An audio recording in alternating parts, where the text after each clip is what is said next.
Cold mist fell in tiny specks on the diner's windows, forming tiny rivers as they fell down the glass. Elaina breathed hot air on the pane and traced doodles in the condensation. To the average eye, it looked like geometric nonsense, just hexagons with straight lines shooting off into other shapes. Only Elaina understood the intricacies of the chemical formulas she designed. When it comes to art, most people appreciate paintings, literature, or music. Though culture frequently shifts, people tend to find beauty in works created by others. No one catches a cold and marvels at the nasty little virus that causes their suffering. No one, except perhaps for Elaina Morgan. After a particularly bad stomach virus at the age of 3, a precocious Elaina asked her mom why she was sick. At that age, all children are full of questions, but they never think too much about the answers. When her mom explained that tiny creatures had entered her body and made her sick, this small nugget of knowledge didn't disappear like other childhood musings. Instead, she begged her parents to buy her books about viruses. Already used to her strange requests at this age, her parents read her short sections of completely age-inappropriate books every night. As a middle school English teacher and a mechanical engineer, her father and mother knew little of the subject matter as they read to their daughter. Within a few years, their services were no longer needed, and a bike ride to the library took Elaina to a new world of discoveries. It was no surprise, then, that by the age of 15, Elaina had completed her high school courses while she took college prerequisites at the local community college at night. When most students wrote their college application essay on why they wanted to attend their school of choice, Elaina attached a copy of her study on the Ebola virus to her Princeton application. She was awarded a full scholarship the very next day. Elaina nervously tapped her fingertips on the slightly sticky table as she waited for her coffee refill to arrive. She picked at a cheese Danish, knowing that she should eat, but not really tasting anything. Sleep hadn't come easily for Elaina in the past few days. She had never been a particularly good sleeper. There was always too much work to be done, too many ideas floating around her head. But recent events had made it impossible to quiet her mind for long enough to make it through a few REM cycles. "Thank you," Elaina muttered as the waitress came around with the steaming hot carafe of coffee for the second time. During her high school years, Elaina had frequented that diner, becoming a bit of a regular. Now, with her very own office, she didn't have to leave the privacy of her laboratory to get her fix. When she arrived, she was mildly concerned that an old waitress or cook would remember one of her most loyal patrons, but in a college town, she was just one face out of many. She greedily gulped down her coffee after stirring a splash of milk and an artificial sweetener into the cup of dark liquid. In a few minutes, she would have to pack up her things and go, but she knew to savor the moment in the warm cafe. Drops of rainwater dripped from her baseball cap onto the counter, leaving small puddles that she wiped away with the sleeve of her baggy sweatshirt.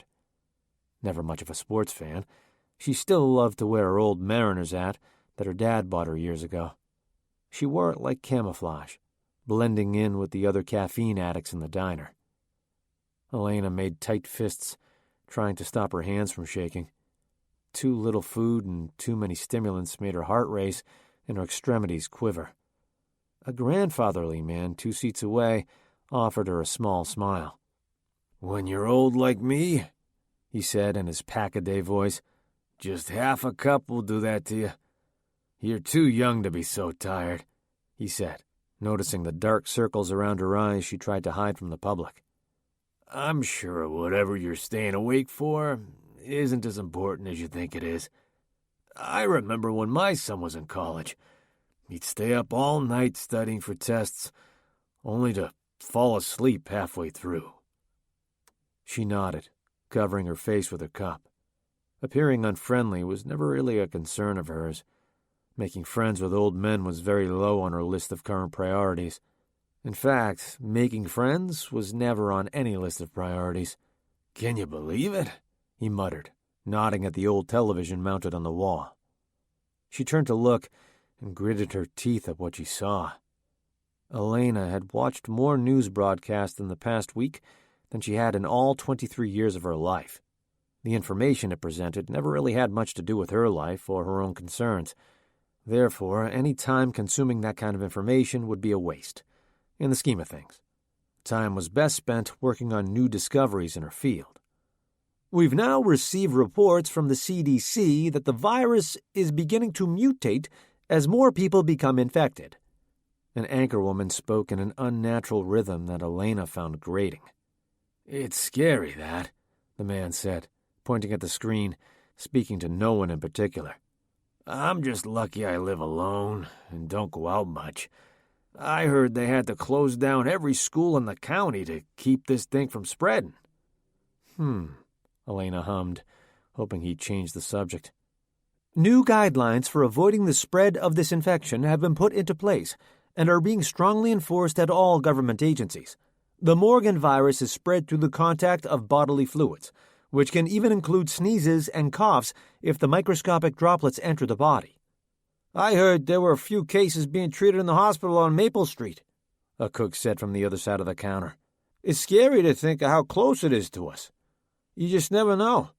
One of these customers might be a few hours away from losing their minds and infecting someone.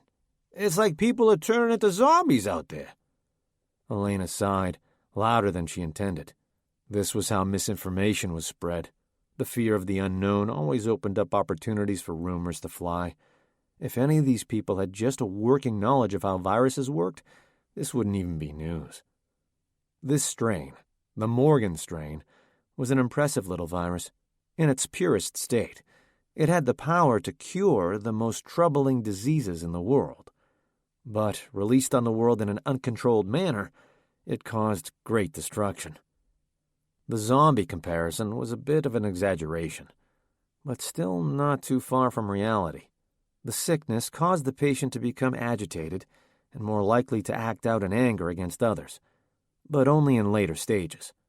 Most patients didn't survive that long. If you or someone you know is experiencing headaches, high fever, chills, and oozing sores that are slow to heal, call the emergency hotline on the bottom of this screen. Do not enter a hospital if you suspect you have been infected, without being directed to your nearest Morgan virus center first. It is important for the doctors and nurses treating you to be properly prepared." Elaina rolled her eyes. It didn't help that the media was spreading the panic about the virus. It was a sad fact that average humans didn't know how to keep their germs to themselves. However, Elaina knew that viruses like this were nature's way of keeping the population in check. Unfortunately, when human sentiment becomes involved, people forget that sickness and death are perils of life. Of course, she understood the mind's own attempts at self-preservation. She herself took measures every day in the lab to make sure she didn't accidentally infect herself. She was not afraid of death in the same way most people were. She knew firsthand that it took the best people without any reason or discrimination. She knew the suffering it caused others. In her career, she strived to make new discoveries out of her own personal curiosity. But if it made it so others didn't have to feel the pain she knew too well, that was just one of the perks of the job. "Do you think it can be spread through kissing?" a young, wide-eyed waitress asked. "Not even tongue kissing, just a peck on the lips?" "I don't think so, honey," the older waitress replied. "The news never said anything about any kind of intimate contact." Wrong, Elaina thought to herself. Apparently, it was too obscene for the news to talk about sex, which was one of the most common ways of transmitting the disease. Knowing the risks of the virus, she wouldn't chance it herself. Although, she was probably the only one in the world who was better equipped to cure it, or at least vaccinate against it. "We wouldn't even have this problem if it weren't for the idiot scientists who created this thing in the lab," the cook behind the counter grunted. "But how did it possibly get out into the public?" the man sitting next to Elaina asked. "Isn't that stuff under lock and key? My guess is that it's either a government conspiracy or just plain stupidity and carelessness. But it's gotten out of control now. It's mutating and becoming impossible to predict. It's so much worse than we could have ever imagined." Elaina clenched her teeth. She wanted to speak up, but she knew that she couldn't. If they only knew the good that the Morgan virus could do in its intended state, they would never talk about it in that manner. There was only one expert in the entire diner, and she was sitting with her head bowed, hoping the conversation would shift with the next news story. Police are currently looking for a person of interest in the initial spread of the virus. Elaina Morgan, age 23, was last seen outside her laboratory on September 4th. She is wanted by the state for reckless endangerment. If anyone has information on Elena's whereabouts, police would appreciate any leads they can get. The news reporter droned on before shifting news to the weather. Elaina quickly grabbed a handful of crumpled bills from her front pocket and set them on the table. She felt as though she was about to be sick, but she kept her focus. Her car was approximately 57 steps away from the diner counter. If she could keep an even pace, she wouldn't appear suspicious. Once in her car, she would leave the city and get as far away as she could. The next few minutes were important, though, and she could not afford to make a mistake. Elaina made it about 3 steps before the man next to her stood up. "Wait," he said. "Isn't that her?" He pointed at the television screen, flashing a smiling photo of her from her undergraduate graduation ceremony. It was a rare moment for her to smile in any photo, but she was just so pleased to go on to the next step in her career that she didn't even mind that her mom was catching such a rare moment. Everyone at the counter turned to look, thrilled to have an opportunity to catch a real-life criminal on the run. If they called her in, there was no doubt that they would earn a television interview on the news station they watched all day. The 15 minutes of fame would leave quickly, but it would be so satisfying in the moment. Composure flew out the window. Elaina took a running start for her car, hoping that she would at least be able to outrun the police when they showed up at the diner. With her shoes slipping on the wet pavement, she made her way to her vehicle. Keys in hand, she lunged for the door when someone got in her way. Her body halted in front of a tall, sturdy man dressed in a blue uniform. Elena's stomach dropped. "I'm sorry," she said to the police officer she ran into. "I have to get home. I think my mom is sick," she tried. He stared at her, his eyes black and beady. His mouth was drawn into a scowl. This was it. She was caught just weeks after the first outbreak. No jury in the world would be able to acquit her, because by the time she got a trial, everyone would have lost a loved one to the virus. Also, as quickly as it spread, she probably wouldn't survive prison. One infected person showing minimal symptoms could kill off an entire prison population. Plus, judging by the strange symptoms that appeared as it mutated, it would not be pretty. "Can I get to my car, please?" she asked politely, pointing to the car that the officer's body was blocking. He was silent. Upon closer inspection, Elaina realized that his skin was a mottled gray color. His pupils were dilated, as if he were in the sun, but it was an overcast day. Also, they extended far beyond normal pupil dilation. Without any warning, the man lunged at Elaina, wrapping his big hands around her biceps. Taken aback, she stumbled a few steps backward, coming loose from his grip. She ran to the passenger side door and quickly slid into the seat before he could follow. She managed to slam the door behind her, but not without catching the man's fingertips in the car. He howled an unnatural sound as the very ends of his fingertips fell to the dusty floor mat. Elaina locked the doors and slid into the driver's seat, reversing out of the parking lot as quickly as possible. With a skid, she shifted her car into drive and didn't look back at the possessed policeman who was staggering toward the diner. Chapter 2. An empty beer bottle rolled off the table, but Alec caught it before it hit the ground.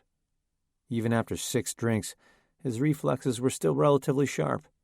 His motions were fluid. He'd often react to outside stimuli before he even had a chance to think about what his body was doing. Usually, his quick reactions served him well. Alec set the bottle upright on the coffee table and reached for another lukewarm brew. He was drinking purposefully, so it didn't matter if he didn't enjoy the warm beer. After 5 or so, they didn't taste the same anyway.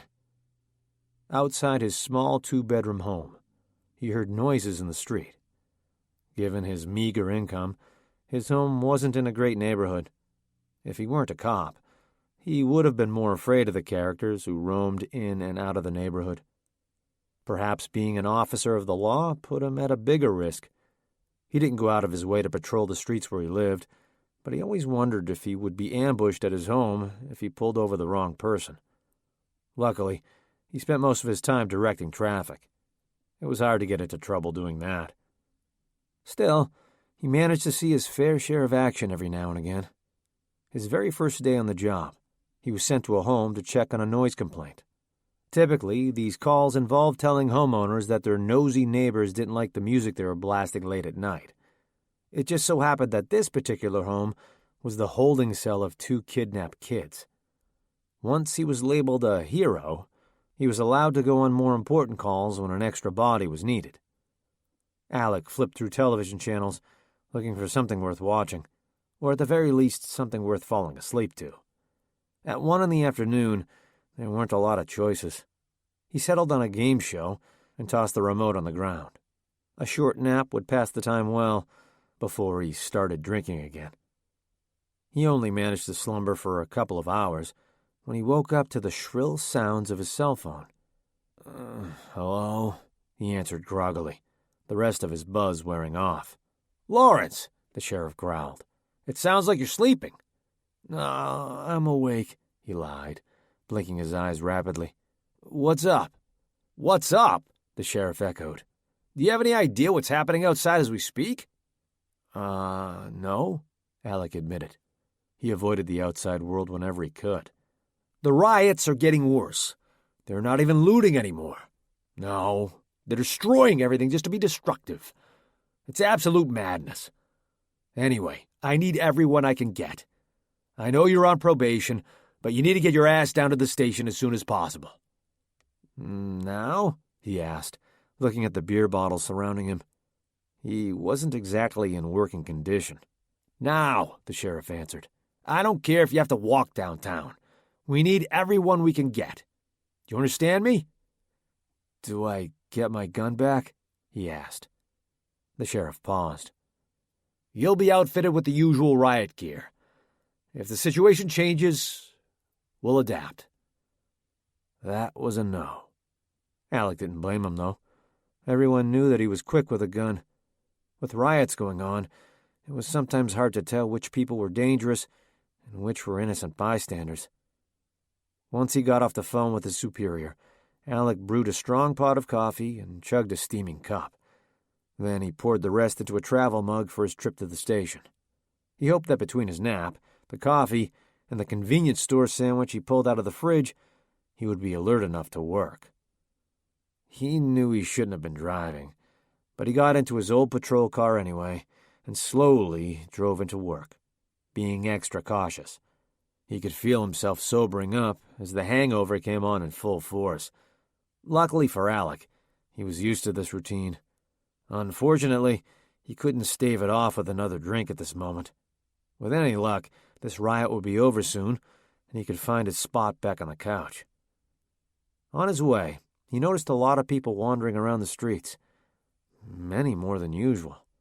The strangest part was that it didn't look like they were walking with purpose, just kind of mindlessly following the others. A few times, he had to stop quickly while they crossed in the middle of the road, not caring that they were crossing 2 lanes of traffic in the middle of a freeway.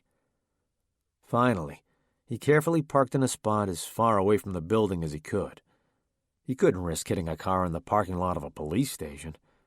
As he walked inside, he noticed that the station was eerily empty. Strange for a supposedly busy day. "Nice to see you," Officer Hardwick said to Alec when he walked in. "How's it been?" "It could be worse," Alec replied. "I'm afraid we're about to find out how bad things can be," Hardwick said, frowning. "What's going on?" Alec asked. "Davidson called me in and told me there were riots going on. I get that it has something to do with the virus. Is everyone panicking because they're worried about supply shortages? You would think that, but it's not exactly that rational. In past cases, panic over an epidemic probably would spur some overexcited people into stockpiling goods in case things got bad. But things never escalate that far. Then what's going on now? Alec asked. Hardwick grimaced. I don't want to over-exaggerate, especially when everybody's going crazy over this thing, but it might actually be that bad. Even the station has ordered a bunch of goods in case we have to stay holed up in here. The Washington National Guard has already been called in. Alec suspected that he had a drinking problem, but he knew for sure when his first concern about the madness was that he wouldn't be able to stockpile enough alcohol before things really got out of hand. He made a mental note to stop at the store whenever he was relieved of his daily duties. You missed the briefing earlier, so I should probably fill you in, Hardwick continued. It's believed that a lot of people out on the streets right now already have the virus. There are probably some crazies who don't have it yet, but if they stay out there too long, they're bound to catch it. Not only do we need to go out there and break up the crowds, but we need to try to determine who's infected and who's just a little too riled up about this disease. Alec scoffed. He knew this game too well. How the hell are we supposed to do that? We're not trained doctors. I can't perform a blood test on every person who looks a little crazy. That's just about everybody. I know, Hardwick said softly. All I know is that I just want to get the streets cleared as quickly as possible without getting hurt. My family has been stuck inside for days, and the last thing I want is for something to happen to me. Or worse, he said grimly. I don't want to be the one bringing the virus into our home. Alec nodded, but he wondered if anyone would really miss him if he were gone. He was single, and his family lived out of the state. Plus, things weren't great at work, and he wasn't sure if he'd ever have the chance to rise through the ranks again. If he caught the virus, would anyone even care? Would he just quietly ride out the symptoms at home and pass on? He shook the thoughts out of his head. He had just read an article that described the psychological effects the virus had on the body. Catching the disease meant that he would probably put others in harm's way. That was the last thing he wanted. The reason he became a cop in the first place was because he truly cared about the safety and well-being of everyone, those he knew and those he didn't know. While traffic stops and busting teen parties were just an annoying part of the job, he really cared about the big stuff. He wanted to rescue children from abusive homes, stop violent offenders from hurting or killing citizens, and maybe even save the odd cat stuck in a tree. He wanted to do good in a world that so badly needed it. Alec was walking to the break room for one final cup of coffee before going out when the memory of the last time he went out on patrol hit him. He slumped into the chair, the memory of what happened overwhelming his senses. Before the virus became well known, he had been sent out on a call about a belligerent woman causing all sorts of problems. Being newly promoted, he was eager to scope out the situation. He drove out to a shopping center to find a crowd gathering outside. In the middle of the commotion, a teenage girl wielded a steak knife at strangers in the crowd. Chaos ensued. Even though people were running from the scene, it seemed as though just as many were running to watch. Something about violence really drew a crowd. When he saw what was happening, he immediately called for backup. The first thing he tried to do was clear the entrance of the mall. Alec shouted for everyone to back away and go home, but there were still gawkers standing around with their phones out, ready to take a video of the young attacker. The thin blonde girl in her school's cheerleading uniform was covered in blood. Alec wasn't sure if it was hers or someone else's. He called out to her to get her to stop, but she didn't listen. It was as if she could hear that he was making noises, but she had no idea what he was saying. After a few attempts at telling her to drop her weapon, the young officer approached her. She was pretty small and starting to get tired, so Alec knew that if he lunged at her, he could tackle her and hold her down for long enough to get handcuffs on her. After one final plea for her to drop her weapon, he strode toward her, gaining speed with each step. Instead of carrying on in her dozy manner, she suddenly became enraged, as if she were possessed by a demon. She screamed a high-pitched howl and raced toward him, the blade of the knife aimed straight for his neck. What happened in that next split second was still hazy for Alec. He remembered seeing her coming toward him, but he couldn't remember any thoughts or memories he had before he drew his gun and pulled the trigger. The witnesses said that he was completely silent as he took one perfect shot to her chest. Alec's body camera and all of the witnesses with cell phones painted a perfectly clear picture of what happened. He was well within his right to use deadly force, as she was running straight toward him with a weapon in an attempt to seriously wound or kill him. Legally, he did nothing wrong. However, there was some controversy surrounding his case. Many argued that he could have stopped her with a non-lethal weapon, or simply shot her in the leg. The girl was so small that a lot of people figured a man of his stature could stop her with a takedown maneuver. But, as the autopsy report proved, the girl was suffering from an early mutation of the virus. She was perhaps the first that mania was associated with. Her brain had become so addled by the disease that the honor students went into a rage. First, she cut herself to release the pathogens in her body. Then she tried to attack others so they would become infected. By stopping her from cutting anyone, Alec had saved a large crowd of people from becoming infected. That didn't make him feel any better about it, though. The police department decided to put Alec on leave for a little bit. He was allowed to do paperwork and write reports, but he couldn't go out into the field again until the police chief deemed him ready. That was fine with Alec. He was really shaken up about it and had no interest in getting himself back into a position like that. He told the chief that he'd take 1 week at home, and then he'd come in to do administrative work. But 2 weeks had passed, and it wasn't looking like he would return anytime soon. So it was apparent to Alec that something had gone terribly wrong if they wanted him to work. He tried to push the incident with the girl into the back of his head and focus on the fact that his city needed his protection. "Good to see you, Lawrence," Officer Davidson said. "I wasn't sure you'd come." "You were the one who called me in," he replied. Davidson looked him up and down, as if he could tell his mental state from a cursory glance. "I wouldn't have called you if I didn't think it was absolutely necessary. If you get into any trouble, I want you to come straight back here and we can deal with it. Okay?" Alec furrowed his brow. "I'm not sure what kind of trouble I'm going to get into when I don't even have a gun." Davidson blinked slowly and sighed. "I think I've changed my mind on my previous stance." He handed Alec the key to the gun safe. "Understand that we want as little violence as possible today, but you need to protect yourself if you find yourself in extreme danger. Especially," he added, "since many of those causing this problem might not have much time to live as it is." Chapter 3. Dr. Bretton Vincent sat tensely in his leather armchair in his home office. Today, like every other day for the past few weeks, he sat with a cup of coffee, or scotch, depending on his mood, and watched the news. He watched to get a good sense about what was going on in the world without actually going out there to see it himself. Plus, he was occasionally mentioned, and he liked that celebrity status. Furthermore, he needed to ensure the stories that involved him suited his best interests. He needed the truth to be heard.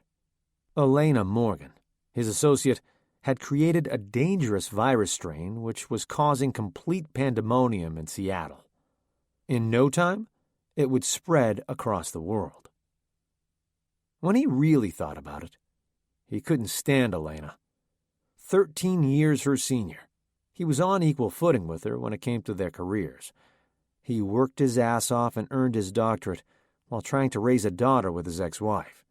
He was just starting out in his dream job, beginning to get noticed, when this girl strolled into his lab. She was fresh off her dissertation and thought she ruled the field. What she had accomplished was impressive, but when Bretton considered the facts, It made sense why she had done so much in such a short amount of time. Throughout his academic years, he lived a very well-rounded life. He was active in extracurricular activities in his undergraduate years. Then he met his wife, married her, had a child, and divorced her within 10 years. All of this happened while studying for his doctorate. Elaina, on the other hand, had few life experiences. From what he gathered, she had all the personality of an empty petri dish. From childhood, she did nothing but study. She had no friends, no family, and no romantic partners.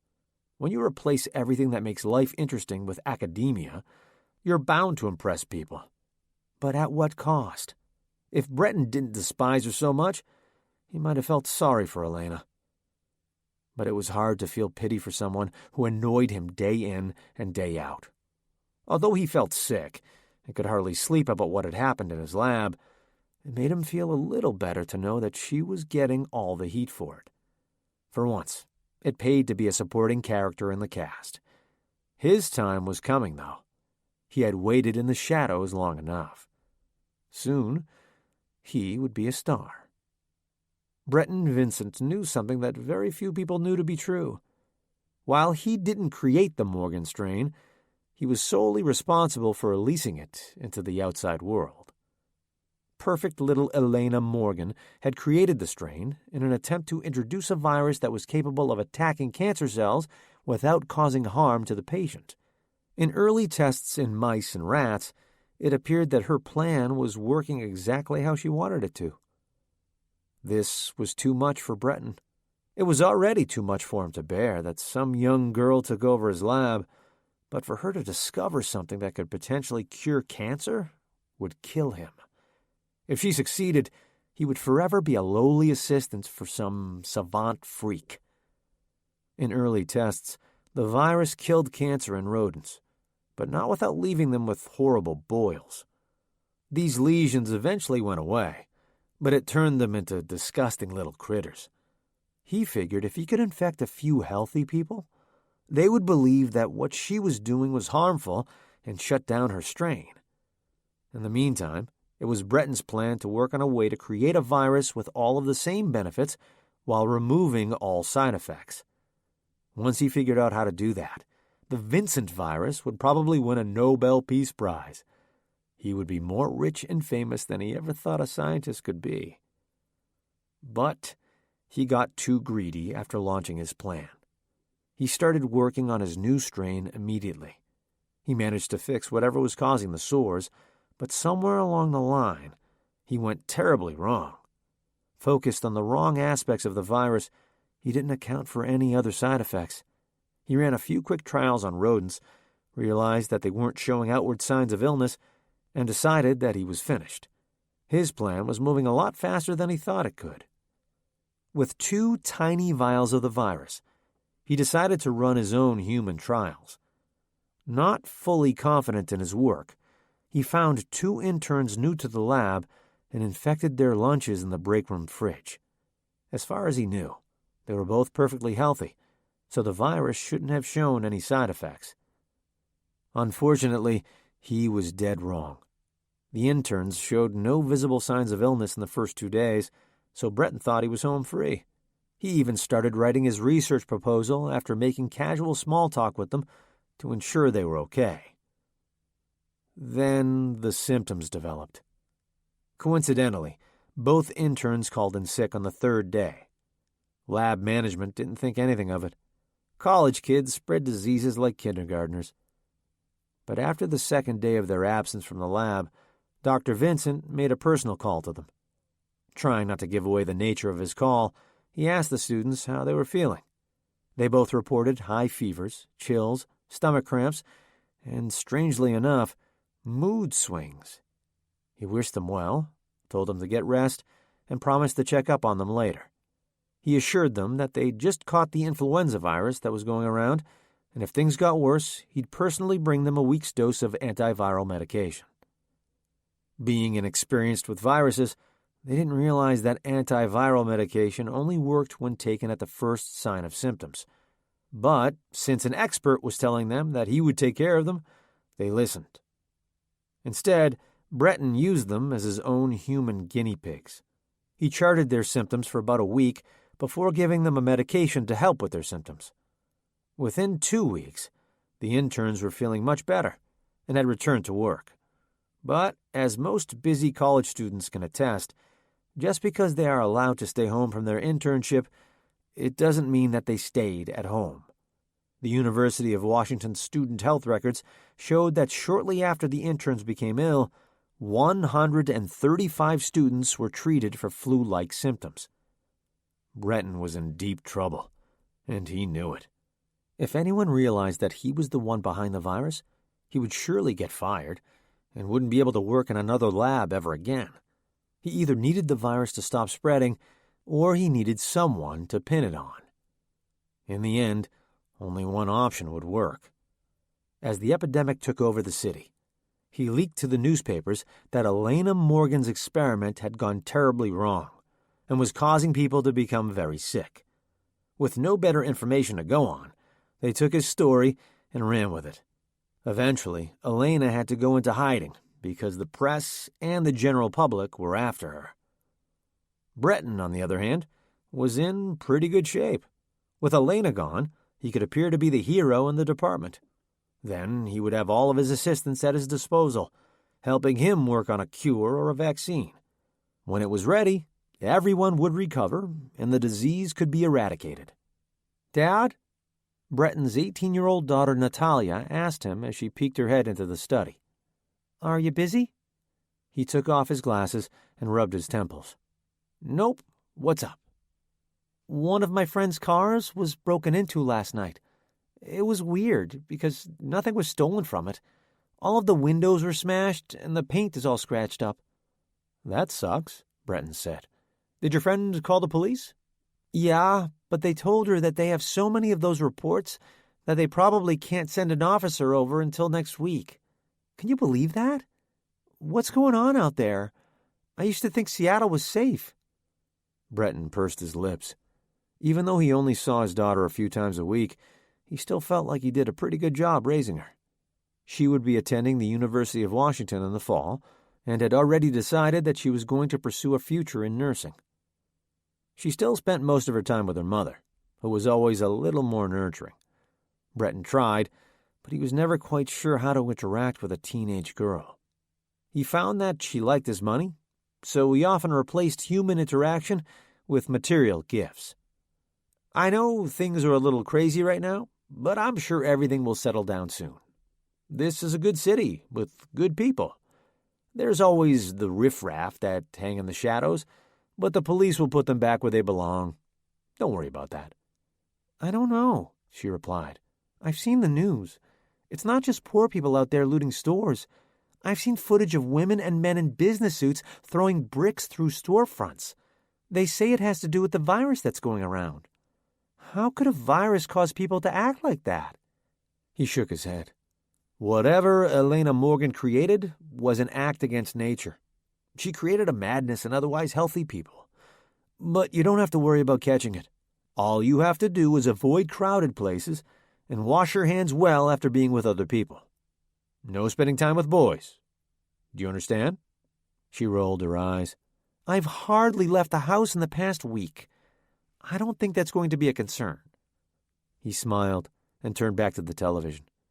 There was a new story about riots. The mayor was now urging all residents to stay at home and only go to work if absolutely necessary.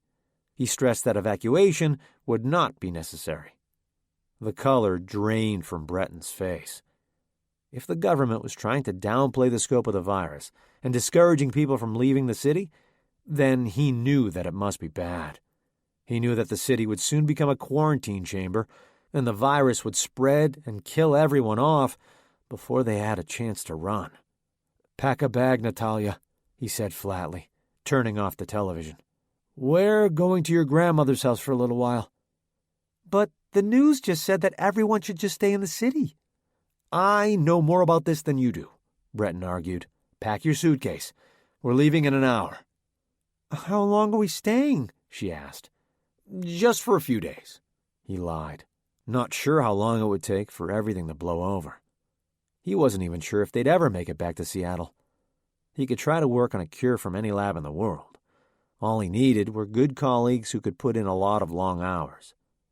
After Natalia stomped out of the study, he retreated to his own bedroom and hastily stuffed clothing into his suitcase. He packed dress clothes in case he had an opportunity to work right away. He even packed his favorite lab coat that he'd snagged and sterilized before the lab was shut down. He would miss the home that he had built in Seattle, no doubt, but being away from the danger within the city would be a big relief.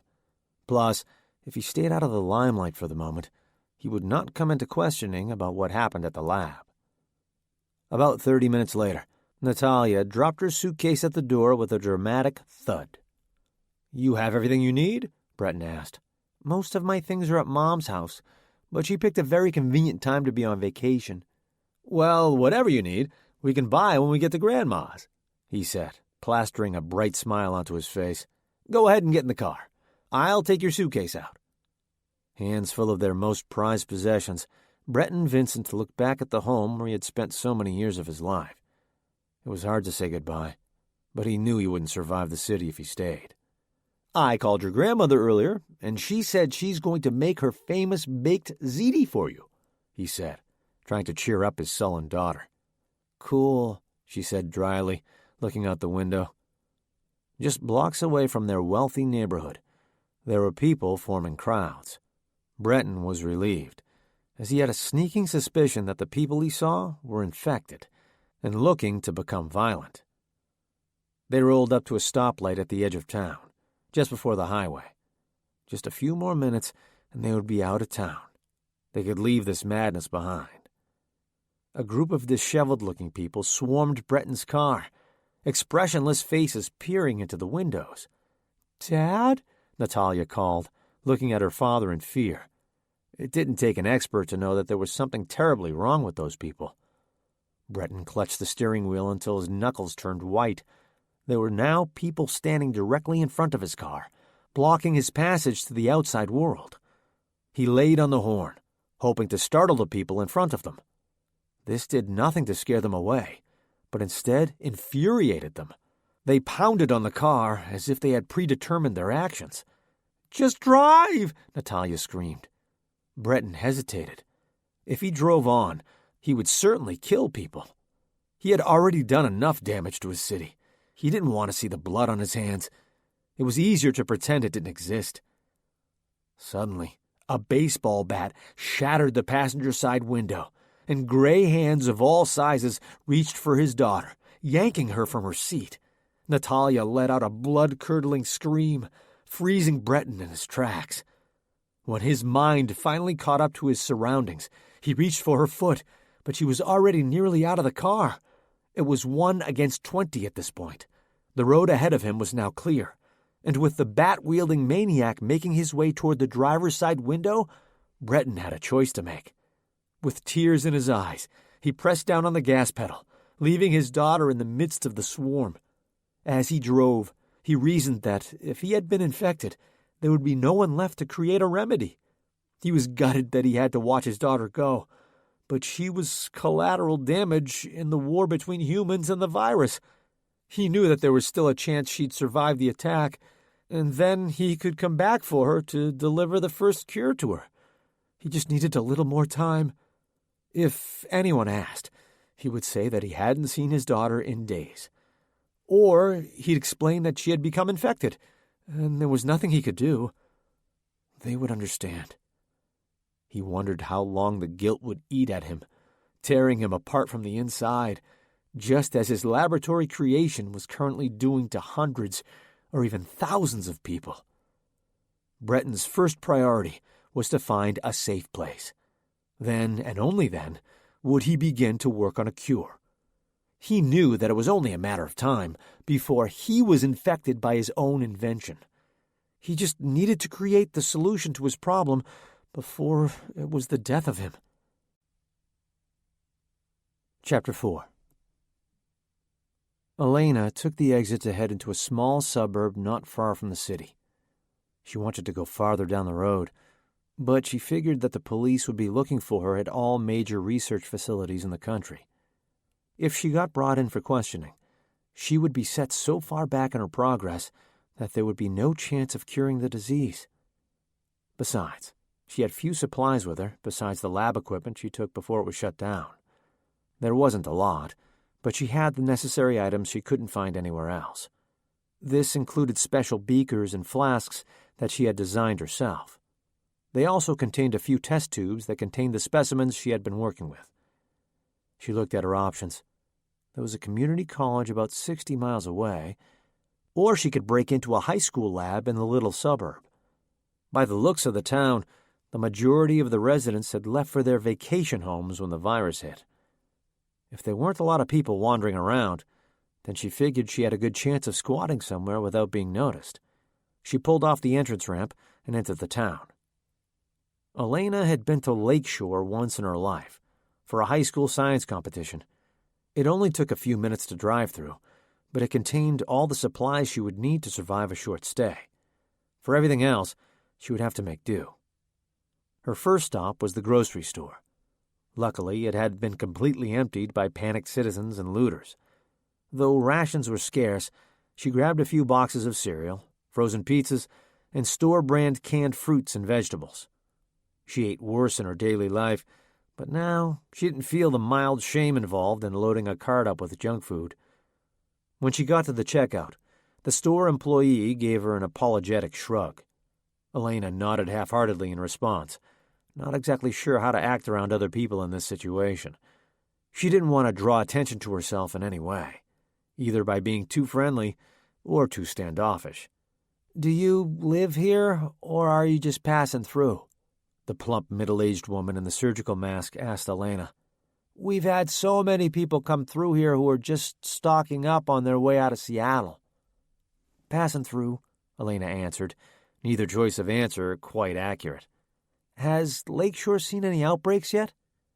"Oh, maybe a few cases, but a lot of people can afford to pack up everything and move somewhere safer. I'm not so lucky. But if I don't survive this thing, then that's one mortgage I don't have to pay." Elaina couldn't comprehend the woman's crinkle-eyed smile under her mask. She seemed so calm compared to everyone in Seattle. "Oh, dear," the woman said. "I suppose I shouldn't be joking about something so serious. Does anyone you know have the virus?" "No one close to me," Elaina answered. "That's good. Stay safe out there, dear. The world can be a scary place when people aren't willing to help one another. Take care of yourself first, but take care of others when you can." "I will," Elaina answered, gathering her bags. "Thank you. Anytime. It's nice to have people around to talk to. This city is a ghost town." After Elaina went back to her car, she stuffed the groceries in the back of her car, along with a few items of clothing and her lab equipment. If she couldn't find a place to crash, she would be sleeping back there, too. When she was sure she had all of her necessities covered, Elaina drove to Lakeshore High School. The school district was wealthy enough, so they would at least have one decent centrifuge for Elaina to use. Besides, a school was a safe place to go, since all learning institutions in Washington had been closed down in the past week. Disease spread like wildfire amongst kids, so just one infected student could cause mass destruction in a matter of days. Though she was prepared to break a window to gain access to the building, the first door she checked was unlocked. Perhaps an oversight when the virus struck, this little mistake made Elaina feel much better about breaking and entering. She made a beeline toward the chemistry lab and turned on a few lights. The dim lighting illuminated her new workstation for the next few weeks, as she worked on reversing all the damage her lab had created in the first place. Being in the room brought her back to her high school days. Being the youngest student was tough, but the classroom was a nice respite from the stares and whispers she got when she walked down the hall. It wasn't that the kids were mean to her. They just didn't know how to deal with the fact that Elaina Morgan was different from the rest of them. She had a few friends to talk to during the day, but they were all sort of loners themselves. But if any of the cliques in her high school could welcome her, it was the nerds. While some resented her smarts and drive, others looked up to her and admired her academic passions. Plus, if her friends ever needed help in their advanced science classes, Elaina was their go-to girl. By learning how to break down difficult concepts for the high school crowd, she became a favorite amongst teaching assistants in college. This practice helped her when it came time to explain her work to newspapers and scholarly journals. On the inside, she abhorred being interviewed, but being the head woman in charge made her a natural candidate. It also didn't hurt that she was pretty. Her soft hazel eyes rarely lit up at anything besides her work and her family corgi, Bagel, but when they did, she was enchanting. Her long auburn hair was usually wound tight into a bun to stay safe from the lab. Her porcelain face was dotted with a few freckles across the bridge of her nose. She always wondered if her entire face would erupt into freckles if she ever managed to spend enough time in the sunlight. Elena's hands floated over the clean test tubes, neatly in their drying racks. She traced a fingernail over the assortment of different-sized beakers, listening to the clinking sound they made. The stockroom was neatly kept, but it lacked the scope of chemicals she would have preferred to have. It was no problem, though. She could make do. Elaina admired the care the chemistry teacher had put into keeping a good lab. There was a place for everything here. At her old high school lab, everything was a scattered mess. Her teacher, while a smart and engaging man, was a bit scatterbrained and unorganized at times. During her free period, Elaina would visit Mr. Ryan and help him identify and label glass bottles filled with mysterious liquids. By the time she graduated, her school's lab storage room looked as neat and orderly as Lakeshore's. Elaina wondered how her old sanctuary looked now. She gathered everything she needed and placed it on the largest table in the room. She worked methodically, as if she were a master baker and making a batch of her famous red velvet cupcakes. Instead, her work was with dangerous viruses that had the potential to wipe out entire populations. Finally, she placed two very important vials on the table, both labeled in their meticulous handwriting: Morgan strain and Lily. First, she wanted to know why her virus was having such strange effects in people. In lab tests, side effects were only cosmetic and went away with other drugs that were already on the market. A quick trip to the animal science room provided her with everything else that she needed to run trials. Snakes slithered in glass enclosures, hungry birds cheeped behind wire cages, and fat guinea pigs squeaked in giant plastic bins. Feeling sorry for the abandoned animals, she quickly made sure every critter had a few days' supply of food and water. Once that was taken care of, she plucked the chubbiest guinea pig from the container and pushed it into a smaller wire cage. "I'm sorry about this," she muttered to the guinea pig, who was used to being handled by strangers. It didn't expect to be tested on, much less by one of the biggest names in virology. Instead, it happily munched on dried alfalfa in its new home for the length of the newest trial. One drop of the virus went directly into the guinea pig's tiny mouth from the vial. Elaina would have to wait a day to look at the blood samples under the microscope to see what was going on. Having a hunch that something terrible had happened to her sample, she cleaned up a dusty microscope from the biology lab and looked at her creation for the 1,000th time. Everything about the virus was the same as the day she'd started working on it. Every flagellum was in its place, and there weren't any mutations. She knew this virus inside and out. Why was she suddenly having problems? Elaina returned to the lab and grabbed a little spotted guinea pig from the container. This one was more mild-mannered than the other, and sat patiently in the crook of her arm as she walked back to the lab. This guinea pig would be the first recipient of Lily. Once the guinea pig was symptom-free, it would then receive a tiny dose of the Morgan strain. After that, time would tell if the critter would carry the virus or if it would be immune. If her untested vaccine worked, she might have a chance to re-enter the world for human trials. Since there was such a dire need for a vaccine, she assumed she'd be allowed to work on it. Afterward, maybe she would be charged and put on trial. Any sane and logical jury would realize that what happened wasn't her fault in any way. But not all juries were sane and logical. She couldn't think about that too much, though. Any fear of the future would only hold her back. Just as she opened the bottle of Lily, she heard a noise. She held her breath, in hopes that her paranoia would soon subside after realizing there was nothing there. Then, footsteps echoed down the tile floors.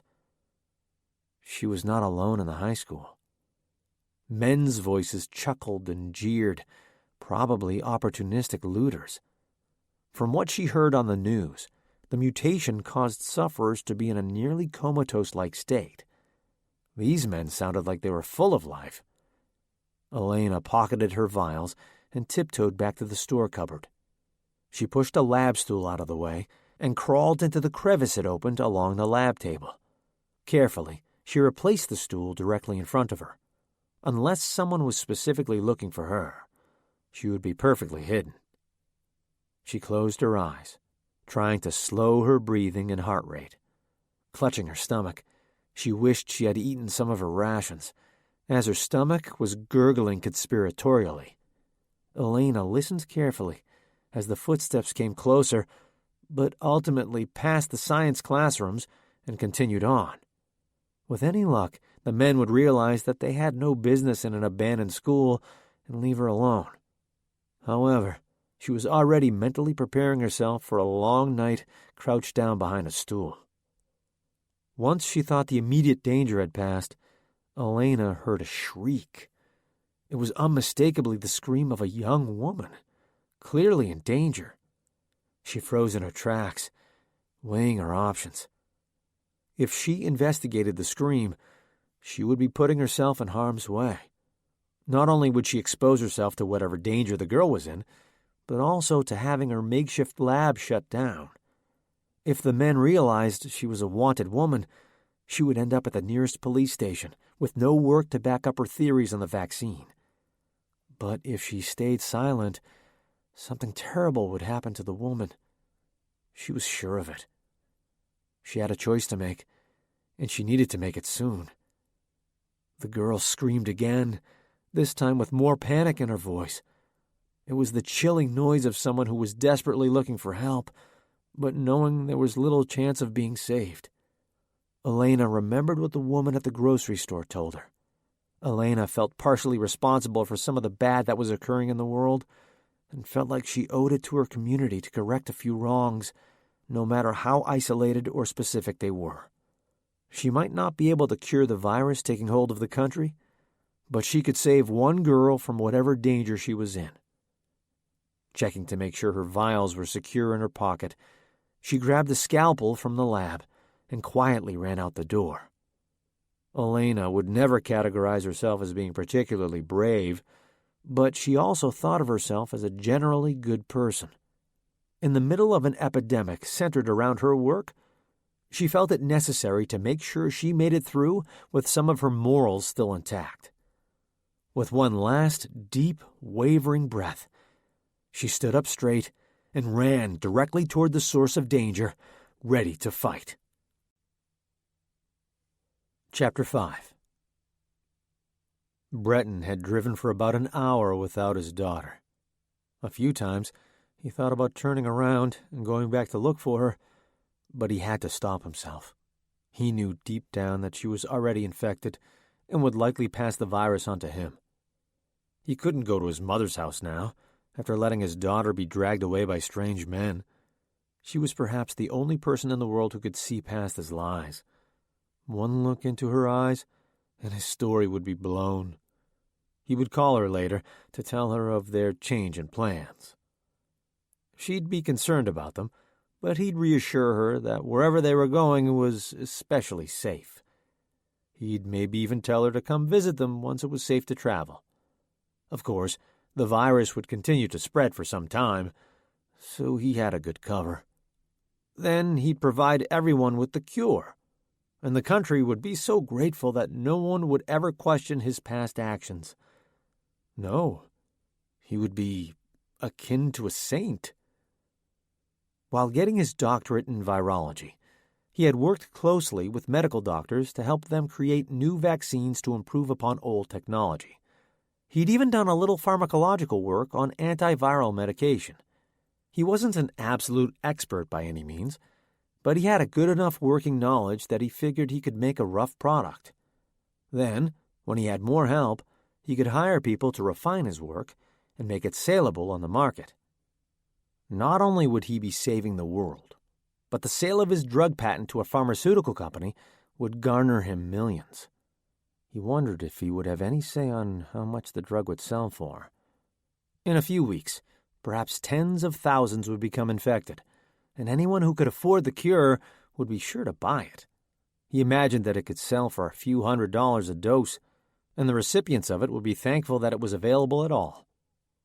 Then, when the vaccine was available, everyone in the world would want it. Everyone would go to their doctor's office and ask for it by name. He'd see to it that whatever it was called would include his name in some variation. Between an antiviral and a vaccine, he'd probably be featured on a postage stamp someday. Breton was so caught up in his daydream that he had momentarily forgotten all about his missing daughter. In fact, he was so wrapped up in his fantasy that he didn't seem to notice that the stoplight in front of him had turned red. His SUV slammed into the side of a compact car, crushing it like an aluminum can.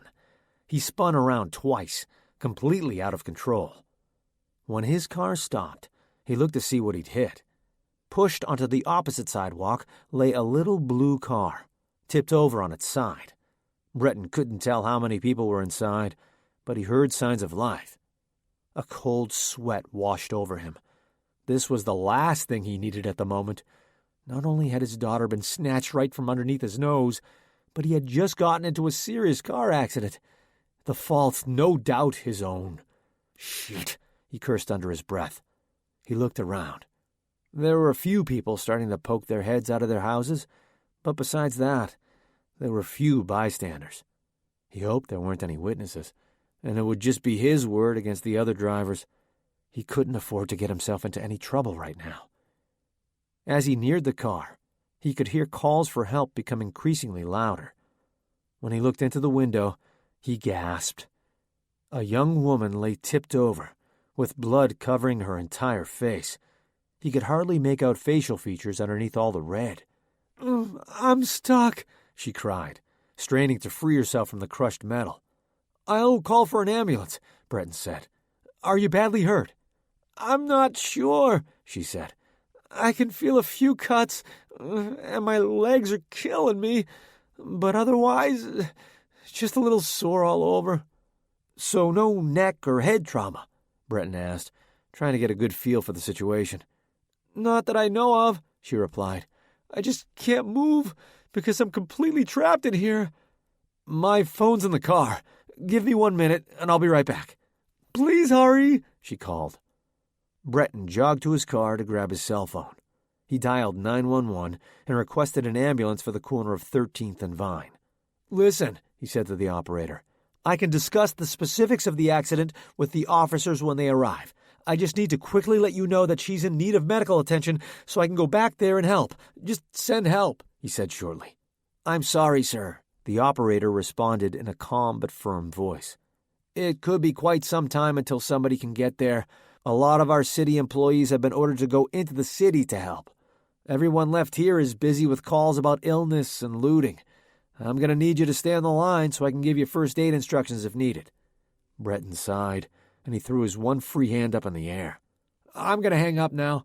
Wait, the operator quickly interjected. I need to ask you one last question. Are there people swarming the injured motorist? Excuse me? Breton asked, confused. For the safety of our first responders, he said nervously, I need to know if there are any people swarming the car in an unusual way. Unusual? How? Breton asked, raising his voice.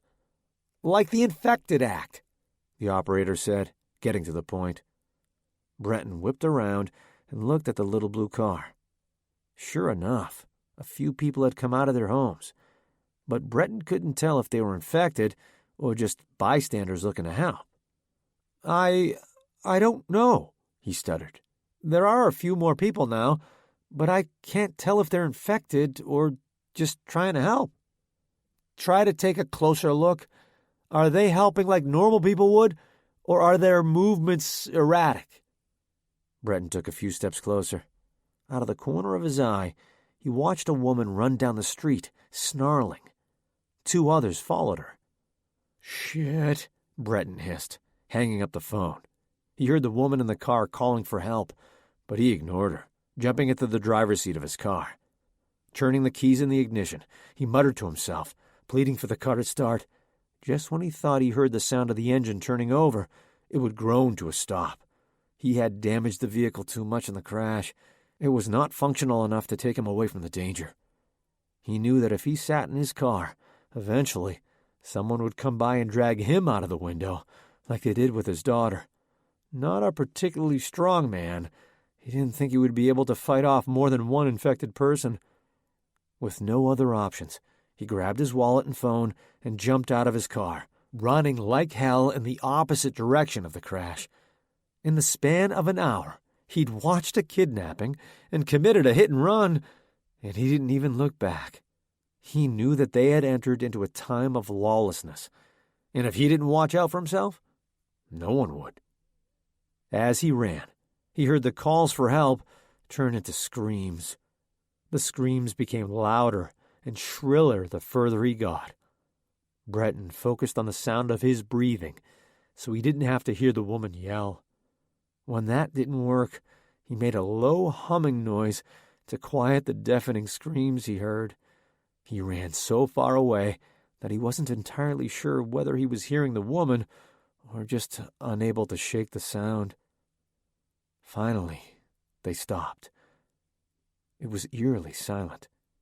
When Breton surveyed the scene, he was in the middle of a dirt road, surrounded by empty fields. He couldn't see or hear anyone. The only sounds came from the wind and the crunch of the gravel underneath his shoes. He wiped the thin layer of sweat from his forehead on the back of his hand. The sun was starting to retreat back into the horizon. If he didn't see shelter by nightfall, he had no chance of sleeping. From everything he'd experienced in the last 24 hours, he was certain that if he weren't careful, he would be attacked next. Breton continued down the road, panting. He couldn't see the next town, but he hoped it would be a safe haven for him. Once he caught his breath, he planned on picking up the pace until he reached civilization. In the distance, he heard a car drive in his direction.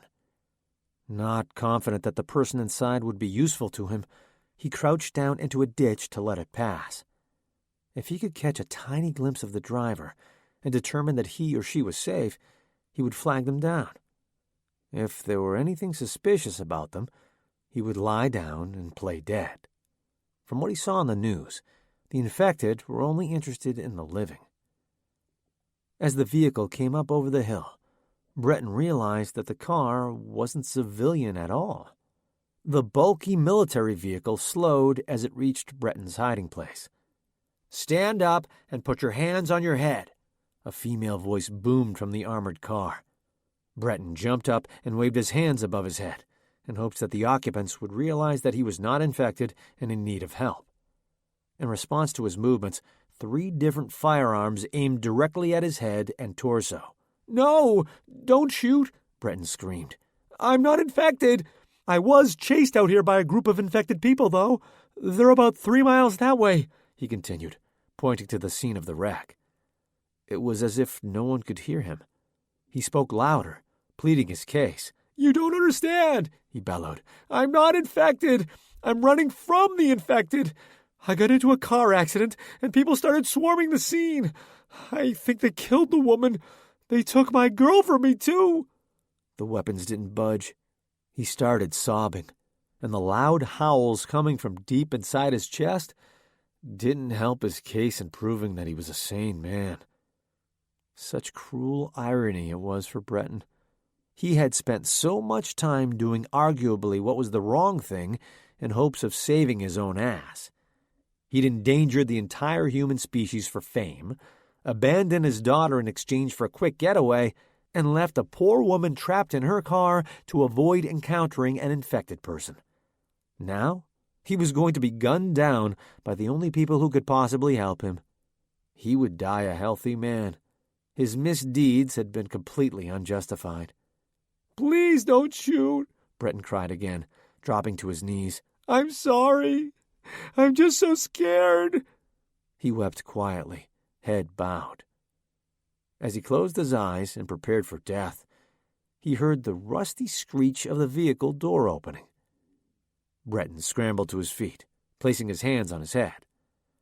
"My name is Breton Vincent," he said quickly. "I work at the University of Washington Virology Lab." A bald man exited the car and stood in front of Breton on the dirt road. "We know, Dr. Vincent. We've been looking for you all day. We need your help." "You've been looking for me?" he asked, dropping his hands. "Well, this virus isn't going to stop spreading on its own, is it?" The man smiled. "Get in the car.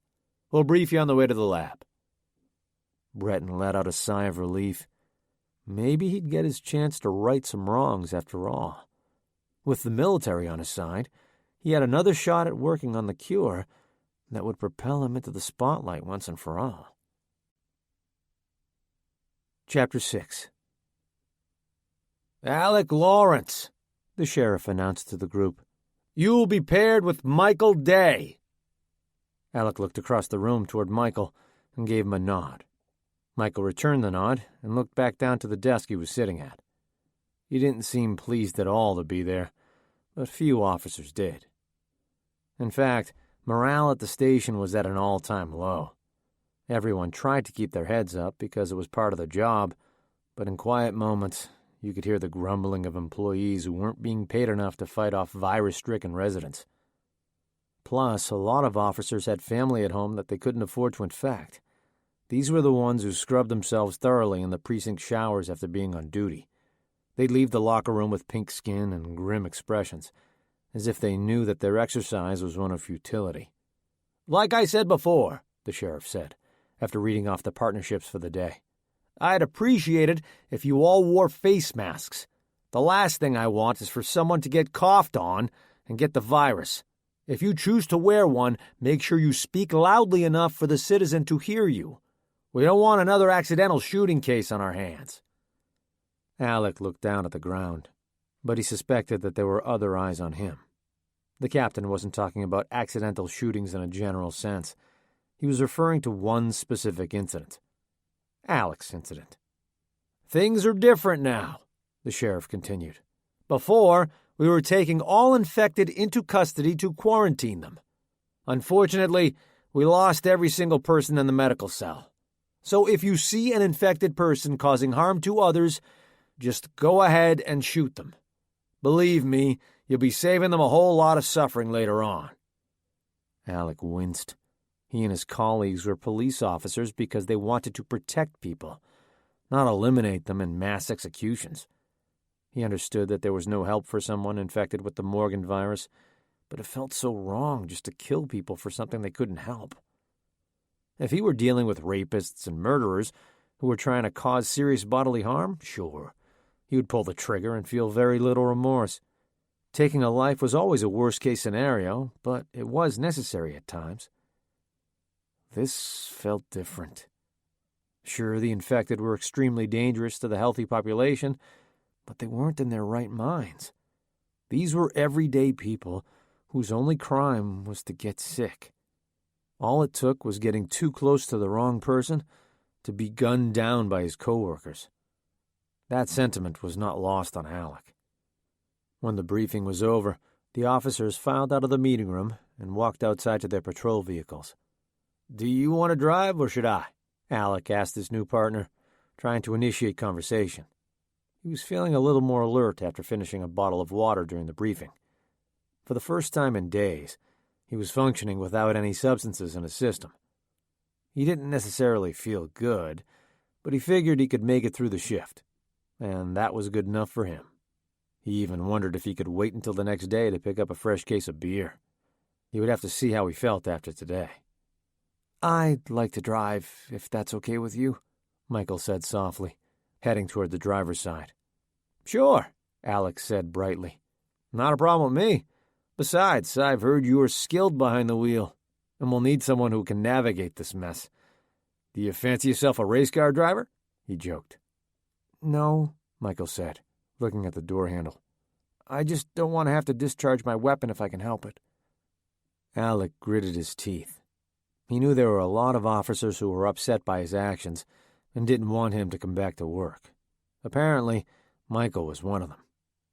After they got situated in the patrol car, Alec turned to Michael. He hated anything that resembled talking about feelings, but not having a good trust between partners led to accidents and mistakes. "Look, man," he started, avoiding Michael's eyes, "do we need to talk about anything before we get out there? It's going to be a long day, and it's better if we get any conflicts out of the way now." "What do you mean?" Michael asked innocently. Alec rubbed an aching spot on his forehead. "Nothing. It's just that you don't seem to be very pleased working with me today, that's all." Michael squirmed uncomfortably in his seat. "The girl you shot? She was friends with my younger sister. She lived across the street from us growing up. She would have never done anything to hurt anyone. The experience completely rattled her whole family. It's just awful." Alec pursed his lips. "You saw the tapes, though, right?" "Yeah," Michael replied. "So you saw that I played things by the book. Also, you realize that we've just been given orders to shoot all infected and dangerous people. We have to follow orders." "I know," he conceded. "Sometimes it's hard to accept the fact that things are different now. This virus is killing hundreds and spreading at a rapid pace. All rules for the way we live our daily lives have gone out the window." "It's rough," Alex said, looking out the window. "But we have to do the best we can. Are we good?" Michael looked up at Alec. "Yeah, man. We're good." The pair awkwardly shook hands and drove off to their assigned area. They looked straight ahead as they drove, waiting for the initial awkwardness to wear off. At the very least, there was no outward resentment between them, so Alec felt a little safer in the event that his partner needed to save his ass. "Look out," Alec said, pointing to a man crossing the street 20 feet from an intersection. Michael slowed down, keeping a close eye on the man. "I can't tell if we're just in a bad neighborhood or if that guy's got it," Michael said. "What are the signs to watch out for again?" "Extreme outbursts of rage and typically docile people." "How are we supposed to tell if we don't know the people?" "Otherwise, grayish skin, bloodshot eyes. That also describes some drug users." "This shit is messed up," Michael said under his breath. "I guess we should just leave people alone until they're trying to do something, right?" Alex shrugged. "I guess. But then again, if we let an infected person go, are we just allowing them to be free for when they feel the rage coming on?" Alec and Michael thought about that for a few quiet moments. There was no code of ethics as far as the virus was concerned. "Up there," Michael said, breaking the silence. "Do you see that crowd of people?" "Yeah, I see it." "We'd better check it out." The pair pulled up to a gas station where 5 or 6 people had gathered around a car. They were pounding their fists on the frame, shouting at whoever was inside. Michael flicked on the siren lights in hopes that the crowd would disperse. The odd mismatch of people from every demographic didn't seem disturbed by the police presence in the slightest. That was a bad sign. "What do we do?" Michael asked, his brown doe eyes looking anxiously at Alec. He wasn't much older than Alec. Alec wondered what the sheriff's plan was by sending 2 rookie cops out into a bad part of town together. Maybe he didn't think they'd have a good chance of survival, and they were the most dispensable. He tried to push these thoughts out of his head so he could focus on the work ahead of him. He had too much potential to be treated like a pawn. "We do our job and break this thing up," Alec replied. He got out of the car with authority, and Michael followed closely behind. "Step away from the vehicle," he called to the gathering. "I mean it, or else you'll be in the back of my car in cuffs." No one listened. Instead, they started pounding on the car with more force. Through a small space between 2 bodies, Alec could make out the face of a middle-aged man, a look of pure panic on his face. "I'm not going to say it again," Alec yelled. "This is your final warning to back away." After being ignored for the second time, Alec reached for the bundle of zip ties in his belt. There were too many to take in now. He'd have to leave the lot of them on the curb. "Alec, look," Michael said in a hushed whisper. He followed Michael's eyes to one of the men surrounding the car. Through a tear in his shirt, he could see angry red boils erupting on his skin. Alec's eyes widened. These people were almost certainly infected, but he didn't want to make a fatal mistake. He grabbed his nightstick and poked a man, prompting him to turn around and face him. The man looked like a skeleton covered in too loose skin. His sunken eyes darted back and forth with no clear direction. A scarlet rash covered his neck and the back of his hands, and his mouth gaped open in a snarl. Alec quietly drew his gun and aimed at the man. "Sir," he said steadily, "put your hands on your head." The man took 2 steps toward him, his expression unchanging. "On the ground," Alec pleaded with him. Alec took a quick glance to his left. Michael was aiming a taser at a man who had also lost interest in the person in the car. Suddenly, Alec heard a horrific scream and a zap of electricity. Then, next thing he knew, Michael was on the ground, and the rest of the group had turned toward him. With careful aim, Alec fired around it to anyone who came within a few feet of the 2 officers.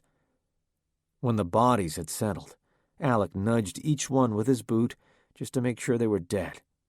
Michael scrambled to his feet, looking both alarmed and a little sheepish that he had nearly been taken out by them. "I didn't think we'd have to kill them," he said, looking pale. "I was hoping we wouldn't have to either," Alec replied. "Take a look. Definitely infected." Michael covered his mouth and nose and squatted down to get a closer look. "You're right. By the looks of them, if you hadn't finished them off, they would have been dead in weeks. Days, even." Alec strode over to the man in his car and gently rapped on the window with his knuckle. The man reluctantly rolled the window down. "Good afternoon, sir," Alec said casually. "Did any of these people come into physical contact with you during the altercation?" No, the man said, clearly shaken. "I haven't been in physical contact with anyone for days." "That's good to hear," Alec said. "Are you from here?" The man nodded so hard his wire glasses nearly fell down his nose. "The mayor has advised everyone to stay put for a while. Do you have a safe home to go to?" "Yes, I just went out to get food for my family. We have enough for a few days yet, but we're running low." Alex sighed. He wondered how many healthy people like this were in similar situations. "Give me your name and address, and I'll see if I can have rations delivered to you," Alex said. He hadn't been ordered to do so, but if necessary, he'd make the delivery on his own time. "Go straight home, and don't stop for anyone," Alex said, after collecting the man's information. "Let's get back out there," he said to Michael. "I have a bad feeling there's a lot more of this out there." Michael still looked pale as he quietly drove around the neighborhood, looking for any sign of trouble. "Was that your, Alec asked, trailing off. He was never great with comforting people. "My first time in a shootout?" he clarified. "I guess it's hardly a shootout when only one guy has a gun," he said quietly. "I'm fine," he said a little louder. "It's just a little startling to have someone infected with a deadly virus run straight at you." Alec dropped the subject. If Michael was anything like Alec, he would have a lot of booze and sleepless nights in his future. If Michael wanted to voice his concerns with Alec, he would listen. Otherwise, he would just mind his own business. On the other hand, he was feeling a little smug now. He imagined that most of the officers could now sympathize with what he did to that infected teenager not long ago. There was a good chance a few of his fellow police officers were making the same decisions. The rest of the day followed the same pattern. They would approach a riot, ask people to stand down, and when they inevitably chased after them, they would draw their weapons and fire. Out of 10 of these riots they encountered, only 3 people appeared to be healthy. They weren't showing symptoms anyway. By the time night fell, they were just shooting anyone displaying symptoms. Before, The officers needed to see violent, life-threatening actions toward themselves or others. But eventually, that became too much work. They shot and killed anyone who had the virus rage in them or any of the physical signs. By 9 o'clock, they had shot nearly 30 people, only about 20 of which could be identified. After shooting down a particularly nasty few, Alec was exhausted. He stopped seeing the infected as people. Now, they were just monsters in need of extermination. Resting behind a burning car for a moment to catch their breath, Alec looked over at Michael. His shivering seemed odd for the situation, given the fact that they were next to a smoldering ball of metal. "Are you okay, man?" Alec asked. In his short career, he had yet to see anyone snap in the line of duty, but he assumed this is what a ticking time bomb looked like. "I think we should head back to the station." "Do you?" Michael snapped. He glared at Alec, his eyes looking dark. "Take it easy," Alec said. "That last one was pretty messed up. No one would blame us if we called it a day. I'm sure we made it a lot longer than some of the others." "Fuck off," Michael snarled. "I'm surprised that you want to go home. I thought you'd love to shoot down civilians. I bet you're having your best day on the job." Alec furrowed his brow. He didn't know Michael well, but he knew that he was typically a pretty easygoing guy. Alec wondered if he was having a psychotic break from all of the killing they'd had to do. Alec already felt desensitized to the violence, but he knew that he would have nightmares for months. "I don't like this either," Alec argued, "but we really have no choice. Get back in the car and drive us back to the station. We need some time to decompress." Michael didn't move. Instead, he glared at Michael, his lips curling into a sneer. "Fine," Alec said exasperatedly. "If you don't want to go, I'll just leave your ass here. I've had a long day, and I'm not going to sit around and babysit you because you can't keep it together for 10 more minutes. Alec felt a little guilty for being so hard on the guy who was clearly suffering some mental issues, but he was pretty fed up with the situation himself. As he walked toward the car, he heard the sound of a gun being loaded. "Take another step, and I'll blow your brains out," Michael growled. Alec slowly pivoted so he was facing Michael. Michael had sweat pouring down his pale face. "What's going on, Michael?" Alec asked in a gentle voice. "Is there something you want to say?" Michael rubbed his neck. "No," he said casually. "I just don't want to see your stupid face anymore. You've ruined the precinct with your shoot first, ask questions later attitude, and you don't deserve to work for the city anymore." Alec looked at the spot where Michael kept touching. On the side of his neck were 4 red, jagged lines that were tinged green on the edges. He was infected, and the virus was moving through his veins quicker than anyone could have predicted. There was no reasoning with him. He had dealt with too many infected today to think that saving him was an option either. Michael was dead as far as he was concerned. The only problem Alec had was making sure he didn't kill him first. "Put your hands where I can see them," Michael said, rubbing more vigorously at his wound. Alec complied, trying to figure out how to unholster and fire his gun while being held at gunpoint himself. "Turn around," Michael added. "Slowly." Alec obeyed, slowly shuffling his feet until he was no longer facing Michael. It was completely dark now. The lack of light from the cities made the stars so much brighter. He looked into the glittering abyss, aware that it could be the last sight he ever saw. "I'll tell the station about everything," Michael slurred. "They'll hear about all of the killings you committed tonight. They'll know how I saved the city from your destruction." He had worked so hard to become a police officer. And for what?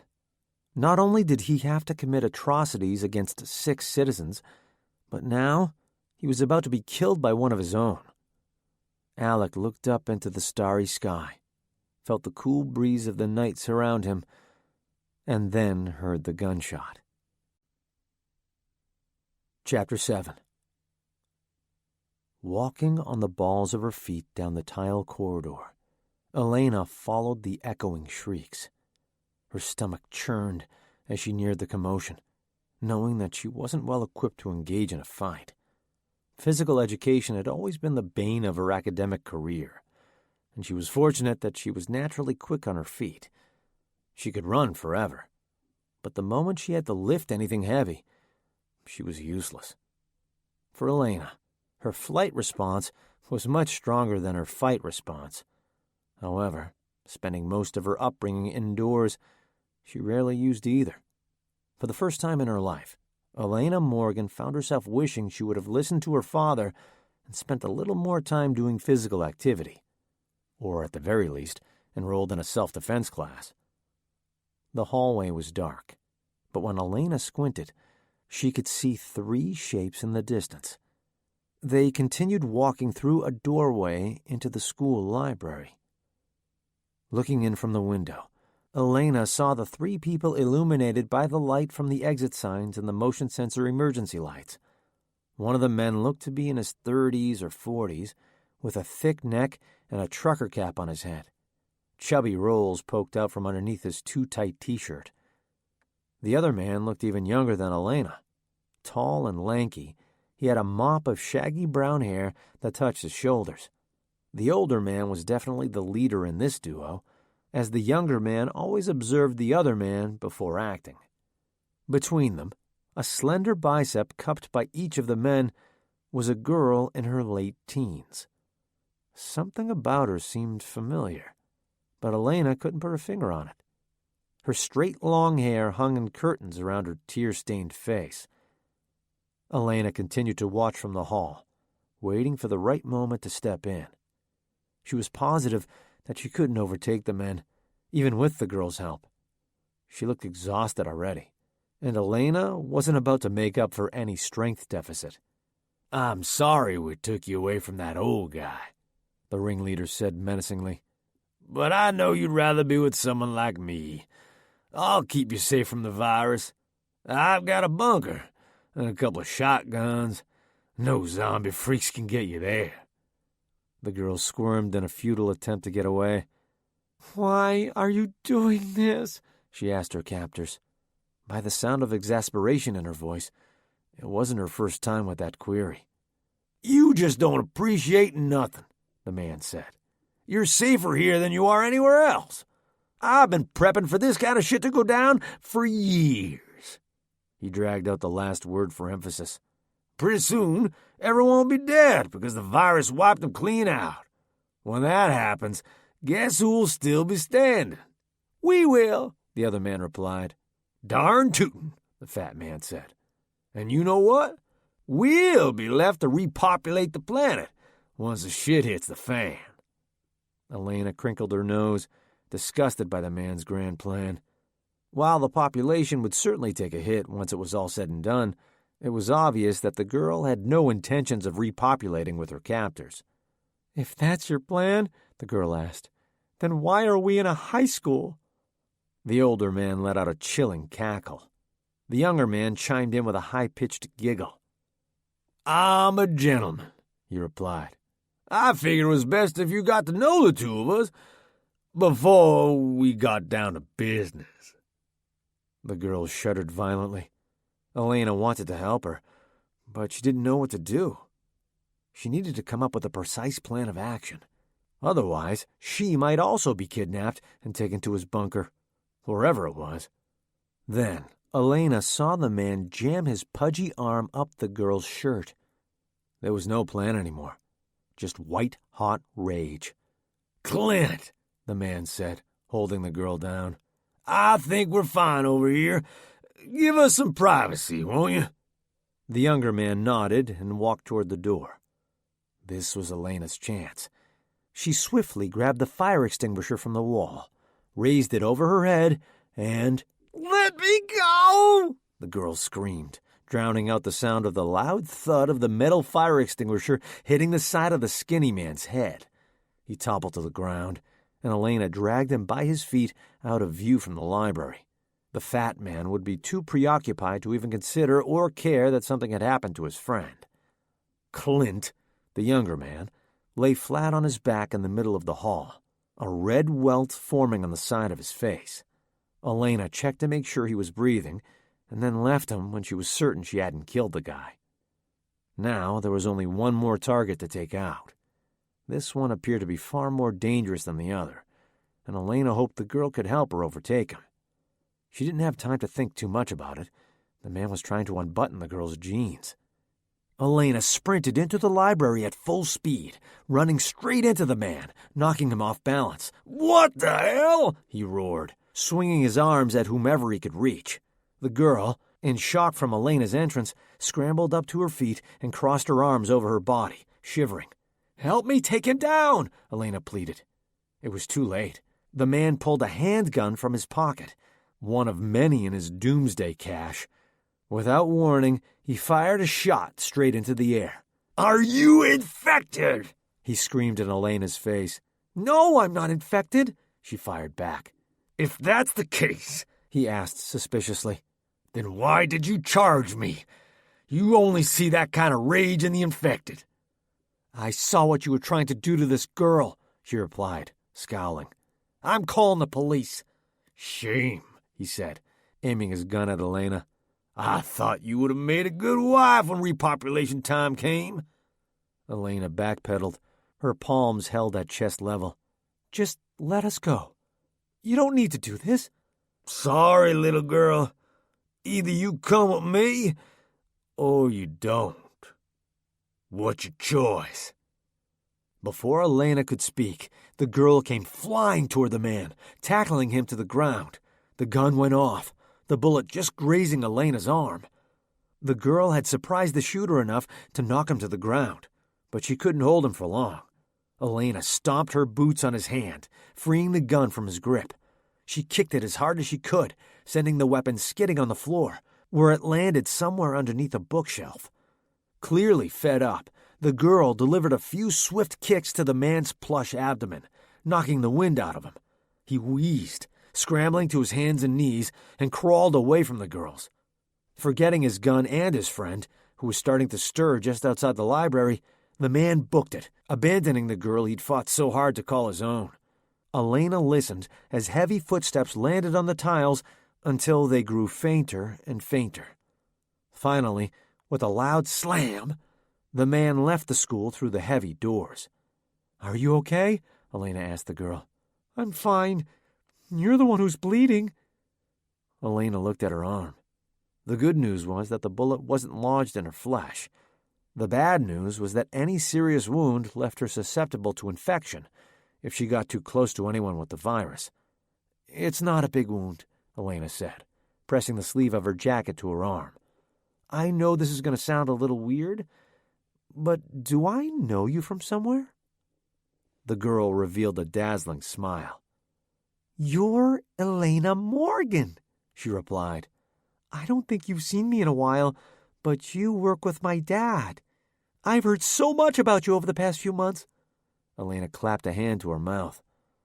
"Are you?" she trailed off. "Natalia Vincent, at your service." Chapter 8. "Come on," Natalia urged, grabbing Elaina by her uninjured arm. "Let's get that cleaned up," she said, pointing to the red blossoming on her shirt sleeve. Elaina remained frozen on the spot, stunned by the odd chain of events that had led her to rescuing the daughter of her colleague. Not just any colleague, though. In fact, she had a terrible thought that if she saw Breton being attacked instead of his teenage daughter, she would look the other way. Elaina wasn't a malicious person by any means, but she had been suspicious of Breton Vincent for a while now. It seemed as though whenever anything went wrong for Elaina at work, Breton was hiding in the shadows. One time, after one of her interviews was published in a medical journal, Elaina received a warning from an environmental agency for using unsafe biohazard disposal measures. When she called the agency for an explanation, they said they'd received an anonymous tip. Embarrassed about potentially receiving a fine for something she didn't do, She went through the proper channels to undergo a fair investigation. Luckily, once the environmental agency realized that the claim they received was at best misguided, they dropped any allegations against her.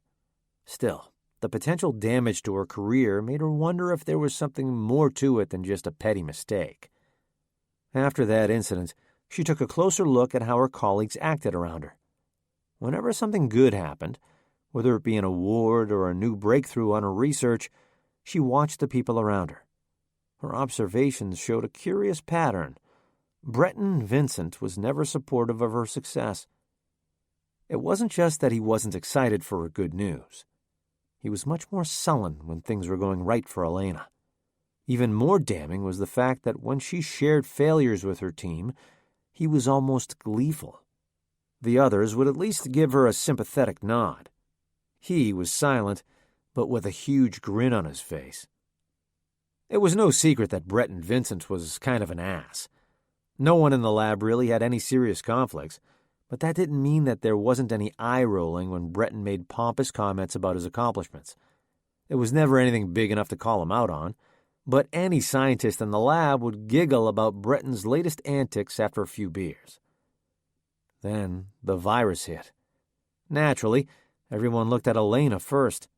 After all, it was her life's work that was wreaking havoc in the community. Though she wasn't prone to silly mistakes, her co-workers wondered if she had been careless and had accidentally taken the specimen outside the lab. No one likened her as an evil genius set on releasing her dangerous viruses into the world, but it seemed suspicious that the quiet prodigy's big creation was suddenly spreading through town like wildfire.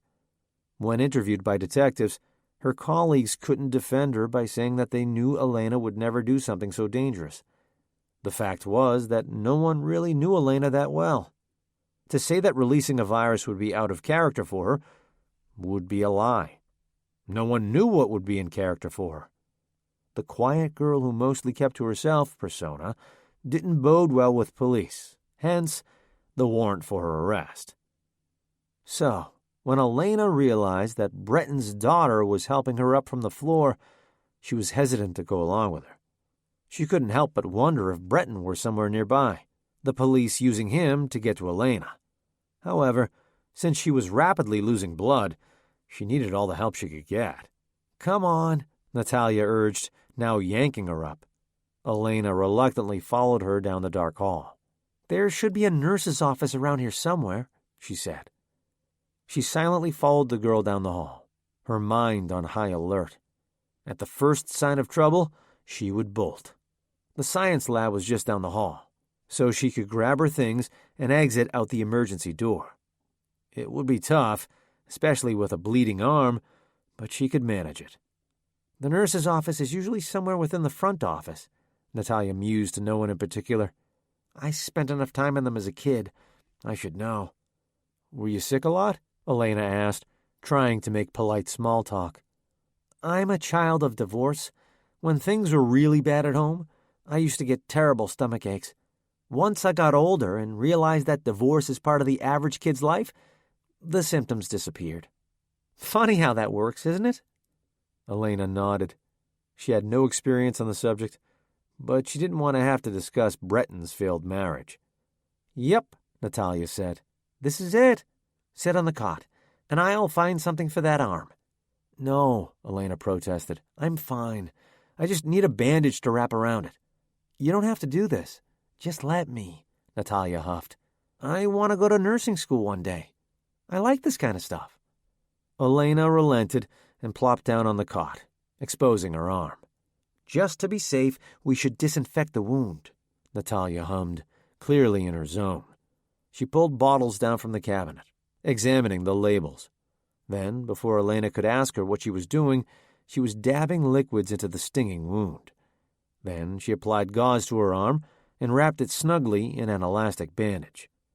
"Thanks," Elaina said awkwardly, as Natalia leaned in close to wrap the bandage.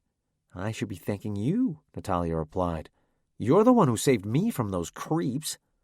"How did that happen anyway?" Elaina interjected, her curiosity getting the better of her.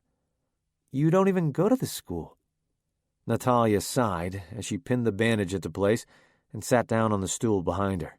Her breath quivered in her throat as she pushed a strand of hair behind her ear. "How well do you know my dad?" Elaina pursed her lips, afraid of where this conversation was going. She nonchalantly looked toward the door, waiting for it to swing open. "Honestly," Elaina answered, "not that well. I tend to keep to myself at work. I know about the work he's doing in the lab for the most part, but that's about it. I only know about you because I've seen pictures of you on his desk." She nodded. Elaina became uncomfortable with the silence between them. She felt like she needed to say something. Anything. "I didn't know about your parents," she blurted out. "I'm sorry. That must be really hard on you. I'm sure your parents are very proud of you, though." Without warning, Natalia suddenly started sobbing. Elaina clammed up. She wasn't good with these situations. "What's wrong?" she gasped, digging her fingernails into her palms. She was already chastising herself for being so socially inept.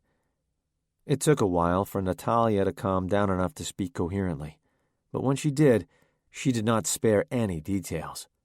"I know my dad's never been the most nurturing man.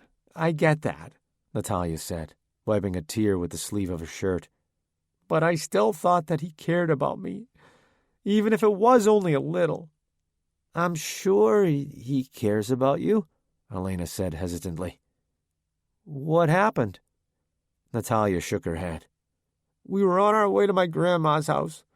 He said it wasn't safe in the city, so we had to leave. I didn't want to go. I was supposed to go to my mom's house in a week when she got home from her vacation. I didn't want to be stuck at my grandma's house with him. So I was in the car with him when those creeps grabbed me from the seat." "What?" "Our car was surrounded. Someone smashed the window and pulled me out. My dad did nothing but watch. Once I was out of the car, I managed to fight my way free, but he was already driving away. If he would have waited a minute, I could have gotten back into the car.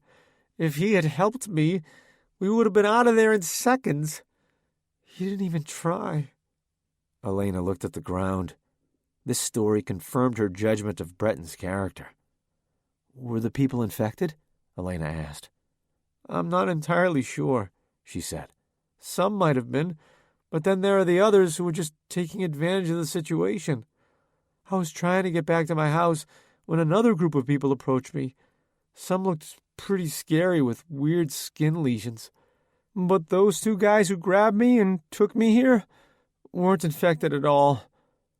Not with your virus, anyway," she said, raising an eyebrow at Elaina. Your virus. A chill ran down Elena's spine. Once again, she was being blamed for something that wasn't her fault. Also, she was still in disbelief that it was her virus that did all of this in the first place. Something wasn't right, but she was in no position to figure out what it was when there were so many dangers to watch out for. "What do you know about the virus?" Elaina asked, preparing to have her worst suspicions about Breton Vincent confirmed. Natalia bit her lip. "Can I ask you one thing?" she said softly. Elaina nodded, knowing exactly what she wanted to know. "Did you release the virus?" "No." Natalia looked into Elena's eyes as if she were searching for some sort of tell, some indication that Elaina was lying. "Okay," she said finally. Elaina was expecting more of a discussion, but if Natalia wasn't looking for any more information, she didn't want to push it. It seemed like she believed her. Even one ally at this stage would be big for Elaina, and she didn't want to screw that up. Still, accepting an answer didn't necessarily mean that Natalia believed her. All she was confirming was that she heard Elena's perception of the truth. Nothing more and nothing less. "I need to go back to the lab to work on some stuff," she said vaguely. "That's what I was doing when I heard you scream." "Oh," Natalia said flatly. "Should I go?" "I don't think that's a good idea. It's probably best if we stick together. At least until we find a safer place to be," she added. If you want to come to the lab with me, I don't mind. Thanks. That would actually be pretty cool. I really don't want to be alone right now. Is there anything that I can help with? I don't think so, Elaina said hesitantly, still not sure what to make of Natalia Vincent. Sorry. That's fine, she sighed. I have no problem sitting back and minding my own business, if it means that I have a little protection from the crazy assholes of the world. With that, Elaina headed back to the high school chemistry lab with her new companion in tow. While she wasn't always the best at keeping people entertained, she was relieved to have someone with her. There was something so eerie about being alone while the world around you was crumbling. They had rounded the last corner when they heard a sound coming from in front of them. Natalia clutched Elena's forearm tightly. What do we do? Natalia whispered. Maybe it's nothing, Elaina whispered back. I need to get into the lab and grab my samples. Then we can leave if we're in danger. However, there was no time for that. Standing directly in front of the science room were 4 women with their teeth bared. Elaina knew at once that they were infected and that they were ready to attack. Natalia squeezed her arm tighter. Are they? Yup. Let's go, Natalia urged, pulling Elaina back to where they came from. Elaina froze in her tracks. My samples, she breathed, feeling her pockets. She only had a little bit of the original virus and 1 vial of Lily. They're going to infect us. We have to go. Elaina pulled toward the science lab. She wondered if she could outrun the infected women before they caught her. There was no time to test her hypothesis. The second she took a step forward, the women lunged forward, taking off into a full sprint toward the 2 girls. Elaina and Natalia ran toward the front exit when 2 men blocked their path. They couldn't tell if they were infected, but at that point, they didn't trust anyone who was running at them. Elaina pulled Natalia down another empty corridor. Eventually, they made it outside through an emergency door and ran until they could no longer hear the door alarm. Panting, Elaina turned back to look at the school, worried about the samples she'd left behind. She wondered if she still had a chance to work on the cure without them. In the back of her mind, she also wondered if anyone would find her samples and understand what they were. At this rate, it hardly mattered if someone became infected from her work. She was more concerned that she was leaving a trail of evidence wherever she went. She would need to be much more careful at her next lab. If she found a new lab, part of the pain involved with leaving her work behind was not knowing if she'd be able to pick it up again anytime soon. If she couldn't, more and more people would become infected. The more people who progressed to the rage symptoms, the more people who would potentially stand in her way. Where do we go? Natalia asked, looking toward the slightly older girl for guidance. Even though she had earned her doctorate in virology, in many respects, Elaina still felt like a child herself. She wasn't ready to be fully responsible for herself or others. We keep walking, Elaina said quietly, heading toward the soft glow of the early morning horizon. Chapter 9. The girls trekked down side streets and dirt roads, avoiding contact with anyone, infected or not.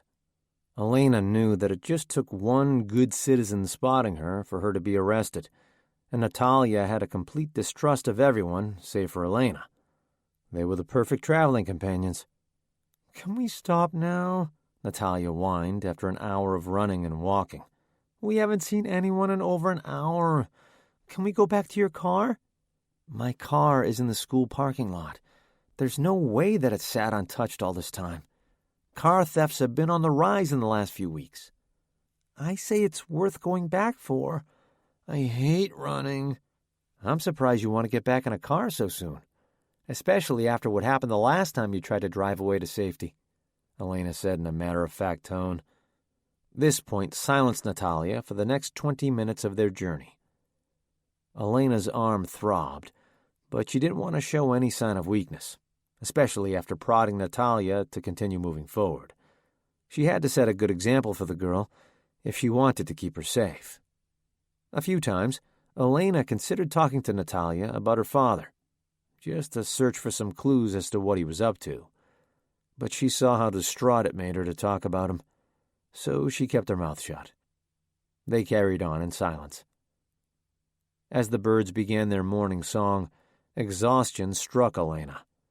She had pulled numerous all-nighters during her academic career, but never like this. Many times, if she found herself lost in a textbook, she hardly flinched when her wake-up alarm sounded. Now, the signs of morning filled her with dread. With no safe haven in sight, she would continue the routine of running and searching for a lab well into the next day if need be.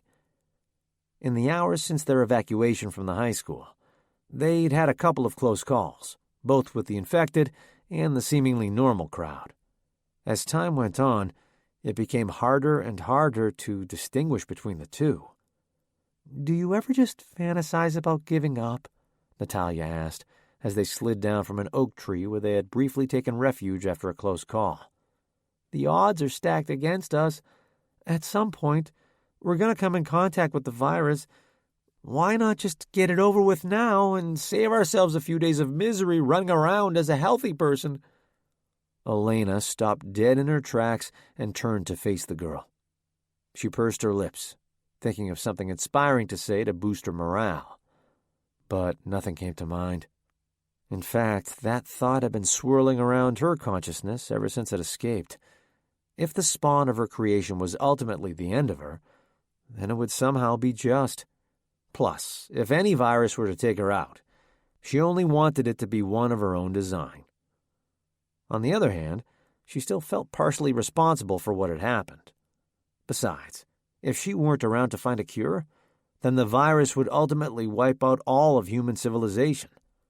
Of course, if everyone were dead, it wouldn't really matter.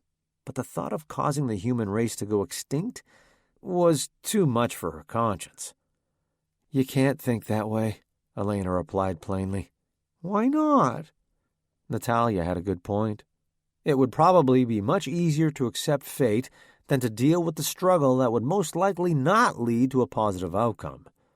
More than likely, at least one of them would succumb to the virus within months. Regular viruses were bad enough. There were so many humans on Earth that it was hard to teach everyone that normal human contact, the very actions that made people human, would spread disease. Shaking hands, cuddling, even making love, could all conceivably spread communicable diseases from one person to another. With the Morgan strain, the infected spread disease intentionally. They bruised and battered healthy individuals until the breaks in their skin absorbed the virus. This disease wasn't spread by engaging in normal social situations. An unexplainable hatred of others spread it. "We can't let it win," Elaina said softly. "What do you mean?" "The virus wasn't supposed to be a bad thing. In fact, it was meant to be harmless to healthy people and extremely beneficial to sick people with no other chances." "But it's not, don't you see? What difference does it make whether it was intentional or not? We're still running from maniacs who want to kill us." "I can stop it. And if I can stop it, then I'll keep you safe. You'll be first in line for the vaccine once it's ready." "Really?" Natalia asked, her eyes wide and shiny. "You're not just saying that so I won't leave you, right?" Elaina shook her head. "I mean it." "Do you really think you can stop this?" Elaina raised her chin, standing tall. It was a trick her mother taught her for shaking off the nerves when public speaking. Manufactured confidence was nearly as good as the real thing. "Yes," she replied with full confidence. "I really think I can." "Then I want to help," Natalia answered. "I just want this to be over so I can go back home." "Me too." "I'm starving," Natalia whined after walking through an abandoned downtown of suburbia. "Can we stop in this convenience store and grab something to eat? We're going to need food eventually." Elaina nodded. She was right. The reserves she purchased at the grocery store were still in her car. Her stomach grumbled furiously when she thought about the sugary snacks she'd left behind. "Fine, but let's make it quick. If it hasn't been fully raided, then it probably will be soon. We'll grab a few small things that we can carry with us, and then we have to get out of here." Natalia beamed. "I've always wanted to take whatever I wanted from a store like this," she said, eyeing the gas station. "Somehow, it's not nearly as exciting as I imagined, running from the infected." Elaina cracked a small smile. She wanted to seem like an adult, but she secretly held the same desire. As it turned out, there were still small joys that even the downfall of humanity could not take away. Cautiously, the pair entered the store through a broken glass door, ready to stuff their pockets with all of the saturated fats and sugar they could carry. Natalia made a beeline to the chocolate bars, while Elaina mused over the different flavors of chips. They each made a few selections when they heard the sound of a door slamming shut. They jumped up and turned toward each other, hoping that it was in their imagination. By the other's reaction, they knew it was not. Someone was in the store with them. Elaina felt a wave of panic wash over her. Whoever was in the back room of the store was coming nearer. They had two options: run or hide. If they ran, the person in the back would give chase, and they would have to run down the commercial area looking for shelter. Businesses with goods worth stealing were already occupied, and those that held no interest to the average infected or criminal were locked. There were no great places to hide once pursued. If they hid, the person in the store could potentially attack them if they were found.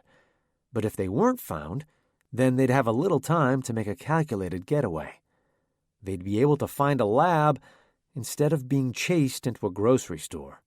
"Hide," Elaina whispered, pushing Natalia toward a storage cupboard under the coffee machine. The girl folded her legs like a contortionist and squeezed into the small space. When Elaina could ensure that her traveling companion was well hidden, she tucked herself behind a display of postcards and magazines. In natural daylight, she would likely be seen, but in the dark store, she was camouflaged. If they could just stay silent long enough for the looter to get what they wanted and leave, then they would be free to go. With a loud blast, the back door burst open, revealing a beast of a man. His wide shoulders gave way to hulking arms. Elaina estimated that he was about 6 feet 5 inches and weighed around 300 pounds.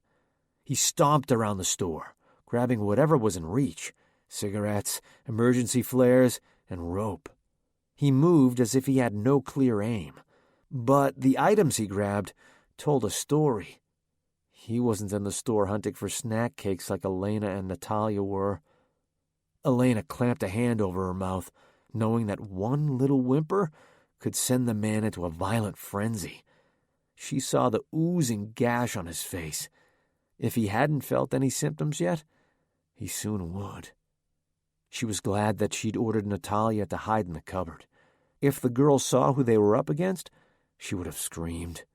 No, it was better for her to imagine that the danger was smaller. The man, pleased with his selection, walked back toward the heavy back door. Elaina closed her eyes, feeling relief wash over her.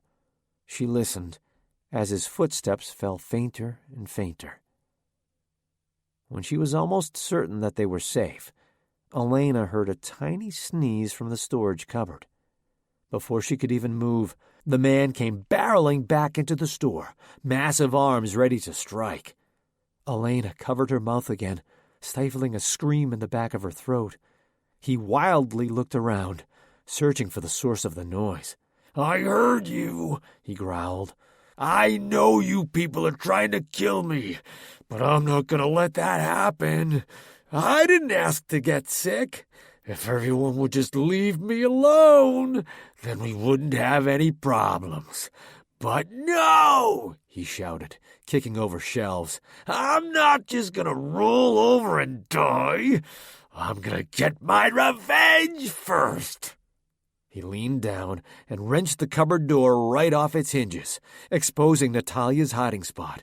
She let out a shrill scream and pulled her former captor's gun from under her sweatshirt, firing a bullet. It went wide, nearly hitting Elaina. The man grabbed Natalia by the wrist and pulled her out into the open. I'm not gonna let some stupid girl kill me, the man roared, pushing her against the wall. Elaina abandoned her hiding place by pushing the wire magazine racks over onto the man. He was big enough that the racks left little damage, but they startled him enough for him to relinquish his grip on Natalia. "Run!" Elaina shouted, climbing out of the hole in the front door. She quickly looked back to see Natalia sprinting after her. Following her was the man, quick for his size. Elaina led the way down the street, looking for anywhere to go. The man chasing them was gaining speed and practically frothing at the mouth. Natalia was panting and starting to slow down. Elaina worried that she wouldn't be able to keep up for much longer, so she led the chase into an abandoned car wash. Weaving through the different stalls, Elaina stopped to grab Natalia and pull her to the side. Then she took the girl by the hand to hide between two gigantic mechanical scrubbing arms. Natalia was shaking like a leaf, so Elaina pulled her close to her body to calm her down. A protective instinct kicked in, and she squeezed Natalia tighter, while silently promising to keep her safe. She was sisterless herself, but as she embraced the girl, she felt a kinship toward her that she wished she could have experienced in normal circumstances. After what seemed like an hour, Elaina released Natalia. "I think the coast is clear," she whispered, slowly walking out of the dark tunnel. "Where the hell did you get that gun to shoot at him?" "I grabbed it after the guy who kidnapped me dropped it. There was only one bullet left, though. I'd never actually shot a gun before." A cool morning breeze blew past Elaina, sending a chill down her spine. Usually, the silence was a good sign, a sign that they weren't in danger. But at this moment, the quiet was eerie. The soft hairs on her forearms stood up. "Something's not right," she whispered. "What?" Natalia asked. Just then, the man who Elaina was sure had moved on jumped out in front of them. "Did you think you could run away from me?" he snarled. "You stupid bitches are gonna die now." The girls screamed and bolted toward the other side of the tunnel. Elaina felt a large hand brush the back of her neck. Then she heard a gunshot. She toppled to the ground, stunned. She lay there, feeling nothing, then feeling faint. Strong hands rolled her onto her back, and when she opened her eyes, she was staring at a gun. "Are you infected?" a voice barked at her. "What?" she moaned. "Are you infected?" He remembered that moment when he thought his life was going to end. That moment after hearing the gunshot, looking down to see where he was hit. He realized he wasn't. He remembered how he turned around and saw his partner had shot himself to save him, knowing he was infected. She slowly sat up. The man on the other side of the gun was wearing a police uniform. The man who had been chasing them lay dead on the street, a bleeding hole between the eyes. "No, I'm not infected," she protested. "Can you get that gun out of my face, please?" she asked. The police officer didn't move. "What are your names? What are you doing here?" "I'm Natalia Vincent," Natalia said quickly, her hands still shaking. "And this is Laney," Elaina interjected quickly. Natalia gave her a quizzical look, and Elaina returned it with a flat stare. The last thing she needed was to be picked up by police for the crimes she never committed. "What are you girls doing out here?" he asked again. "Trying to find food," Elaina answered quickly. She flashed Natalia a warning look. She didn't need to give him any more information than absolutely necessary. "Come with me," he said, gesturing to his cop car. "You can't stay here. It's not safe." Elaina rolled her eyes. It was very clear to her that they weren't safe in their current location. She wondered if the cop was so dense to think that she'd willingly placed herself in the middle of a deserted town. "You never told me your name," she fired back. "My name is Officer Alec Lawrence. You can just call me Alec." Chapter 10. "Stop," Alec said suddenly, drawing his gun again. Elaina turned to look behind her, wondering what hidden danger he saw that she didn't. "Don't move," he barked. "What?" she asked. "Your arm," he said flatly. "My what?" she started. "Oh, it's a long story," I bet it is, he grumbled. How'd you get it?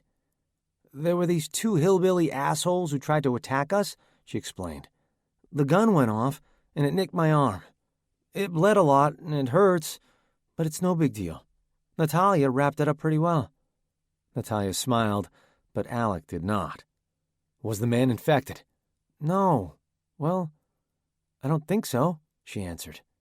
I think he was just trying to capitalize on the epidemic. You realize that you could be infected, Alex said sternly, still pointing his gun. The man I just shot was definitely infected. Sure, she replied, but he didn't touch me. I assure you, I cleaned and wrapped this wound immediately after I got shot. It's not infected.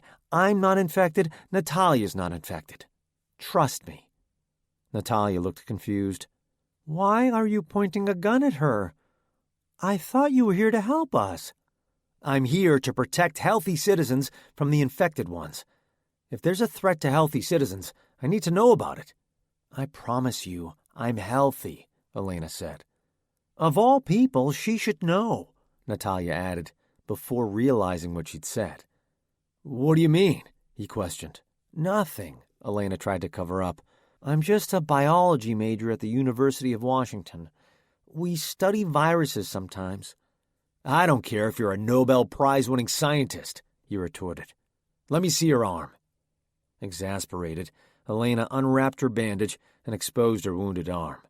The abrasion was clean and had nearly stopped bleeding. Alec held her cold arm in his warm hands and closely examined the wound, checking for any sign of infection. When he couldn't find any, he gently released her arm. Happy? Elaina asked. Well, Laney, it doesn't appear that the wound has been infected, but you need to make sure it stays under wraps and away from others. Do you understand? Yes, she said, giving him a sarcastic smile. Good. Get in the car, and we'll find a place for the 2 of you to go. Natalia hopped in the back seat, and Elaina slid next to her on the opposite side. Elaina wished she'd had just a little more time alone with Natalia to explain what needed to happen, or, more importantly, what couldn't happen here. Alec slammed the door behind him.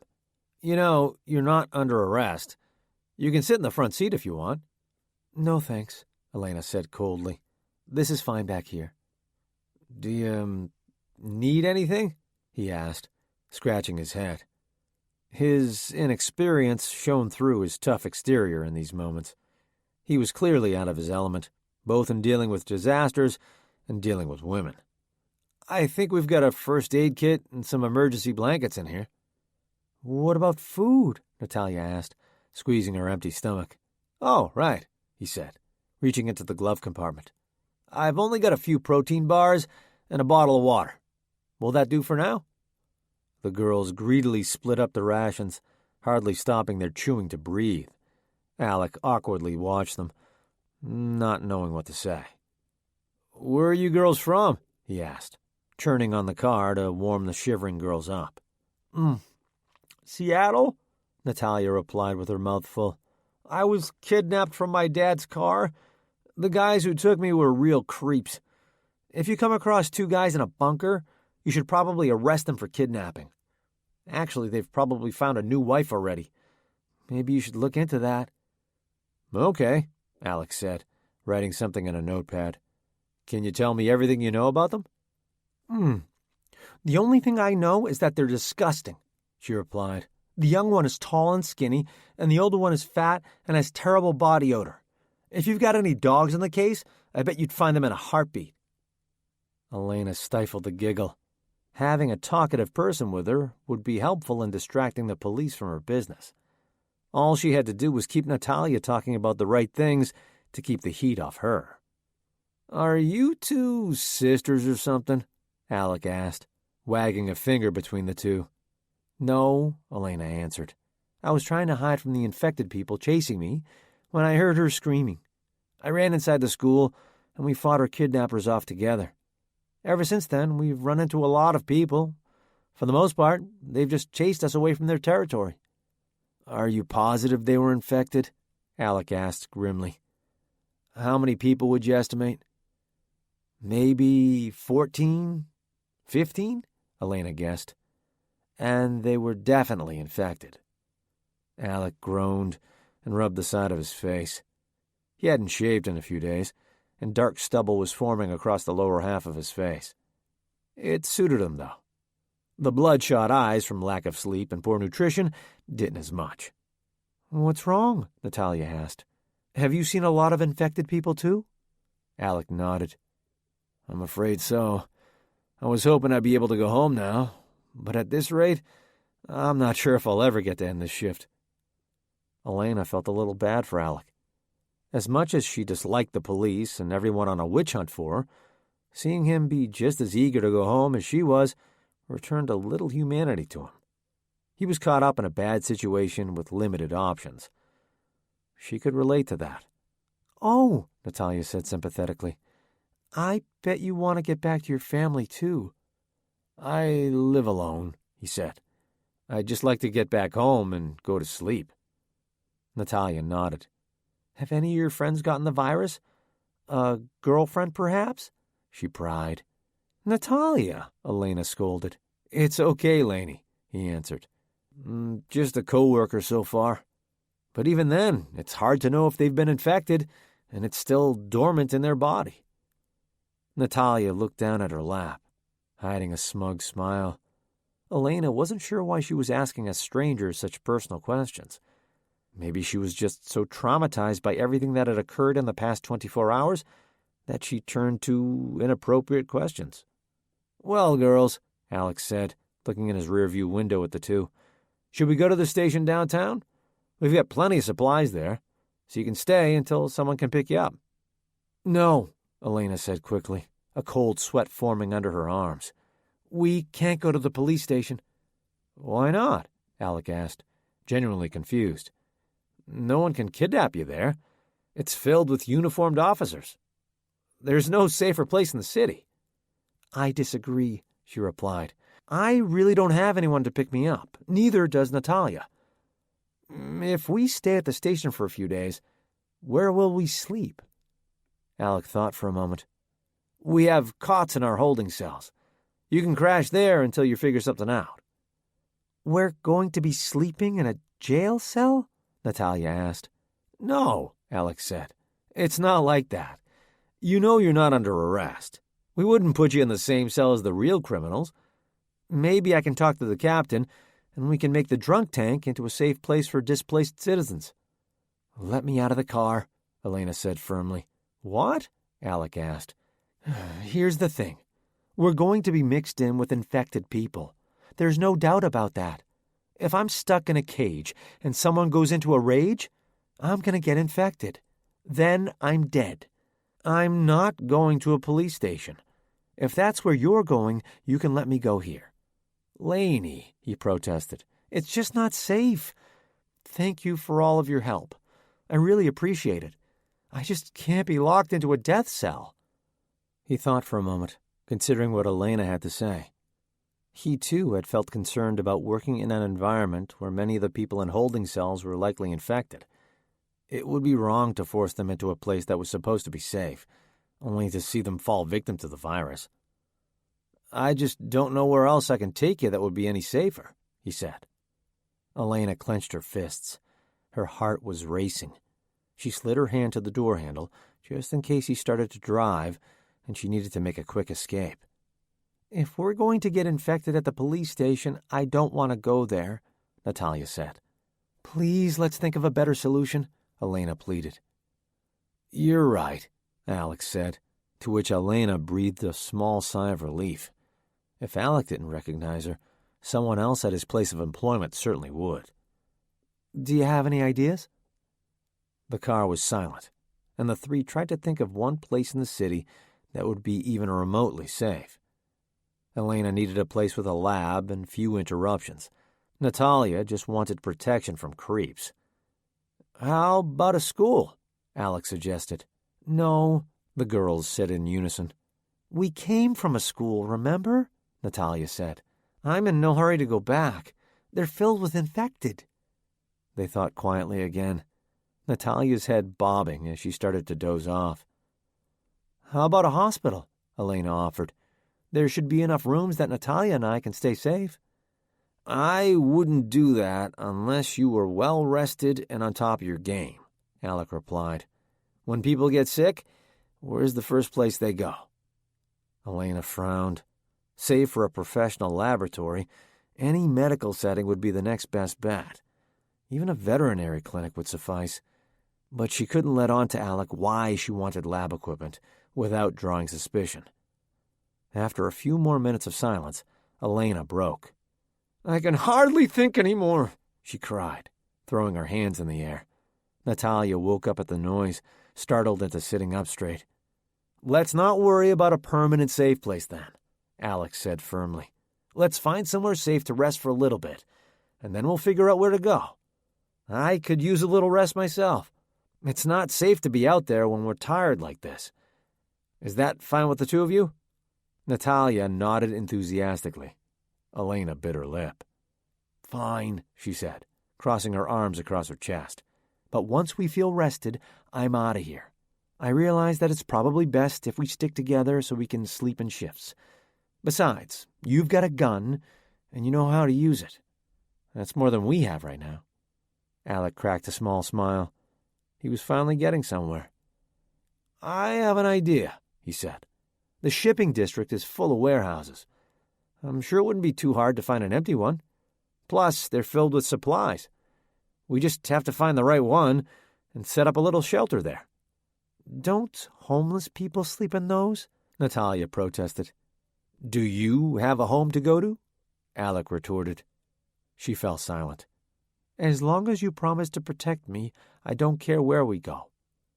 Laney? He asked. She nodded. Once our basic needs are met, we can look for a better place. After some rest, we'll be able to think much more clearly. Let's go before Natalia falls asleep again. Natalia reached across the back seat and squeezed Elena's hand. She gave her a squeeze back. She felt as though they had wordlessly created an alliance. Now, sticking with Natalia was almost equally important to working on a cure.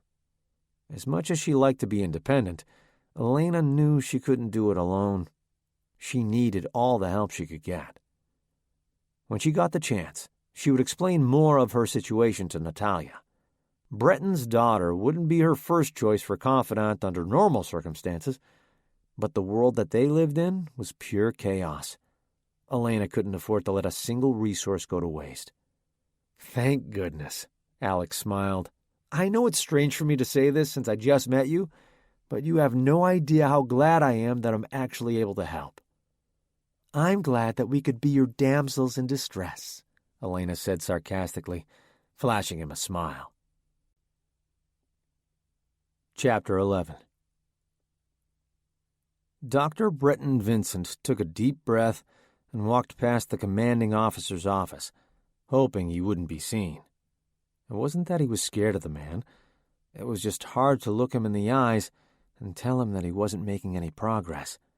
Coleridge, as he knew him by, was a tall, muscular man, like an older version of G.I. Joe.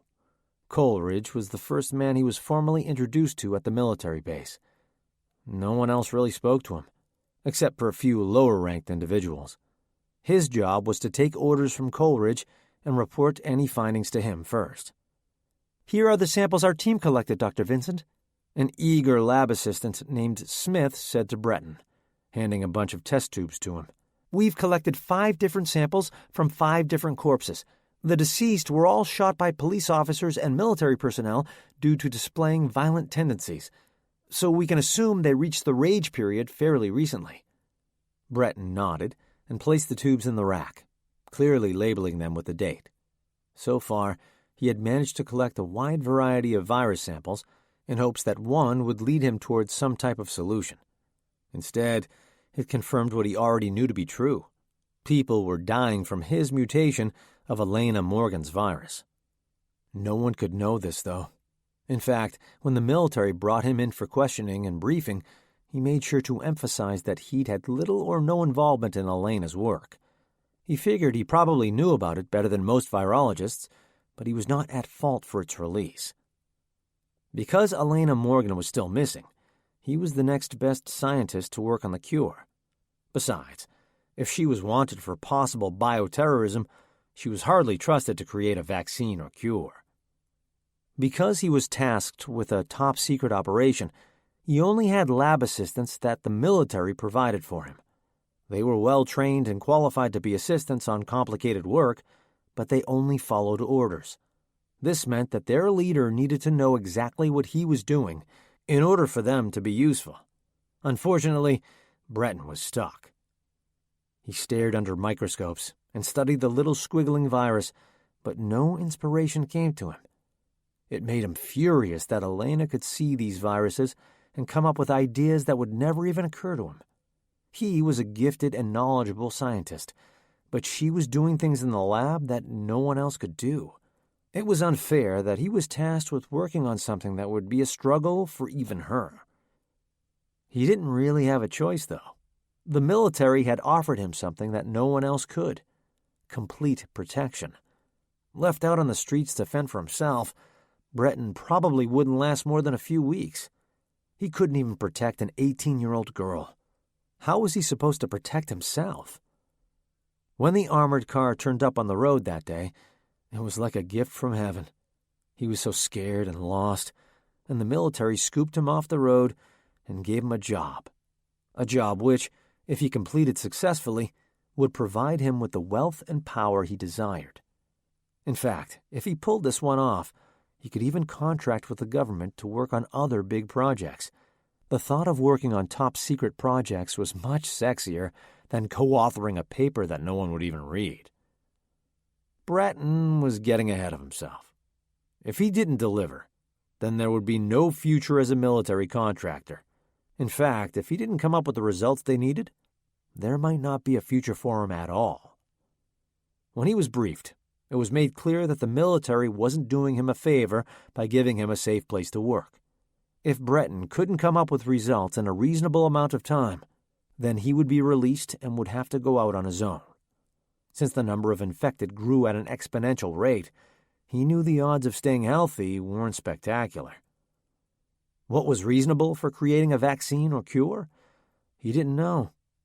From the way Coleridge spoke, it seemed like a shorter amount of time than Breton would have liked. It had been just a couple of days, but he didn't even know where to start. He tried working on a vaccine, but every time he checked back on the virus, it had changed enough that his vaccine was useless. He couldn't stop or predict how it was going to mutate next. It just all happened too quickly. He felt the pressure from the officers who oversaw the progress. They didn't work in virology. They didn't know how slow progress could be. The military had bigger problems on their hands than sheltering a mediocre virologist. They needed to stop the spread of the disease. This went beyond quarantines and education methods. They had to physically stop the infected from willingly infecting others. No one liked to speak of it, but the government was killing their own sick citizens by the hundreds every day. The government was having a hard time keeping the virus contained. What began in Seattle had spread to the suburbs and now had roots in other states. Before long, there was an international travel ban put in place. No one was entering or exiting the country.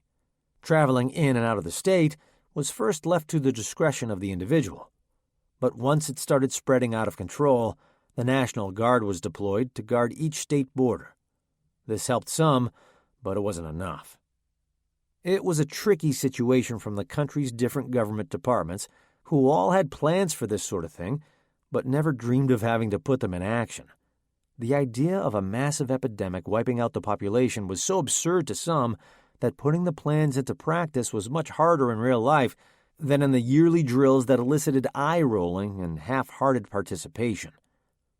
Plans that had been created years ago were left to sit and become outdated. Administrations changed hands, and no one thought to brief incoming staff on how to handle these things. Some of the literature on epidemics was so outdated that it was laughable. Many didn't account for new forms of transportation and new technologies. A lot of it just wasn't around during the days of the polio or Ebola outbreaks. Those outbreaks happened so long ago that history books had to be pulled from libraries to see how they were dealt with. No one was prepared, but they were doing everything they could to stop the spread of disease. Unfortunately, these measures became dramatic once the panic set in. No one was immune to the virus, just as no one was immune to the panic that came along with it. Even the most cool and collected officials had fears that kept them up at night. Will I be next? The only known creator of the virus, Elaina Morgan, was missing. This didn't make her look innocent in the eyes of the law. The longer she hid, the more she was suspected of being a malevolent scientist, hell-bent on watching the world burn. Breton Vincent, on the other hand, was becoming a shining light in a dark world. Out of all the other virologists in their research lab, he was the only one who'd agreed to help. The ones who could be found were sure that they knew nothing about Elena's virus and weren't remotely capable of understanding it. But Breton, with false confidence and the desire to succeed, had agreed to do the impossible. Setting his wire glasses on the lab table, he rubbed the sweat from his forehead. He needed to focus if he wanted to beat the clock. A chicken's egg in hand, he carefully injected a tiny sample of his virus inside, then placed it back in its incubator. He repeated the process over and over again until the incubator was full. Next, he formulated a standard catalyst and added it to his vaccine. He didn't want to rush things, but he hoped it would speed the process up enough that he could begin trials. Breton knew that he could create a vaccine for just about any run-of-the-mill virus out there. What he was struggling with was one that frequently changed. If he could get his vaccine released quickly enough, it might work. But it wouldn't work forever. It was like making a key that opened one door, when what he really needed was to make a master key that could open hundreds of locks. He might get lucky in a few isolated cases, but by and large, it wouldn't suffice. "I've never seen that technology being used in that way before," Smith said. "I thought people stopped using eggs for vaccines years ago. I've also never seen a catalyst that works that quickly." "You're young," Breton said. "Besides, in emergencies, you have to be resourceful. Do you have any subjects for testing?" Smith looked uncomfortable. He was an excellent scientist and soldier, but he had yet to be hardened by the horrors of the world. "What?" Breton asked. "Don't tell me that you haven't found any subjects yet. I should have cages full of rats ready to go. What's the holdup?" Smith looked at the floor. "I have orders, sir." "What kind of orders?" Breton groaned. "Have you ever worked with primates before?" Breton put his glasses back on. "It's usually not considered ethical to test on animals larger than a rat. Even with rodents, there are still rules. I'm going to need a large sample size. At this stage, 10 rats are more valuable to me than 1 orangutan." "Sir, this is the military. You can get whatever you need in any quantity you want. This is a desperate situation. Our commanding officer wants to move things as quickly as possible." This made Breton nervous, not because he had any problems testing on animals of various sizes and intellects, but because he knew that these guys were not messing around. If they could wipe out infected people without batting an eye, bring all sorts of animals for testing, and do so without the public knowing, then what could they do to him if things didn't go well? "It's fine," he said, "but I feel more comfortable working with rats. Besides, their DNA is similar enough to humans that it doesn't sacrifice quality. Please ask your supervising officer if we can start with rats first." "Yes, sir," Smith responded, turning on his heel. He strode out of the room, just as he was conditioned to do in basic training.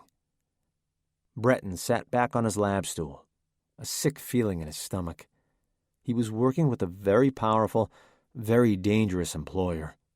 He needed to do whatever he could to get on their good side. Later that night, when he walked back to his barracks, he wondered if his daughter was still alive. Natalia was a sheltered child. If she were still out there somewhere, he hoped that someone was taking good care of her. She was stubborn and tried to be as independent as possible, but she had never experienced a hard day in her life, as far as he could recall. But he knew that if he were being honest with himself, she was gone. If not from the attackers themselves, then the virus would have taken its toll on her delicate frame. She was just a wisp of a girl. Her body would have been ravished in days. Breton tried to convince himself that she was still alive, but at the very least, she'd passed peacefully instead of being overcome with the rage. A tear slid down his face that he quickly brushed away. Breton stood still for a moment and closed his eyes, breathing in the fresh air. He imagined himself standing on a stage, accepting an award for his advances in virology. The Natalia vaccine, he'd call it. And then his daughter's name would be on the lips of everyone around the world. He may have let her go, but he would make sure that her memory would last forever. Breton brushed his teeth in front of the tiny mirror and swallowed a tiny blue pill that the medic told him would help him sleep. Then he lifted the tightly tucked sheets and slid onto the mattress, finally free from the watchful eyes of his superiors. Tomorrow would be a fresh start for the scientist. Sleep would renew his focus, and he'd suddenly become inspired, once he stopped stressing about it so much. At least that was what he had been telling himself every night since the virus was released from the lab. He couldn't lose hope yet. There was too much on the line. Fame, money, and protection from the very thing he adapted and released into the world. Chapter 12. "How well do you know this area?" Elaina asked Alec as they drove back into the city they'd abandoned not long ago. The air smelled of burned plastic, and a thick smog hung over them. "I've been living here my whole life," Alec answered. "Don't you worry." "I wasn't worried," Elaina lied. "I was just making polite conversation." Elaina wasn't yet convinced of the police officer's competency. He looked to be about her age. She wondered if she would have been in a class appropriate to her age if they had met in school. She doubted it, though. She went to a private science and technology high school. He seemed like a public school kid. Elaina tried to relax, but her type A tendencies tried to take over. Many called her a know-it-all, but she just had a very good idea of what was rational and what was not. Going to an abandoned warehouse didn't seem like a good idea when much of the population was looking for shelter and supplies. They certainly weren't the only ones with those same needs, and the intelligence to know where to get it. There are so many of them," Natalia yawned as they drove through the rows of metal buildings. "How do we choose which one to stay in?" Elaina looked to Alec for an answer. She didn't think that he had one. "Well," he said, slowing down, "we want something that's empty, and it would help if there were some good supplies inside. The problem is we have no way of knowing what's inside without checking ourselves." "That's going to take forever," Elaina sighed. "Shall we split up?" "No," Natalia said quickly, clutching her seatbelt. "I don't think it's a great idea either," Alec agreed. "Don't worry, we'll find something in no time." Elaina rolled her eyes. There was no reason she should trust him. If he were a little more aware of the news, he would have arrested her without asking questions. Still, she figured she was lucky to meet up with a dumb cop. He could provide protection for a brief length of time, until he realized who she was. "It's now or never," Alex said after coming to a halt in the middle of 4 different storage buildings. "Let's see what we're working with." Elaina thought he seemed a little too cheery to stop, but she reasoned that one might be at more ease in this kind of situation if they had weapons and the means to use them effectively. "Stay here," he ordered, getting out of the car and opening his trunk. Elaina watched him through the rearview mirror, wondering what kind of firearms he had stored back there. Instead, he pulled out a backpack and started unbuttoning his uniform shirt to reveal a snug white T-shirt underneath. Natalia snickered softly, and it took Elaina all the composure she had not to join in. She hated to admit it to herself, but Alec was not a bad-looking man. Reaching into the bag, he pulled out a hooded sweatshirt and jeans. His lower half was hidden from view, much to Natalia's disappointment, but when he returned to the driver's seat, He didn't look like a cop at all. Instead, he could have fit in at any college campus. "Are those your undercover clothes?" Natalia asked, a wicked smile spreading out across her face. "Something like that," Alec replied. He reached into the storage console and tossed an extra handgun into his backpack, along with the empty water bottle and various other items he could find. Elaina and Natalia followed him from the cop car to the first warehouse. The sliding metal door was cracked open, so they squeezed in to see what was inside. Much to their surprise, there were people inside. Quite a few of them. Fires were burning in metal barrels around the expanse, and people from all walks of life were gathered around to absorb some of the warmth. Natalia opened her mouth to speak, but Alec placed his fingers to his lips, signaling silence. He was being cautious for good reason. There was no way of knowing if these strangers posed a threat from this distance. After creeping around for a short while, Alec led them back outside. "I think it's probably too crowded in there," Alec said softly. "I think we should keep looking." Elaina nodded in agreement. The fewer people to identify her, the better. The sight of the people seeking refuge in the warehouses was haunting for Elaina. These weren't just homeless people in tattered clothing looking for a warm place to sleep. Instead, average people occupied the buildings. Teachers, retail workers, and accountants were huddled together. The only difference they shared from the usual vagrants was that they once had homes. But once society's only concern is staying alive, it's easy to be pushed out of a home with nowhere to turn. Even Alec knew that his position as a police officer was much different than the job he signed up for.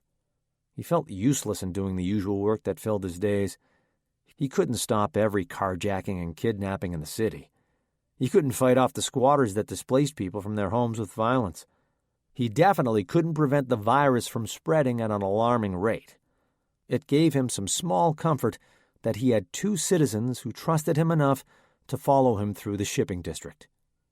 The trio explored different warehouses, all of them a little too full for comfort. A few times they were unsure if the inhabitants were healthy or infected. Finally, after 3 or 4 attempts, they found one that was good enough. For the 3 of them, good enough meant that they could expect to keep to themselves and avoid being attacked or bothered for supplies for a couple of hours. "Look," Elaina whispered when they entered. "Shipping containers." This particular warehouse hadn't even been unloaded before the virus struck. A few metal containers had been opened and emptied, but most remained latched shut. Alec led the girls over to a quiet corner. They weren't completely alone, but their other housemates appeared generally uninterested in knowing who was setting up residency on the other side. Elaina wrenched the latch of a container open. She struggled and strained, but she eventually managed to reveal crates full of pet supplies. She laughed as she pulled dog beds of varying sizes out of a protective plastic bag. Rawhide bones and tiny stuffed mice lay at her feet. She wondered if all of the cubes would be full of mostly worthless items. It had been foolish of her to imagine crates filled with bottled water and canned food. She exited the container to watch Alec open his latch with ease. She rubbed her tired muscles, wishing she had used her free pass to the university's recreation center once or twice. "What's in there?" she called to him. Alec returned, holding 2 large plastic flower pots in his hands. Before she could stop herself, she burst out giggling again. How incredibly bad their luck must be if a warehouse full of merchandise for the taking turned out to be completely useless. Alec looked surprised to see Elaina in either surprisingly high spirits or on the verge of a mental breakdown. He studied her face with concern, wondering if inappropriate giggling was a symptom of the virus. "I'm sorry," she said. "This is just so incredibly ridiculous. We could take whatever we want, but we're stuck in a warehouse full of pet supplies and gardening items. What do we do? We have no food and water and nowhere to go. Is this the end for us?" "Hey, you guys," Natalia called. "I think I've got something." Elaina jumped down from her perch and followed Alec to the other container. Alec shone his flashlight into the dark space. "What'd you find?" he asked. "Baby stuff," Natalia answered, flinging a mobile with stuffed animals out of the way. It's not much, but it's better than nothing, she said, pulling out a box of tiny glass jars. Baby food, Alec chuckled. You're right. It's better than nothing. And you know what? I think it's going to rain today. If we put a few of those flower pots outside, we could collect enough rainwater to last us a few days.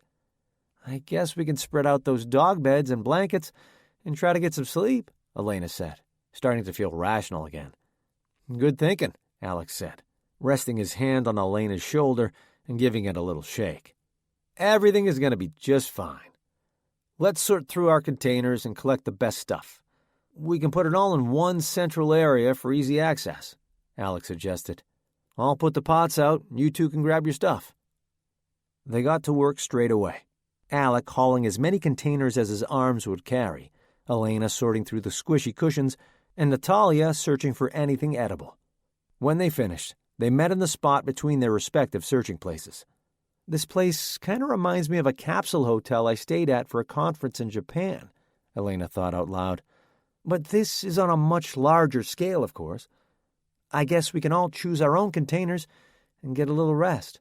No way in hell, Natalia interjected. These containers are pretty massive. If someone comes after me, it would take about a minute for someone to hear my screams and come find me. By that time, I'd already be dead or infected. We stick together. Elaina started to protest. She spent much of her time alone, so being paired with two other people really threw off her routine. She just wanted a little time to chill out and decompress before the next day. She was hardly even tired anymore. It was the middle of the afternoon, after all. As much as she had been through with Natalia, and now Alec, they still weren't close.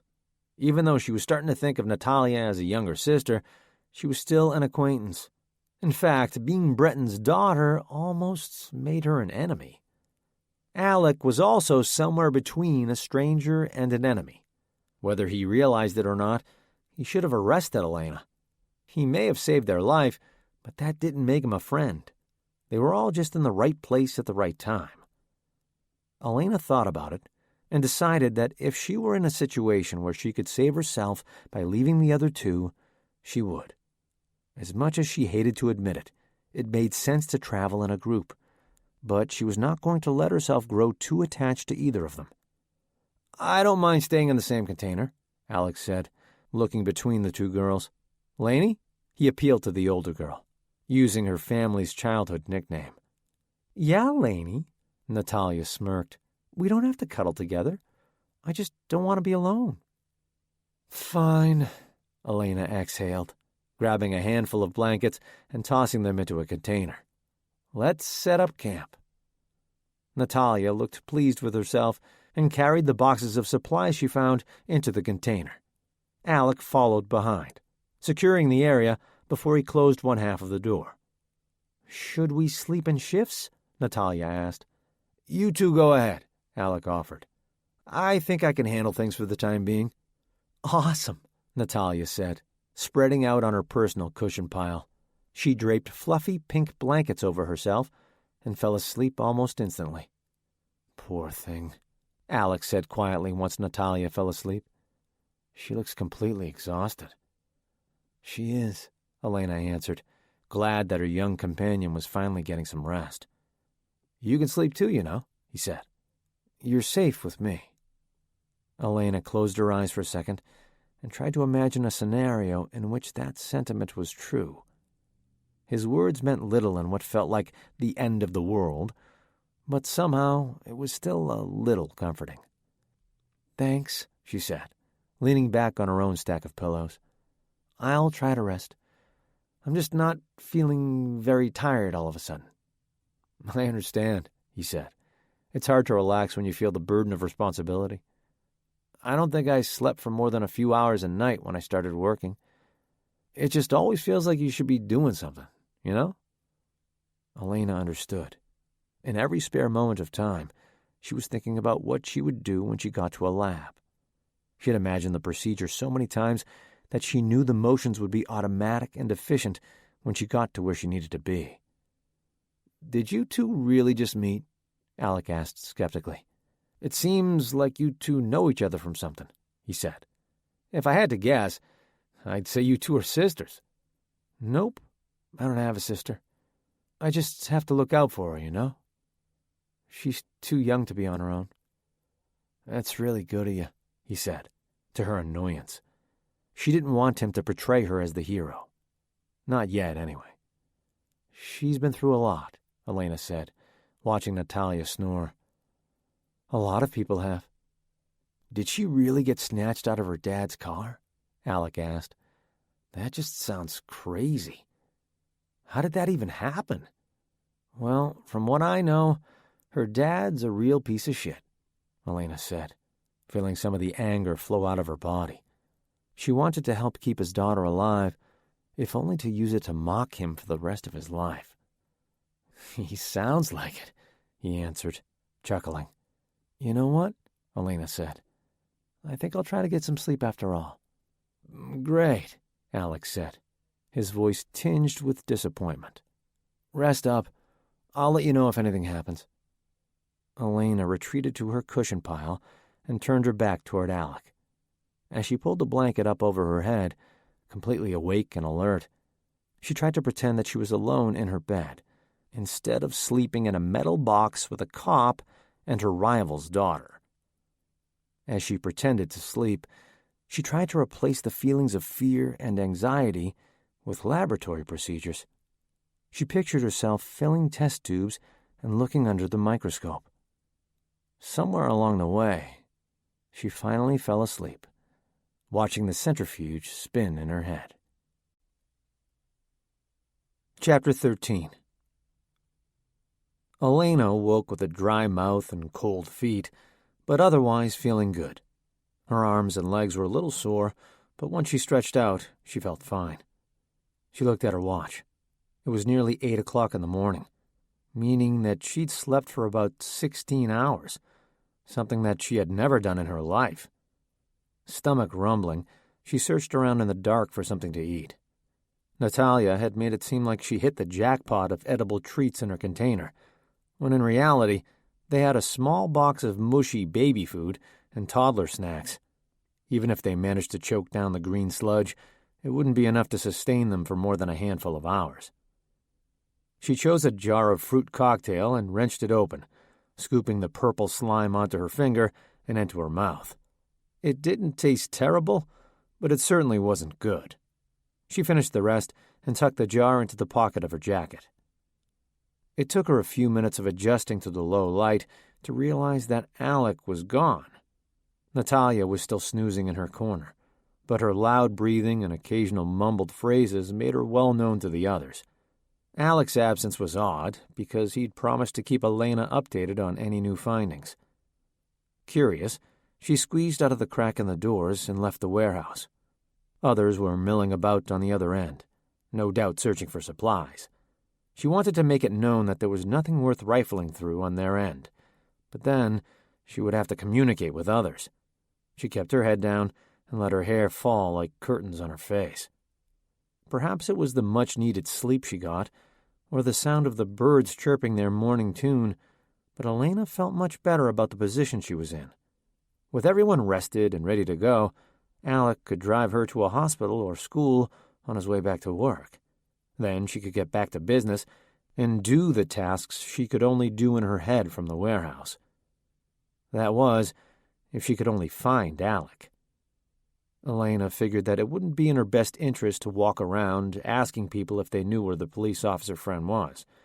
Government officials were under fire at the moment for their perceived poor response to the disaster, and none would be very happy to see a police officer walking around collecting supplies of his own. Plus, the fewer people who saw her face, the better. She started walking back toward his patrol car when she heard a hissing sound from the edge of the building. "Hey, Laney," he hissed, waving a hand at her. "Come here." She jogged over to him, looking behind her shoulder to see if anyone noticed her. The coast was clear. "What are you doing?" she asked. Alec pointed to the flower pots with a grin on his face. "Look," he said, sloshing around a few inches of water in each plastic receptacle. "Drink up. It's important to stay hydrated, especially when we don't know how much longer it'll be until we get more. With any hope, it'll rain again soon, but it's hard to know." She took a planter from him and held it to her lips. It smelled like newly manufactured plastic, but her mouth and throat were parched. She gulped it down without tasting, letting the cool liquid quench her thirst. Thanks, she said, swallowing again. That's much better. I refilled the plastic water bottle I had, he said. I just wish I had more. She pulled the empty jar from her pocket. We can use these. He laughed. I can't believe you ate that. Was it gross? She blushed. I thought we were all going to, she said quickly. I'm just teasing you, he smiled, lightly shoving her shoulder. Do you want to help me with these? He asked, pouring the water into larger pots. Elaina grabbed one, her face still pink, and quietly carried it into their temporary shelter. Unsurprisingly, Natalia was still sleeping. She's a heavy sleeper, Alec whispered. I had to nudge her at one point in the night to make sure she was still alive. So what's for breakfast? Alec grabbed a few jars and squinted to see the labels. Butternut squash or banana? He asked Elaina. She didn't respond. We'll give the squash a go, he said, popping off the top and pouring the mixture into his mouth. He grimaced. I can't believe you ate that, Elaina mocked. We're in the middle of a crisis, Laney. We don't have time to be picky. How do you think Natalia's going to react to our new cuisine? Elaina cracked a smile. The often dramatic teen would probably have a lot to say over the slim pickings. I know this sounds weird, Alex said after a long silence, but you look really familiar. Do I know you from somewhere? Elaina froze. This was the moment she had been dreading. Maybe he was awake during the briefing about her after all. With her face plastered all over the news, it was only a matter of time before it clicked, and he realized who she was. I don't think so. I have a pretty good memory, and I know I haven't met you before. Okay. Maybe we didn't meet, but I think I've seen you around somewhere. Do you frequent the bars downtown? Or did you go to the University of Washington a few years ago? No, she answered, hoping he would get tired of questioning her and just wake up. For a moment, she thought about nudging Natalia awake, but she was too far away to wake without Alec noticing something was up. Okay, he said skeptically, still trying to figure out how he knew her. She scrambled to change the subject, to fluster him somehow.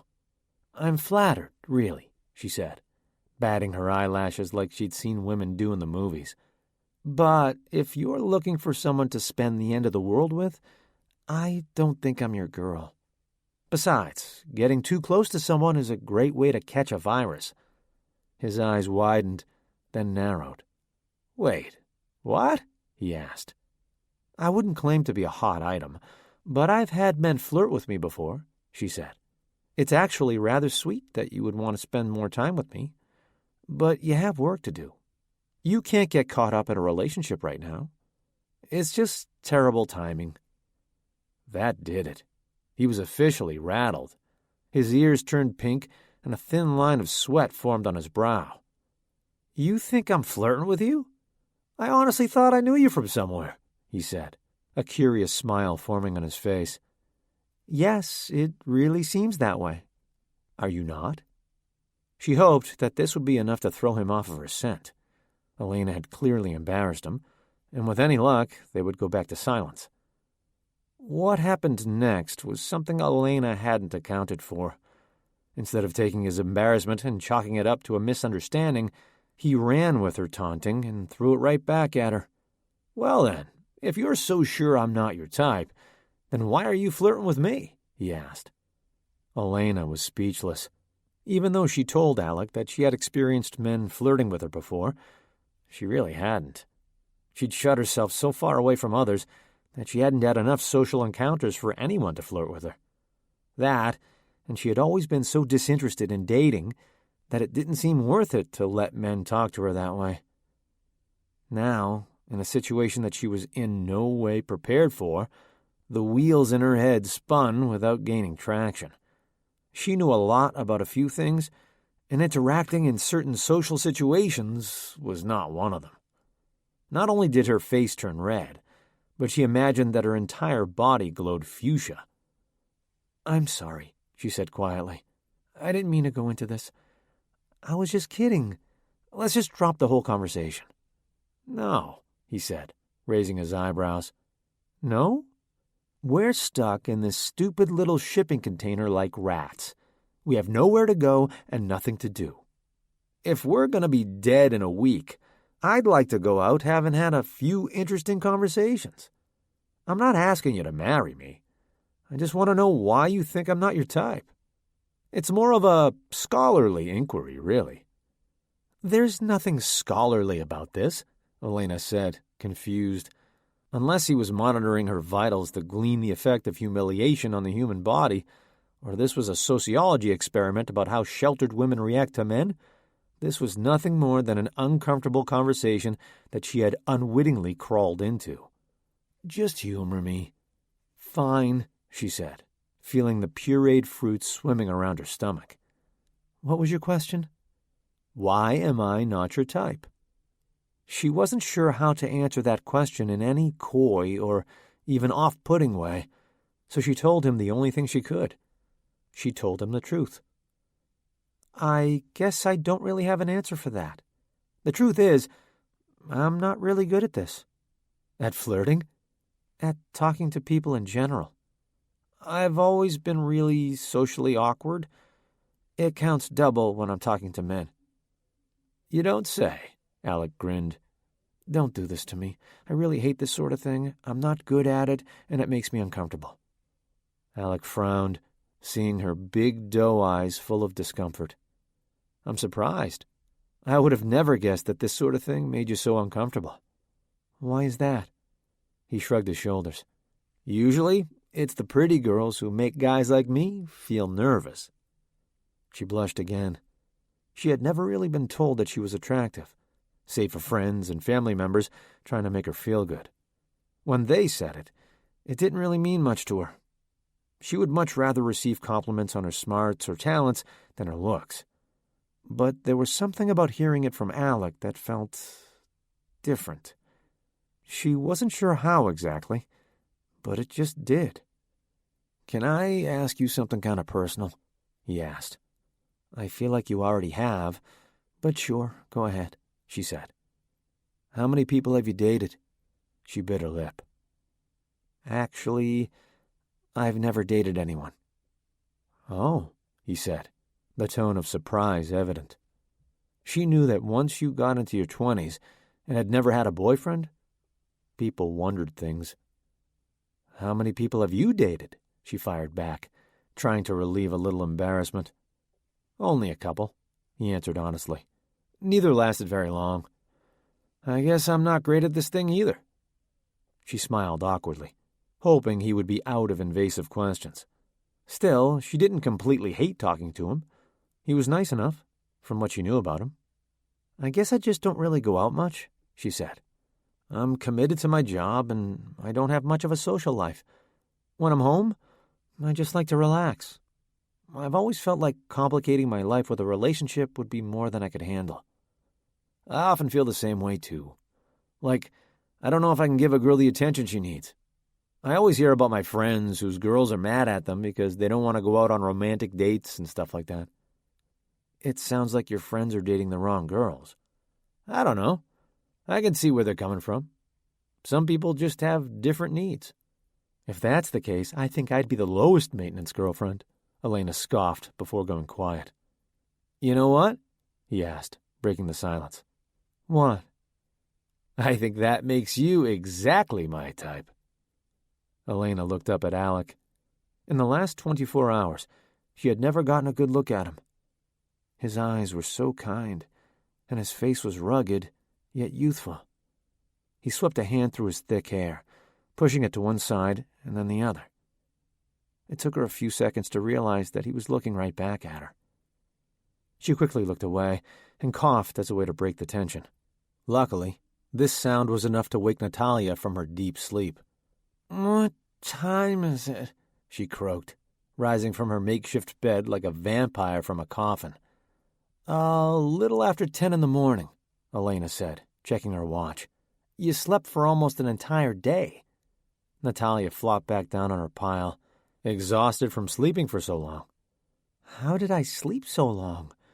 What did I miss?" "Nothing," Elaina and Alec said in unison.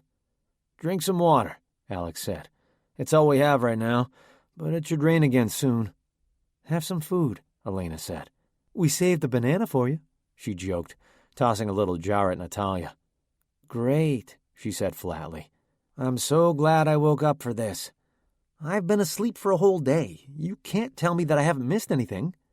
"I promise," Elaina said. "We haven't done anything but drink acrid water and eat mushy fruits and vegetables since you fell asleep." "Good," she said, sitting up again. "I really hate missing out on things."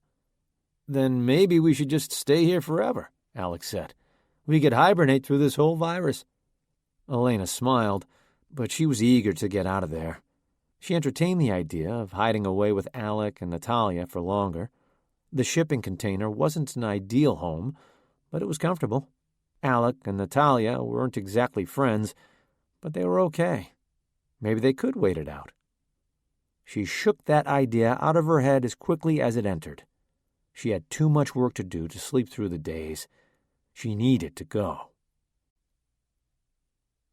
Chapter 14.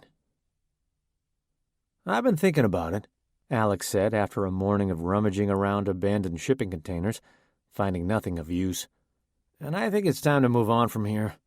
We came here for the resources, and there's not much here. If we don't find a better source of food and water, we're not going to make it much longer." Elaina nodded enthusiastically. She had been waiting for someone to plant the idea. If she brought it up herself, she thought she might seem suspicious.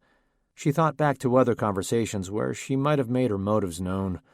She still wasn't sure how sharp Alec was, and she didn't want to risk getting busted just because she'd underestimated him. "Where are we going?" Alec asked, filling an empty jar with the little water they had left. "We?" Elaina asked. "I thought you could drop us off on your way back to work." Alec scoffed. "Work? If the station even remembers that I'm still technically out on patrol, then they don't care what I'm doing. I realized after the 5th person I killed that I need to look after myself first. I'll try to help wherever I can, but this is chaos. Who knows if the station is even still standing?" "So what now?" Elaina asked. "You're just doing your own thing? You've gone rogue?" He suppressed a smile. Apparently, he enjoyed that idea. "I'd probably do more good if I didn't have to answer to my superiors. Besides, I don't think I could sleep at night if I didn't know if you two were okay. I don't like to just abandon people like that. Why do you care about us? You helped us out of a tough situation, and we can handle it from here." Alec frowned. He didn't know how to articulate the way he felt about the girls. Perhaps it had something to do with taking that teen girl's life. He didn't want to see any more young people get to that point. Besides, he knew that they'd probably run into other infected people the second he left them alone. That was just how things worked. Nothing good could ever last. "Laney," Natalia scolded, "why don't you want him to stay with us? He's generously offered us his professional protection. Can't we just stay with him for as long as we can?" Natalia was scowling at Elaina now. Elaina could see the fear in her eyes. Alec offered a service that they needed. The only problem was, the longer they stayed with Alec, the longer she would be away from a place to do her work. She didn't know how to choose which was more important, safety or progress. "If we stay with you to find supplies," Elaina said cautiously, "where do you think we should go?" "I've been thinking about it a lot.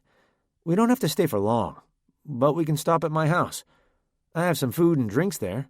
My house is pretty small, so I don't think it would be a target for looters." "Why is that?" Elaina asked, not pleased with his idea. "If you could rob any house you wanted to, without the risk of being caught, where would you go? Would you rob a mansion with champagne and caviar in the fridge? Or a little house that might not have any food at all?" "Fine," Elaina said. "We can go to your house, only because you seem so confident that there will be the supplies we need there." Elaina pouted, but Natalia was clearly relieved. "This is the best option for us, Laney," she said, grabbing onto her arm. "It will be fine." "Okay," Elaina said calmly, though she wanted to scream out an objection. "Let's go." They gathered the little drinking water they had left and walked to the spot where they'd left the patrol car. If she couldn't get her way, Elaina was glad that they could continue forward, knowing that eventually they would stumble upon a useful place. "Where's the car?" Elaina asked, panic rising through her voice. Alec froze on the spot and looked around wildly. "It was here, right?" Natalia walked forward. "Are we sure this is where we left it?" Elaina nodded. "I'm absolutely positive. We were right in the intersection of these two roads.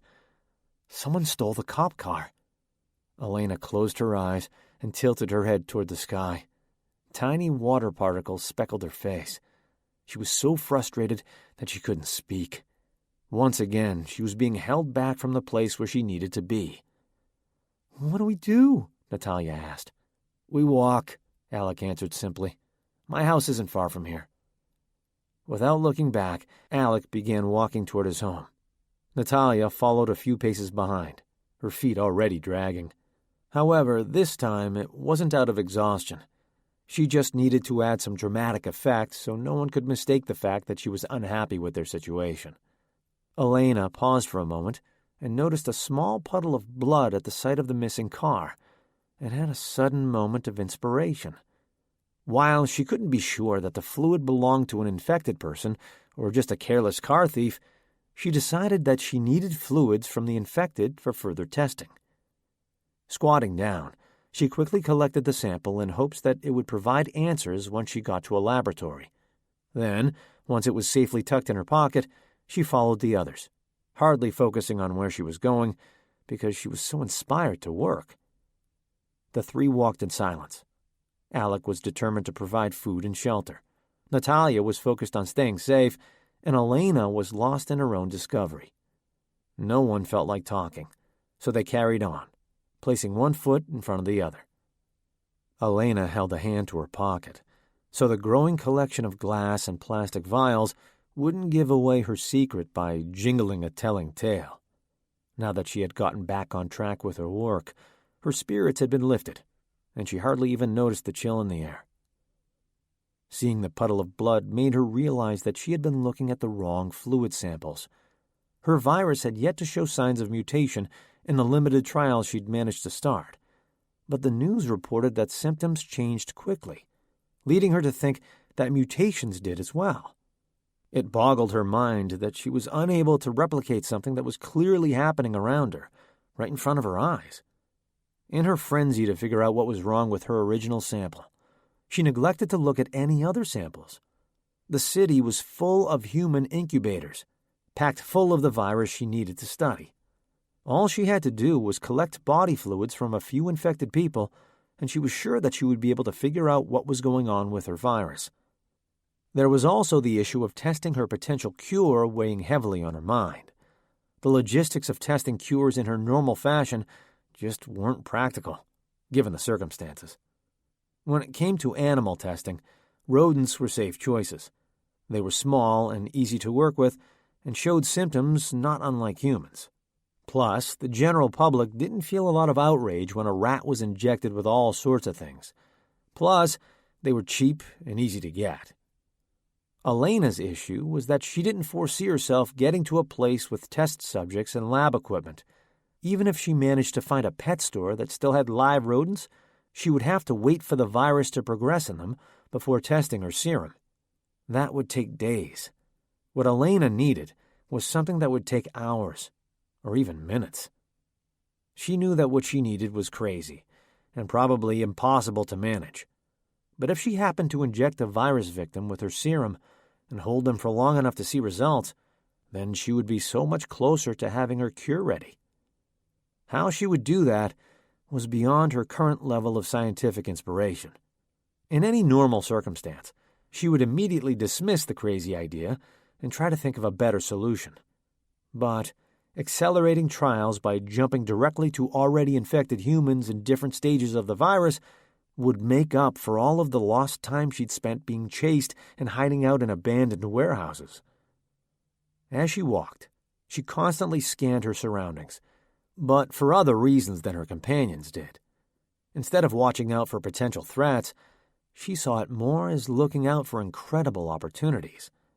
She hoped that she would stumble across someone in the early stages of the virus and she could quietly get them to consent to being injected without anyone noticing. She would have to ditch Alec before that happened, though.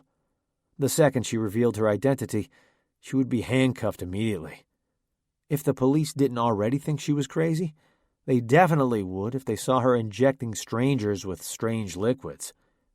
Elaina would have to wait a little longer. She would do whatever she could to continue progress on her project in secret, but she would also reap the benefits of having travel companions. Not only were they highly motivated to search for necessary supplies, but when Elaina was deep into research, it often helped to have people around her to remind her that she still needed to eat and drink. Elaina was broken from her trance by the sight of Natalia lagging even further behind than she already was. She even turned her head a few times to look at Elaina, which concerned her. "What's going on?" Elaina whispered once Natalia was in earshot. "Not much. I'm bored. How much further do you think we have to walk?" "I don't know. Why don't you ask Alec?" "You should ask Alec," Natalia said, wiggling her eyebrows. "Why?" Elaina asked.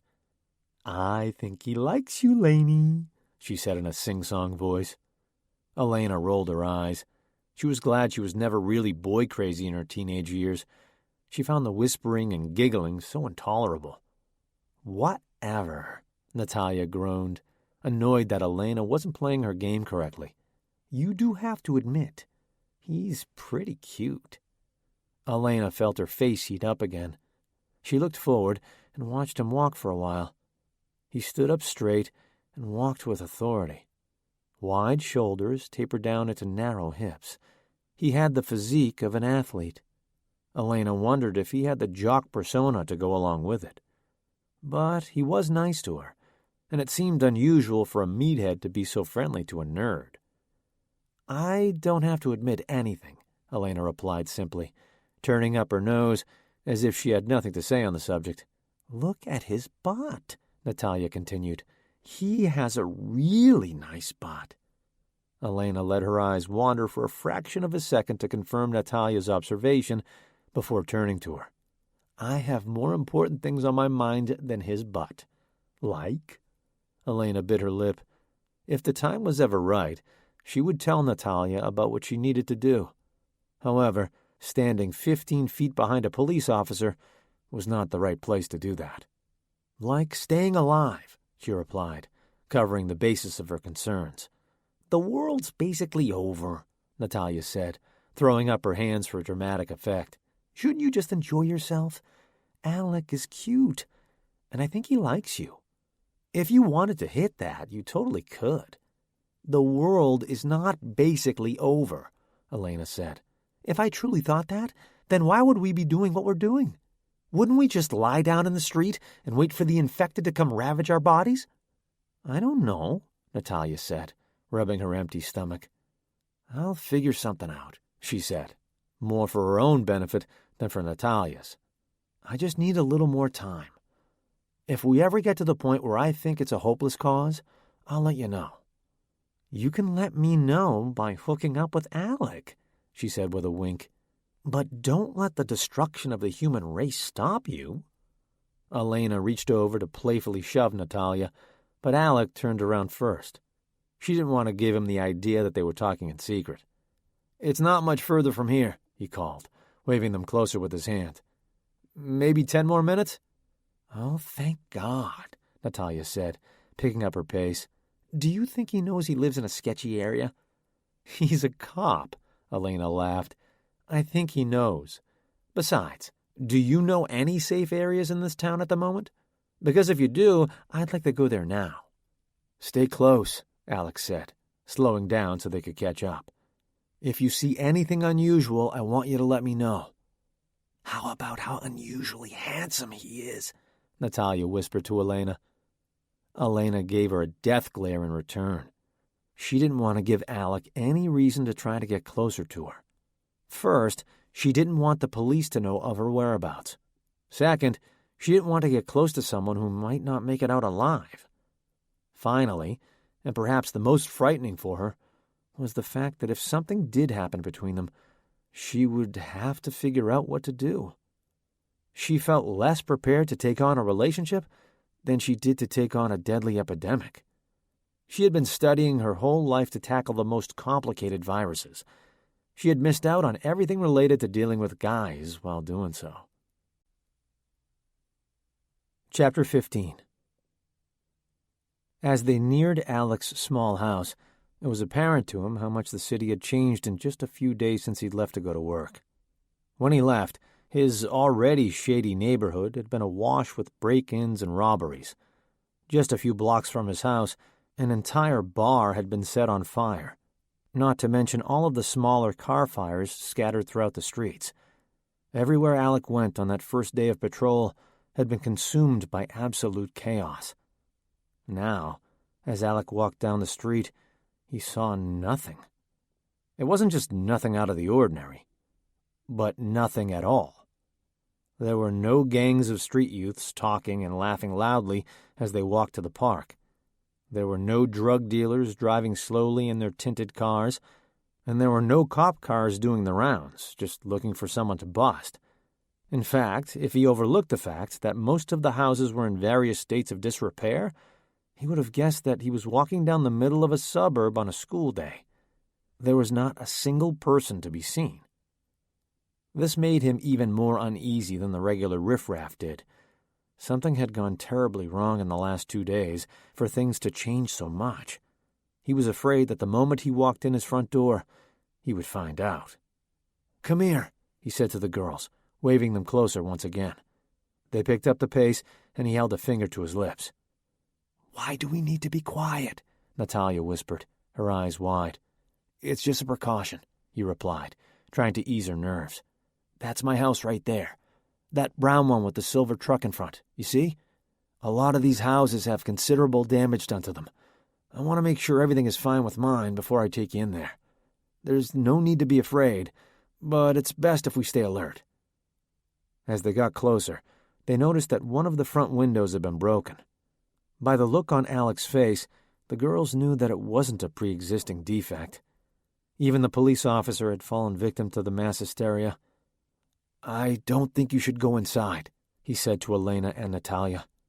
"I don't like the look of this place. How about we ditch our original plan and take my truck somewhere else?" "That's fine with me," Elaina said. "But what about the supplies you said you had?" Natalia asked. Alec tried to swallow, but his throat was too dry. He wasn't sure how much longer he could go on without having something to drink first. The girl was right. He couldn't leave his house without at least checking to see if there was food and water in there first. "You're right," he responded, "but I think I should go in there alone." Natalia tensed up. Even Elaina looked nervous. He drew his weapon from his belt. "Can you two just wait for me right here, behind that car?" he asked, pointing to the edge of the street. "If anyone runs out, I don't want them to see you before I have a chance to take care of them, okay? When I've checked the whole place and it's clear, you can come in and take whatever you want. Then we'll go find another spot. How does that sound?" "Just hurry," Elaina said, looking around. "There's something about this that's giving me the creeps." "I will," he said.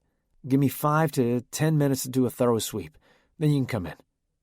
"What if something happens out here?" Natalia asked. "Get my attention. Scream, yell, and make lots of noise. But nothing should happen. I'll be right here." With a reassuring nod, he unlocked his house with the key in his pocket and opened the door, gun drawn. He walked with heavy footsteps, as to not catch any intruder off guard. Then he stood in the entrance for a moment, waiting. Alec had searched a fair number of homes in his short stint as a police officer. He had burst into houses as drugs were being manufactured and had even been bitten on the leg by a guard dog. He had chased criminals through a series of never-ending hallways and alleys without batting an eye. Yet the task of searching his own home for a danger he didn't know was scarier than any of those other things. It was personal now. Someone had destroyed his property by smashing a window. This wasn't the type of crime he could leave at work. "Seattle Police Department," he called, announcing his presence. This was usually enough to get whoever was inside the busted house to fight or flee. He stood up straight with his gun drawn, ready to take on an attacker. But no attacker came. That meant that it was time to start the search. Fortunately for Alec, his home was small, and it wouldn't take long to check the handful of rooms he could afford to buy. He worked cautiously, entering each room without exposing himself to any angle. He turned frequently, like well-rehearsed choreography, checking each corner for criminals. Closet doors were flung open with a flourish, and hanging clothes were swept from side to side. When one room was safe, he moved to the next, repeating the same procedure. He stayed focused, not letting his mind wander to the crackers in the cupboard or the beer he forgot about in the vegetable crisper. It was like meditating for him, his mind completely consumed with everything his senses could tell him about the particular place. Much to his surprise, he found nothing, not even one infected person. Once his sweep was over, he started walking toward the door to invite the girls in. Then he remembered something that made him pause and turn back to his living room. He was suddenly embarrassed by the state that his home was in and didn't want Elaina to see that he had been living in squalor. Before he was called into work, he had hardly left his couch because he was in such a funk. Fast food and takeout boxes littered the floor. An empty beer can sat on all surfaces. He hadn't washed clothes in weeks, and his trash can was definitely molding. The few actual dishes he'd used since the shooting incident had sat untouched in the sink, covered in slime. It was disgusting. The smell alone embarrassed him. It smelled like a fraternity house after a big party. Body odor, stale beer, and other mysterious smells permeated the air. There was no way he would feel comfortable letting anyone see that, let alone the cute girl he was trying to keep safe. With haste, he piled trash into plastic bags, and when that failed, he just kicked things into the corner and into closets. He tried to run the water, before realizing that the water had been turned off. He even found an old can of spray deodorant and fruitlessly tried to freshen the air in the living room. But it was worthless. When he stepped back and looked at his home, he knew that it looked like the house of a crazy person who was not to be trusted. That was the opposite of what he was going for. The girls could wait a little bit longer. He had yet to hear any screams, which meant that they hadn't been attacked. A few more minutes wouldn't hurt. He knew that if he let them inside, he would have to explain why his place was in such disrepair. That was a conversation he didn't want to have, not when he was trying to display his worth to the girls. Alec grabbed a duffel bag, emptied it of its dirty gym clothes, and tossed in a fresh change of clothes. He wasn't sure how long he'd be away, and he didn't want to repel the healthy people with his smell. Then he went to the cupboard and took everything he had. It wasn't much, but he packed his bag with protein bars, crackers, chips, and a few cans of soup. Finally, he filled a jug with water from the pitcher and threw in a few cans of soda.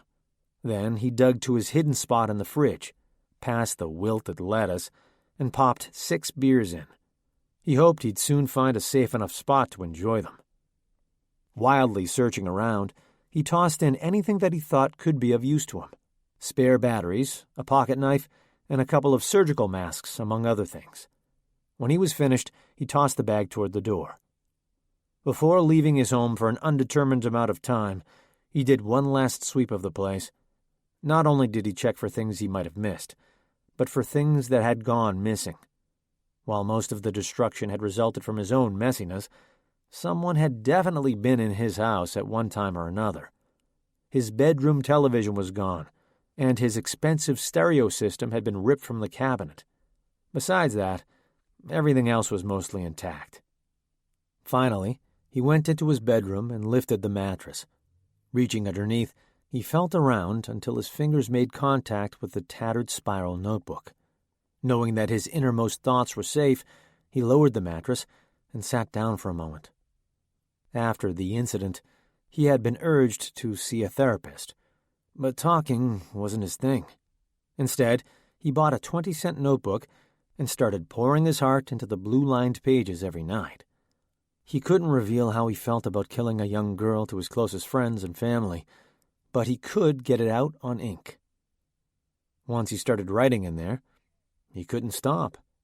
It was a cathartic practice, and it made him feel like he could deal with life, at least well enough to sit on the couch and drink without wanting to kill himself.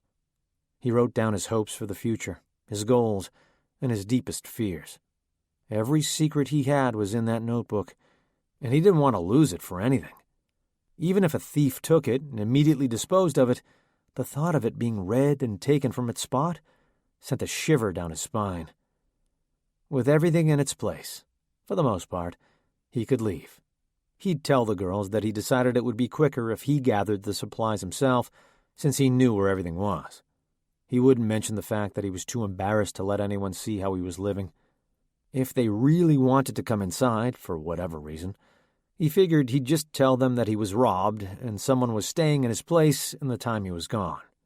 After all, it did look like something criminal had happened there. He went back outside and locked the door out of habit, knowing too well that anyone could come and go as they pleased. Then he tossed the bag and the big jug of water into the back of his old pickup truck. Those girls are good at hiding, he thought to himself, as he squinted to see them behind the broken-down car. He waved his hand in their direction, hoping to catch their attention without having to call for them out loud. "Come on, girls," he grumbled, walking toward the car to fetch them himself. Something strange was going on, and he didn't want to wait around long enough to find out what it was. "Lainey! Natalia!" he hissed, trying to get their attention. But no heads popped up over the car. Then he saw a couple of figures out of the corner of his eye. He squinted to see what was going on. He told the girls to stay behind the car. What were they doing so far down that end of the street? Alec called out to them, this time waving more frantically. He wanted to get the hell out of there. He'd had pretty good luck, and he didn't want to challenge that by lingering around too long and getting into an altercation with anyone. As the two people came closer, he realized that they looked absolutely nothing like Elaina and Natalia. The two were fighting in the middle of the street, absolutely tearing into each other. They beat each other with such ferocity, but neither showed any signs of slowing down. Alec felt a terrible chill come over him, and his stomach rose to his throat. He ran to the girls' hiding place, hoping they were just frozen in fear, but no one was there. He ran back toward his house, spinning in circles, hoping they'd appear and they could hop in the truck and get out of there. That didn't happen either. He remembered that he was a police officer, and that his job required him to see why the two people were beating the crap out of each other. But he suspected he knew why. He touched his holster, ready to aim and fire at a moment's notice. Anger and worry filled his veins. If the girls had listened to him, they would have been on their way out of there. If he had lived like a normal person and not a disgusting slob, they could have just come inside after his search was done. So many things could have gone differently. Alec was just about to yell the girls' names again when figures came from the fog. More infected had descended upon his home, and he was alone. "Where are you two?" Alec whimpered, feeling completely dejected. He had given himself two priorities, to stay alive and to keep the two girls alive. He wasn't entirely sure if he'd managed to do either of those things. Chapter 16. Elaina had some reservations about waiting behind the old Cadillac down the street for Alec to return from checking the house, but she was too mentally exhausted to voice them. He seemed to know what he was doing, and Elaina knew that arguing would only delay progress. Perhaps she would have been more at ease if she were ordered to wait alone. Ever since their brief discussion on the walk toward Alec's house, Natalia had been giving her sneaky glances and grins that were nothing but trouble. It appeared that Natalia found one of Elena's greatest insecurities and latched onto it like a leech to its host. She knew that Elaina had secrets, and she wanted in on the excitement. "When are you going to tell me what's really going on?" Natalia asked the second Alec was out of earshot. "I don't have a clue what you're referring to," Elaina deflected. "You told him to call you Lainey. It's a cute name. If I met a guy I liked, I'd maybe introduce myself with a cutesy nickname." "Drop it," Elaina warned. "If you haven't noticed, I'm not into him." "Okay," she hummed, clearly not convinced. "Still, why the nickname?" Elaina let out a long sigh. She had told herself that she would explain her situation to the girl the second they were alone. Yet, the second she unbottled her secrets, she knew she couldn't stuff them back inside. Teenage girls were notoriously bad at keeping secrets. "You know who I am," Elaina explained. "You know that I work with your father. How much do you know about our work?" "A little," she said. "I know that you work with dangerous viruses, and your lab is busy during flu season or whenever a big epidemic strikes somewhere in the world. But if you haven't noticed, I'm not really that close with my dad. I play the role of Daddy's little girl when it benefits me, but we don't talk a lot. I don't know a lot of the specifics of what you guys do. I'm also just not that interested." "Okay, so you can assume that our lab had something to do with our current situation." Natalia nodded. "By the way," Elaina added, "everything that's happened is not a direct result of the virus," she defended herself. "In fact, I bet most of the crimes are in response to the hysteria surrounding the media coverage. Why would you show images of an infected person suffering violent mania and act like it was happening everywhere? There were stories of kids going crazy and killing their parents. Did you know that there were very, very few reported cases of children and adolescents with violent reactions? It was rare. Yet the news made it sound like it was the norm." "Yeah, I guess," Natalia said, interrupting the rant. "Most kids and adolescents just drop dead before they could reach that stage, huh?" Elaina went quiet. "You said yourself that you're in a bit of trouble," Natalia said. "You're wanted by police for the virus getting out." "Your virus?" Elaina shrugged. "So you use a fake name so our police officer friend doesn't realize who you are. Out of all of the names you could have picked, you chose the one that sounds almost exactly like your real name," she sniggered. "I panicked," Elaina exclaimed. "Everything happened so quickly. I was worried you were going to give something away. I'm not a snitch. I didn't say you were. I just didn't want anything to accidentally slip out. I wasn't sure if you knew how serious this was for me. If I'm in jail, I can't get any work done. You know this. I know. And if you think you can put a stop to this, I'm not going to get in your way." Elaina smiled. She had not given the girl enough credit. She wasn't some ditzy teenager with a one-track mind. She truly cared about the state of the world and wanted to help if she could. "Does this mean you'll help me out?" Elaina asked hopefully, finally making an official deal with her travel companion. "I just need to know one thing for certain," she said, looking at the ground. "Did you do it? I mean, release the virus, either purposefully or accidentally?" Elaina took in a deep breath. There was so much to explain, and she didn't know how much time she would have to do it. She needed to start at the beginning of her story and tell her that the work she was doing wouldn't cause harm to normal, healthy people. She needed to tell her that she had made a lot of progress on an antidote of sorts. Finally, she needed to explain how she would have never infected anyone, intentionally or unintentionally, and how she suspected that there was foul play involved. But how do you tell your traveling companion that you suspect that her father was behind all of the destruction happening right in front of your eyes?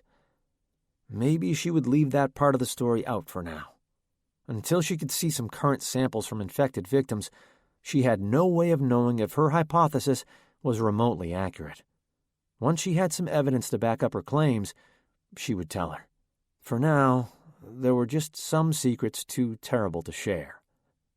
Elaina didn't have time to profess her innocence to Natalia. As she opened her mouth to speak, a gasp came out instead. They were so deep in their own secret conversation, carefully watching Alec's house, that they didn't notice the people approaching them from behind. Quietly, as if they had been stalked like animals, they were ambushed by a group of the infected. One reached for Natalia and put their hand over her mouth before she had a chance to let out a scream. She pursed her lips tightly and held her breath in case the virus was capable of entering her nose and mouth. The infected girl holding on to Natalia looked to be about her age, but taller and bigger than the slender girl. She struggled to free herself from the infected girl's tight grip until Elaina delivered a blow to her stomach that slackened her fingers. Natalia broke free and ran down the street, not caring about where she was going as long as she could get away without being chased.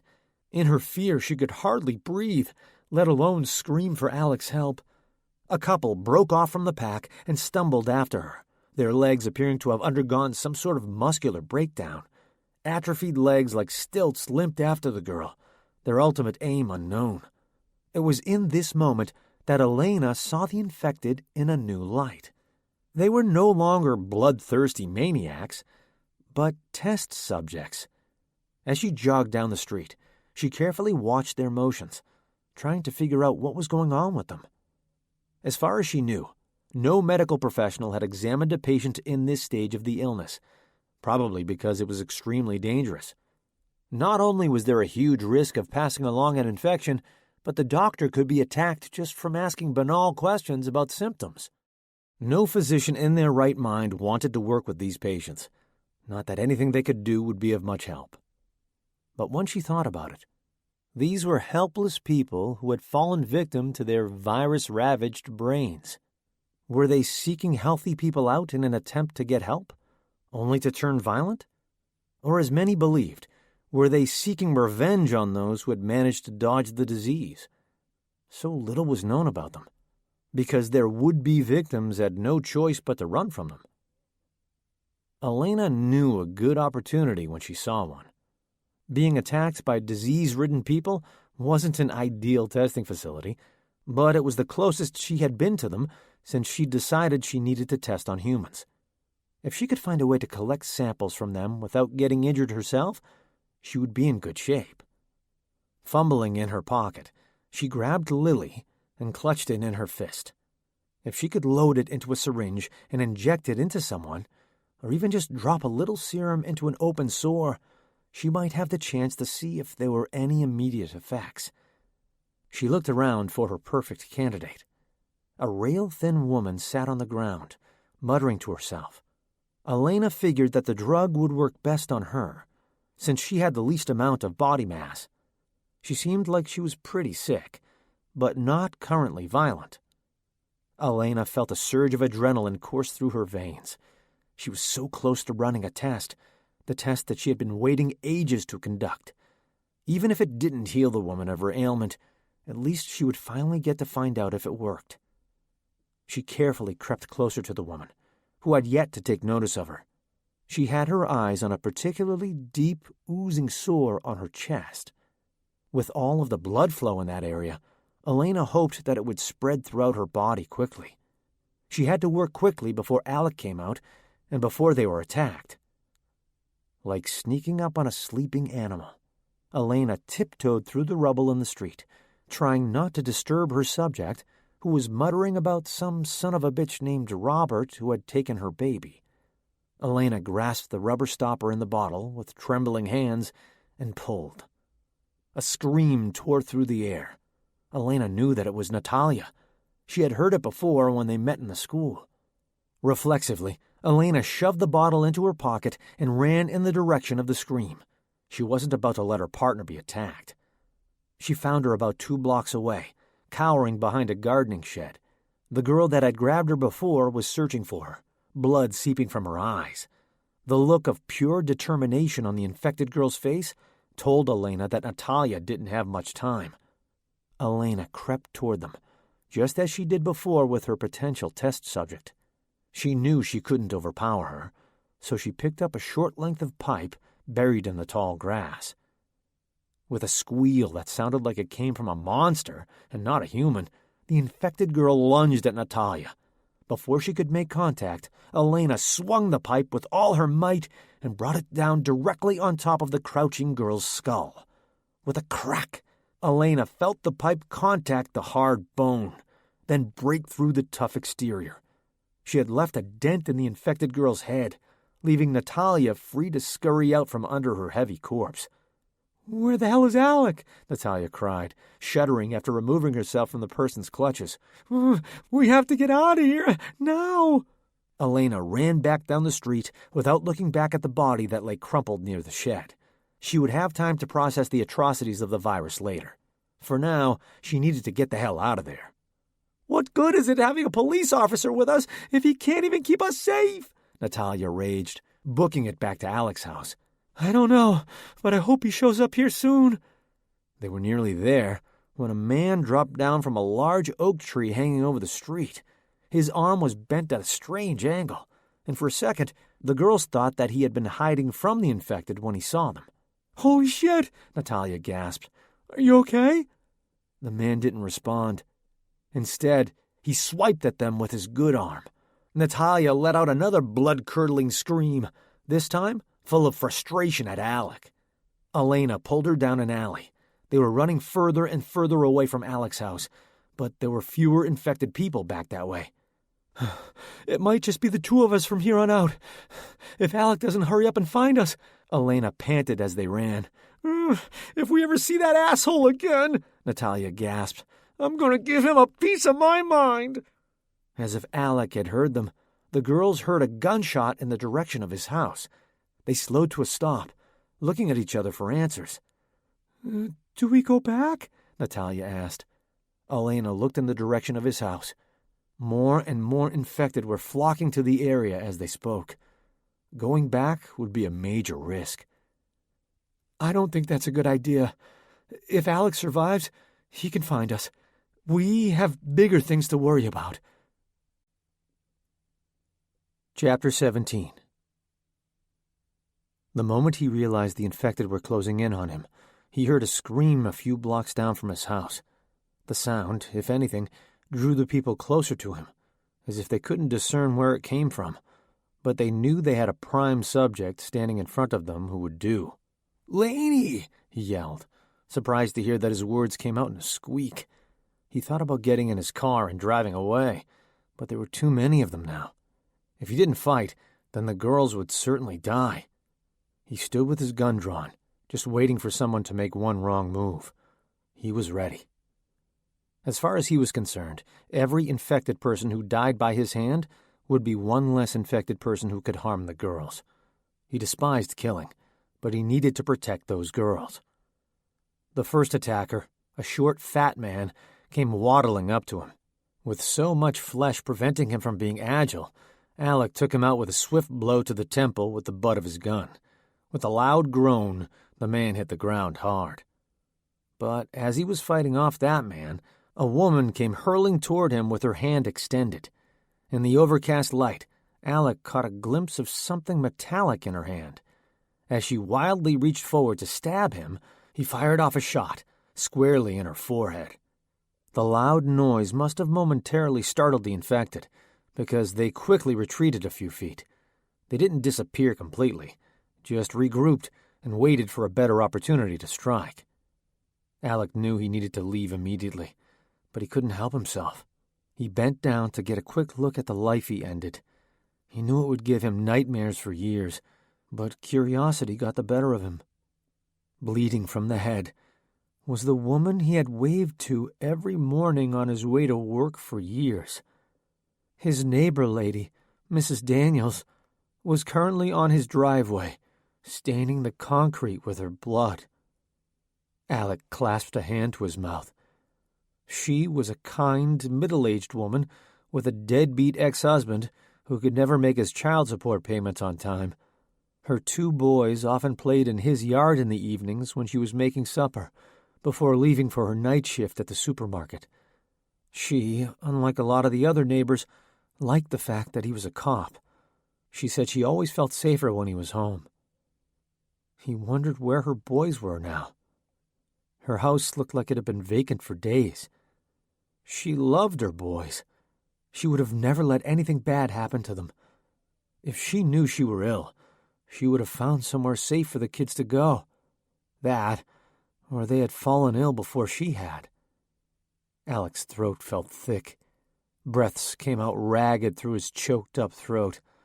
He had just killed the kind of citizen that came to mind when he talked about keeping his community safe. Mrs. Daniels could do no wrong in his eyes. Yet here she was, a shell of her former self.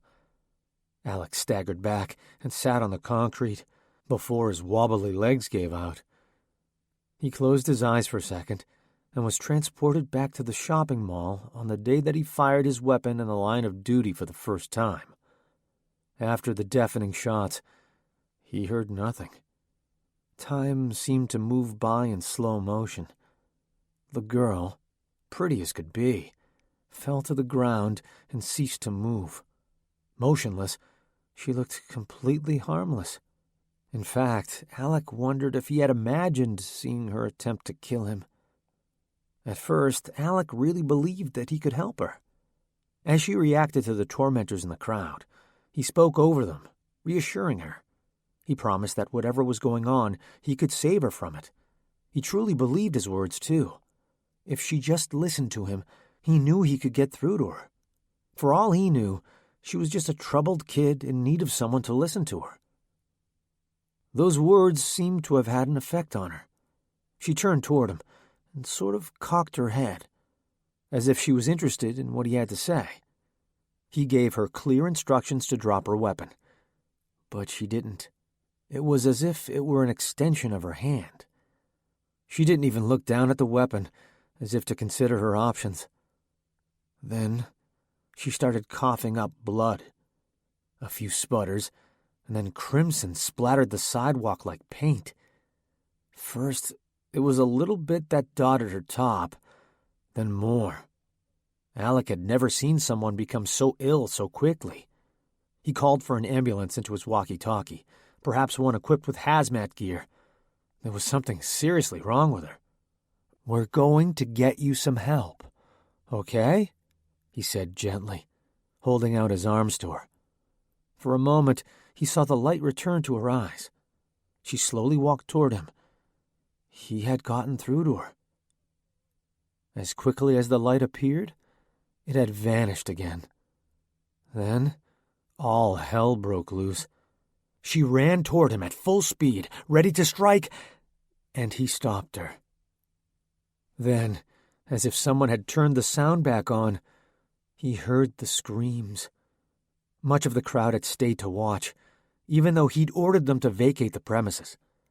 Somehow, the thin glass of their camera phones would protect them, as they greedily fantasized about the fame their crazy footage would capture. Now, they were collecting evidence. The worst screams of all came from the girl's mother. After seeing the commotion, she worried that her daughter, a regular at the mall, might be present. She searched through the crowd in hopes that she could spot her daughter and bring her to safety from whatever madman was wielding a knife in a crowd. Instead, she arrived to find her varsity cheerleader, honor student, dead, bleeding from a perfect round hole shot by Alec, as if she were nothing but a paper target at a shooting range. The wails from the mother of the girl instantly made his heart ache. He had no children of his own, yet he felt like he'd just watched one of his own die. Through her tears, he felt the pain of someone who had suffered a tremendous loss. It was all such a waste of a life, too. If it had been a treatable illness, she would have gone to a doctor or a therapist, talked about what was going on, taken a few pills, and would be right as rain.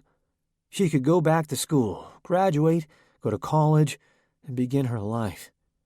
Instead, her face was plastered all over the news, sharing the gory details of her last act, something that was out of character for the teen. Everything about it was so unfair. There was nothing but chance that separated Alec from the people he was gunning down in the name of safety and security.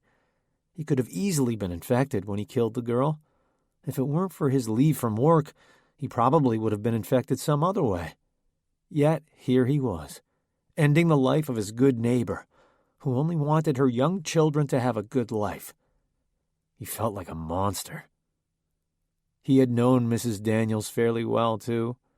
At least he knew of her problems. He had visited her home in uniform more times than not, for different issues with her ex. One time, he had slapped her around so hard that he left her bloodied and battered.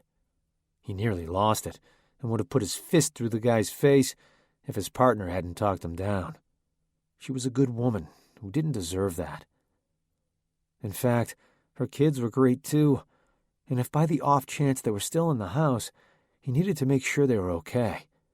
Alec fired off a few warning shots into the lurking infected before jogging to her house. "Michael," he called into the house. "John, are you in there?" He started searching frantically, not as calm and precise as when he searched in his own home. "Please be in here," he whispered to himself, opening and closing closets. "Please be okay." He paused when he reached the refrigerator. Attached to the front with a pizza restaurant magnet, next to a Chinese takeout menu, was a picture he vaguely remembered taking. He had volunteered to go to a community outreach event and cook burgers for families in his neighborhood. It was something the department liked to do to create good rapport with the citizens. The Daniels family attended, likely due to the fact that money was scarce in their household and a free meal was a free meal. He normally hated taking pictures, but the boys looked up to him, so he crouched down and smiled, the kids matching his wide grin. That was years ago, though. Now those boys were around 10 or 12, wherever they were. He sifted through the mail on the kitchen table. The most recent was postmarked about a week ago. He swept a finger along a counter and inspected it for dust. No one had been in there for a few days.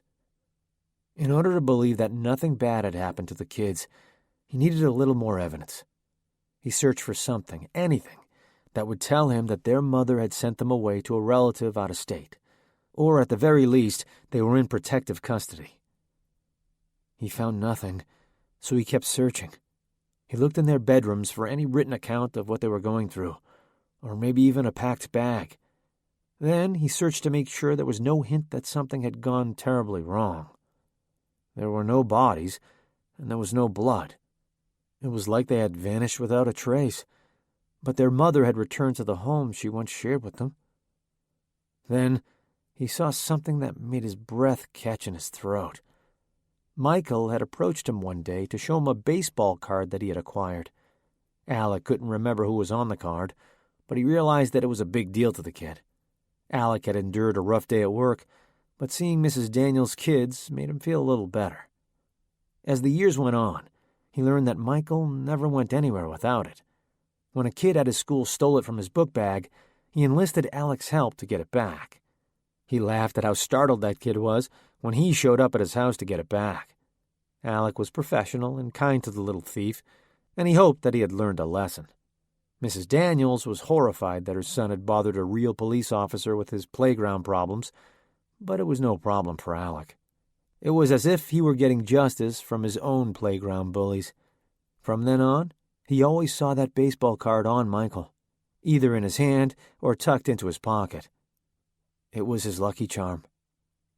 So, the fact that it was on the ground with no child to be found was striking to Alec.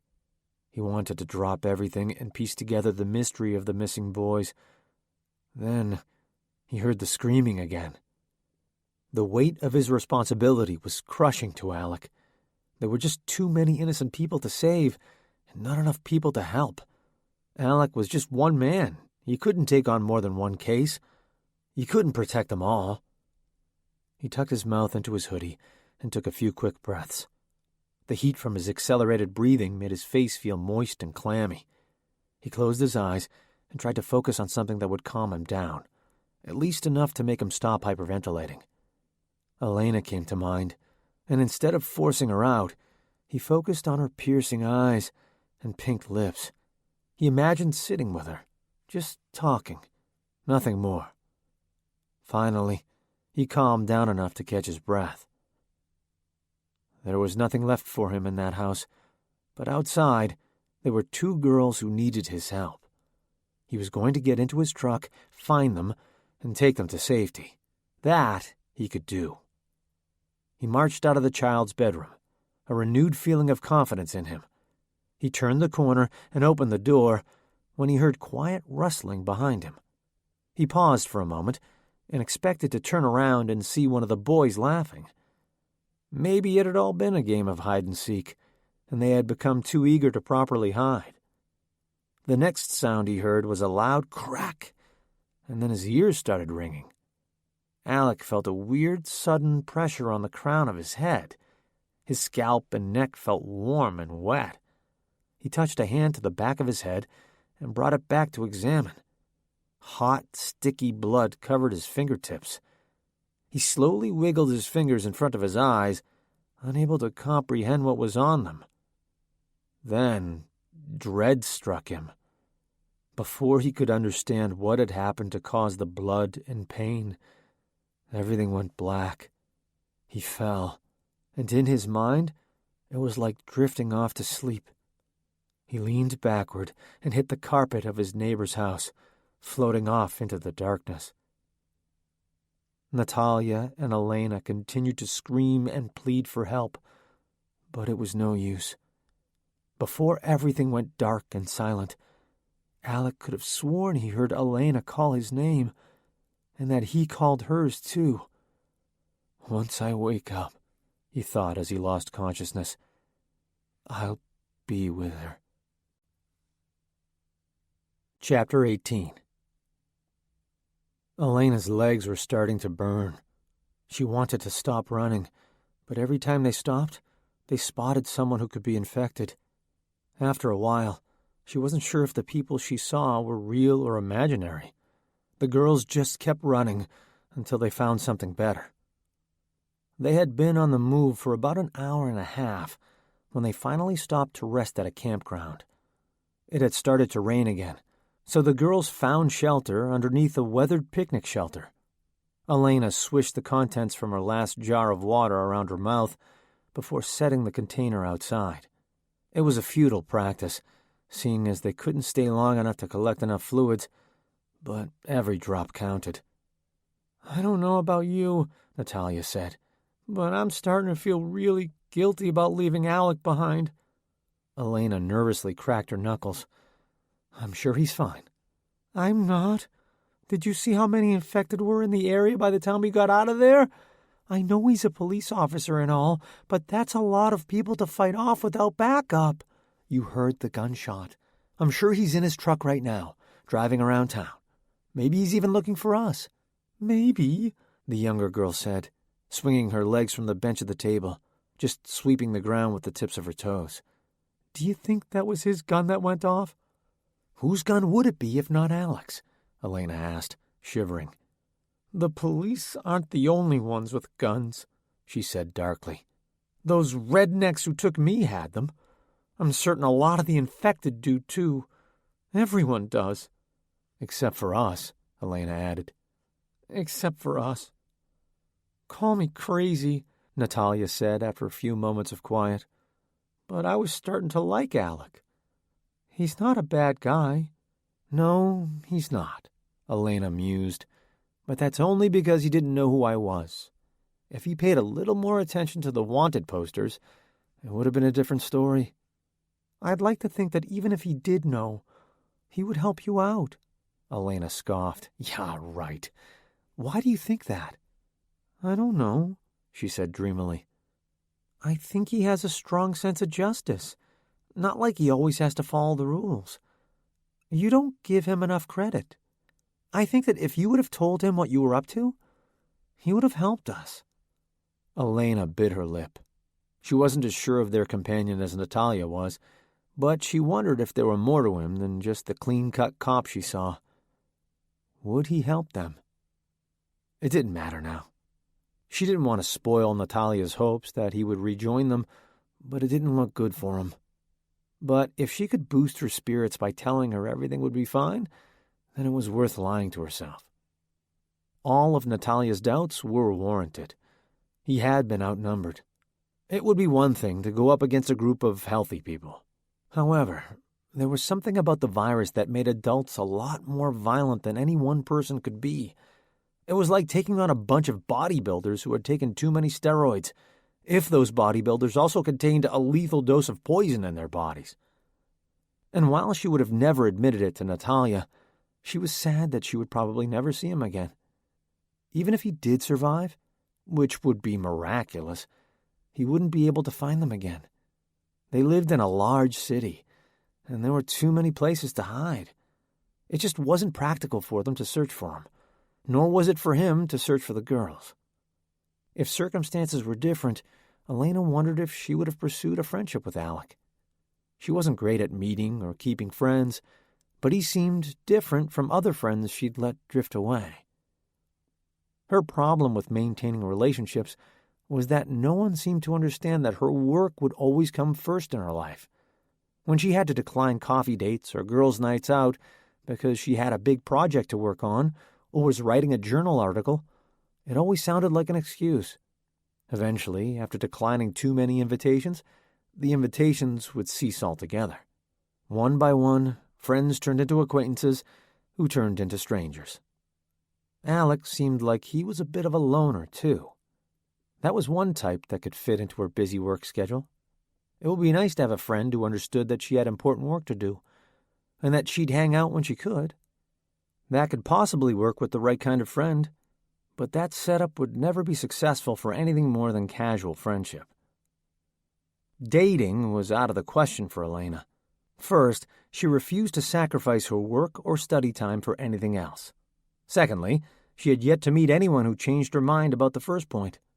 Men could come and go, but her studies could last a lifetime, even beyond that. A really good discovery could change the shape of the future of the planet. A few months of casual dating would change nothing. Yet, whenever Natalia tried to tease her about Alec taking a liking to her, she couldn't help but wonder if that were the truth. It shouldn't have mattered to her whether it was factual or not, but for some strange reason, it did. Perhaps it was because Elaina knew that the human species was in decline. From a biological standpoint, the fact that the population was plummeting would be a good enough cause to begin having feelings for a member of the opposite sex. At some point, repopulation would have to happen, and it made sense to reproduce with someone whose qualities you admired. But Elaina wasn't a bonobo chimp. She was a human being who was very confused by the thoughts and feelings running through her head. She needed to get back to work. That always helped her keep her mind at peace.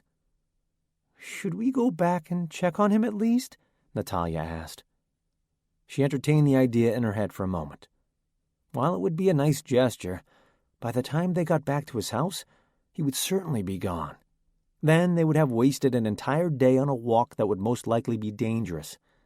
But if they spent the day looking for a lab, then she'd be one step closer to finding a cure. "Let's keep going," Elaina said, standing up from her damp seat. "We can't afford to waste any more time. He'll find us eventually," she added in response to Natalia's glum expression. The girls continued walking through the barren streets, with nothing but a faint feeling of hope to guide them. Chapter 19. Alec could see nothing but blinding light when he opened his eyelids. He couldn't move his limbs, and his pulse throbbed in his head.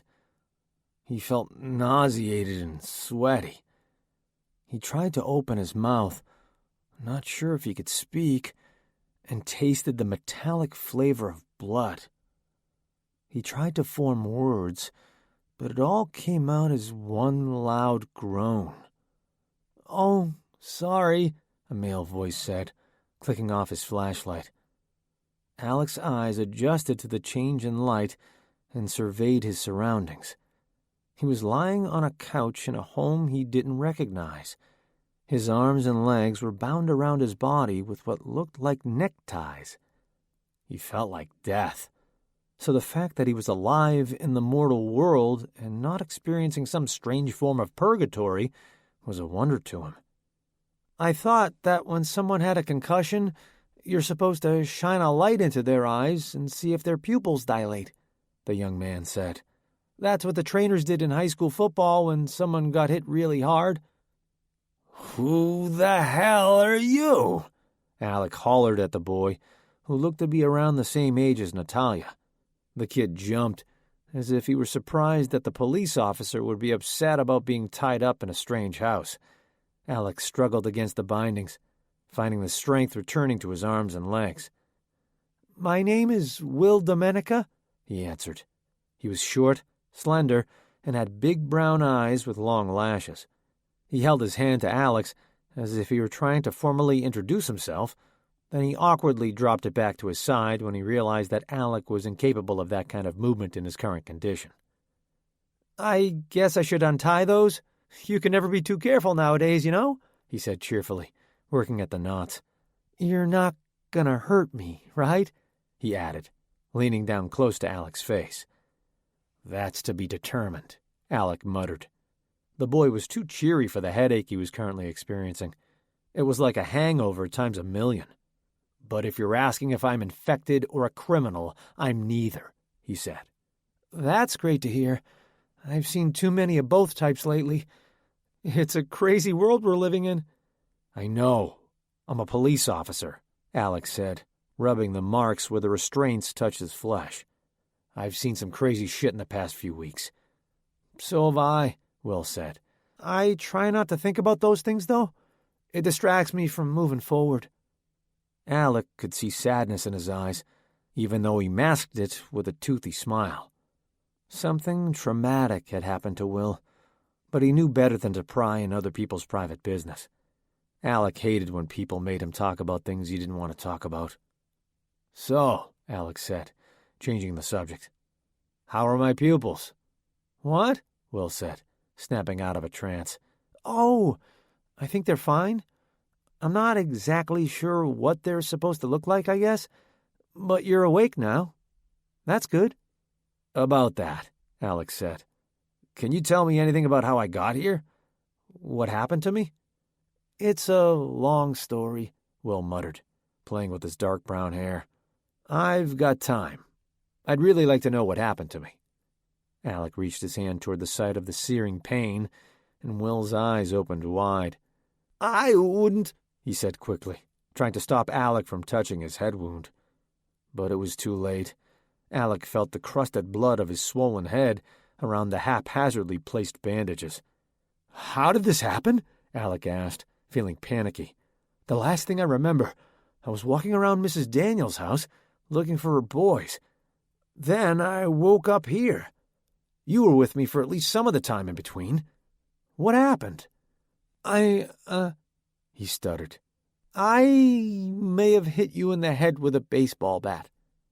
"May have?" Alec growled, lightly touching the tender spot on his skull.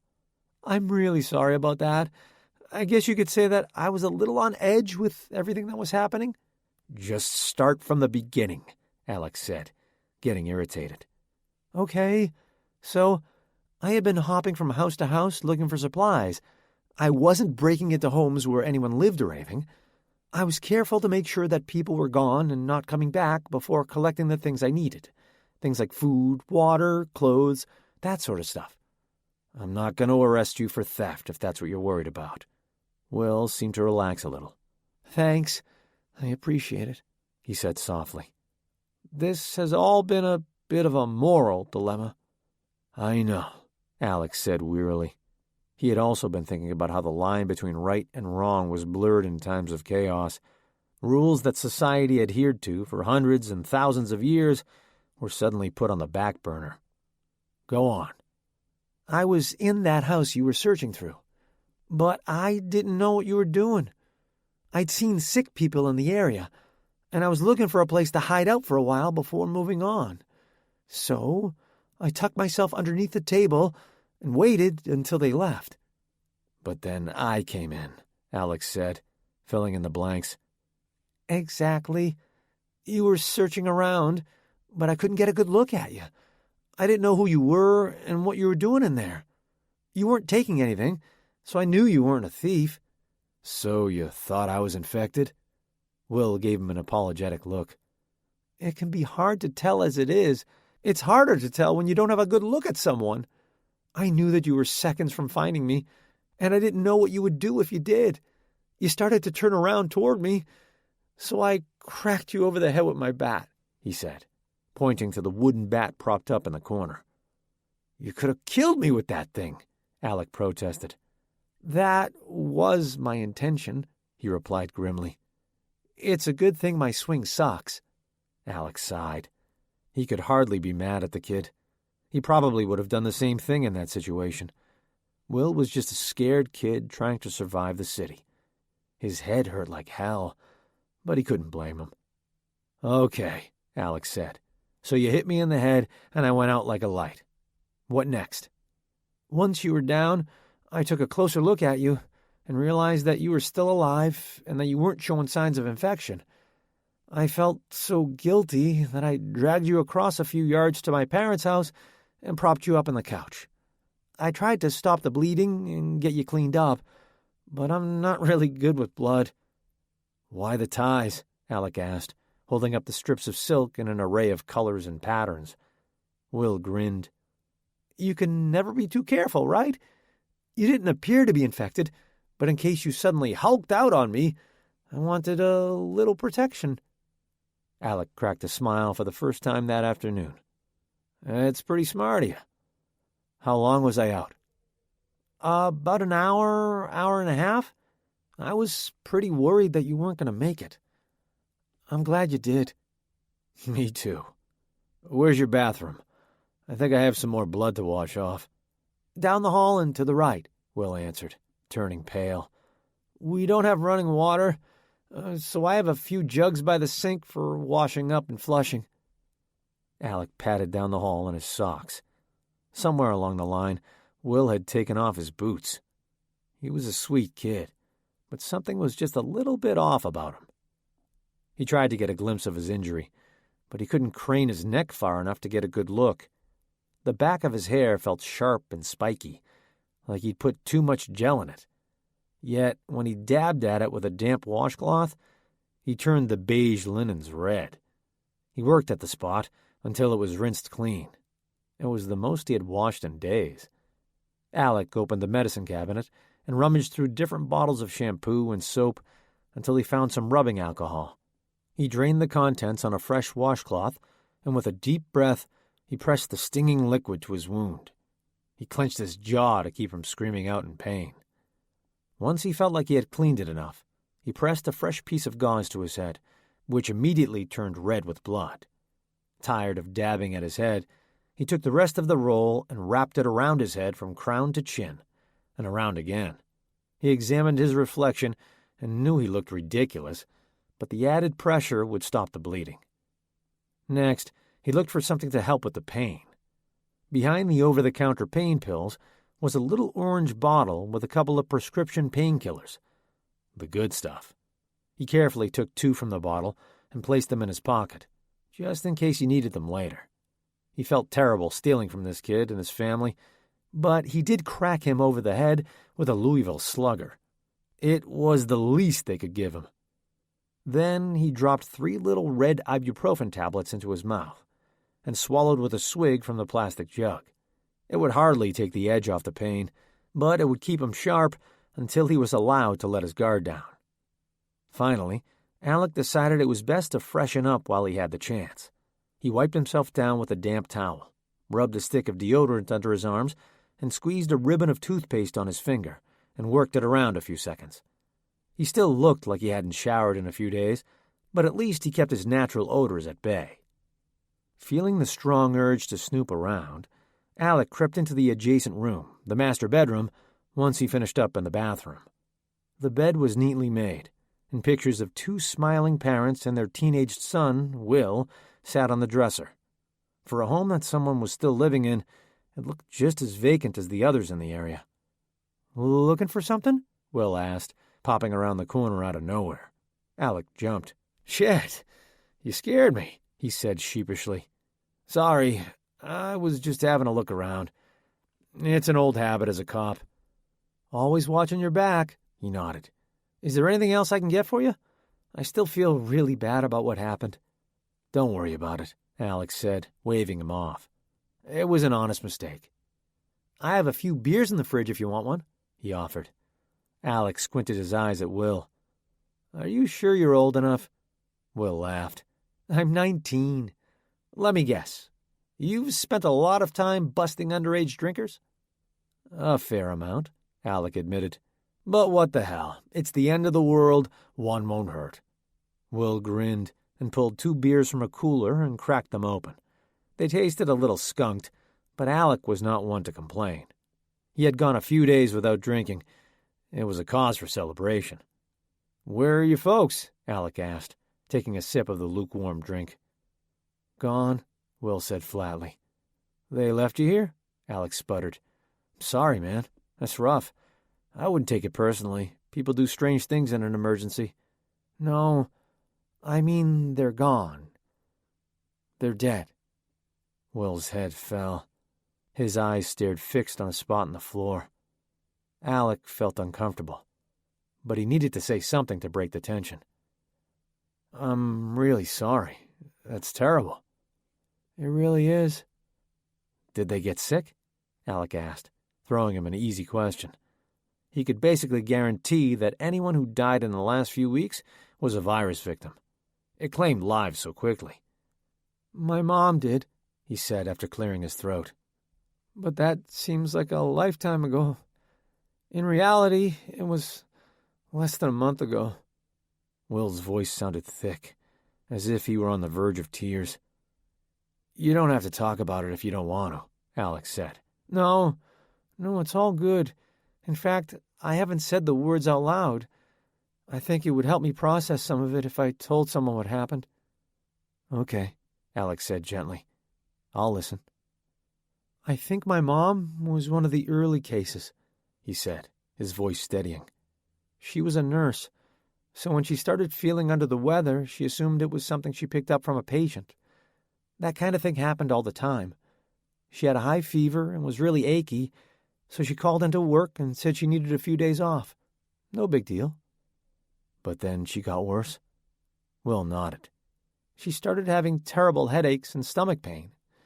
We tried to convince her to go to the doctor, but she refused. She just chalked it up to a virus. She said she just needed rest. My dad was really worried, but he couldn't stay home with her.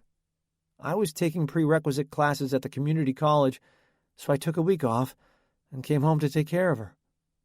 "How did you stay healthy?" Alec asked, trying to make his voice sound like the question was out of curiosity and not suspicion. "I'm kind of a germaphobe," he answered. "So as you can imagine, being in a home with someone with some strange illness made me very nervous. But my dad was really worried, so I told her I was on a school break, and I watched her from a distance. I disinfected every surface of the house while she slept, and I wore gloves and a mask whenever I was around her. It used to make her laugh that I was so serious about protecting myself. It's probably the thing that's kept me alive this long." "Did your dad get sick soon after?" Alec asked. Will shook his head. "Surprisingly, he didn't get sick at all." "What do you mean?" He took a deep breath and clenched his fists. "Come to find out, my dad was having an affair at that time. He said that he had to go on a business trip, but then, when we saw him again, he said he had to put in a long night of work and that he'd catch a few hours of sleep at the office. Even when he was home, he was distant. He didn't get too close to my mom because he didn't want to catch whatever she had. In reality, he probably didn't want her to smell another woman's perfume on him. It was almost the perfect cover." Alec's jaw gaped open. "Holy shit." Will nodded in agreement. "It gets worse. During this time, my mom was getting sicker and sicker by the minute. I wanted to take her to the emergency room, but the virus was really going around then, and hospitals were packed. No medical staff went into work because it was too dangerous. There was nothing to do but wait.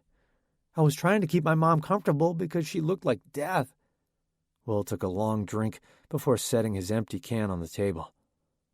Then, suddenly, something changed. She still looked ill, but her energy was back. She could sit at the table and eat supper with us again. So to celebrate, my dad made steaks. We figured that the red meat would give her a boost of energy. She had hardly eaten anything but soup broth for the past few weeks. Then, something clicked inside her mind. "She figured out about the affair," Alec breathed. "Bingo. There was makeup on my dad's collar, much too dark to be my mom's. Besides, she hadn't worn makeup in weeks. She asked him about it. At first he tried to deny it, played stupid. Then she pressed him. She was getting angrier and angrier by the second. My mom was the sweetest woman in the world. I had never even heard her yell before. Really? Nope. And I wasn't the best kid either. If the cops caught me doing something stupid and dropped me off on her porch, she'd just shake her head and give me a disapproving look, and that would be it. I'd never seen her angry until that night. Do you think it was the rage? Alec asked. He had seen that symptom in too many people. I know it was. My dad's not a good liar. She broke him down. Then she jumped up on the table and stuck her steak knife straight through his chest. That's horrible. It was so strange, Will said, his voice sounding disconnected. She was a tiny thing, but somehow the knife went all the way through. Then she kept stabbing and stabbing. I'm so sorry, Alec gasped. His head was starting to feel woozy. He leaned back on the couch and stared at the ceiling. Yeah, Will said quietly. The scariest part was that she came after me when I tried to stop her. She was completely gone by that point. It was as if she were a completely different person, a monster even. I ran into my room and barricaded myself in there until she stopped screaming and clawing at the door. I called the police, but they were so swamped that it was hardly worth it for them to come at all. After an hour or so, she just stopped.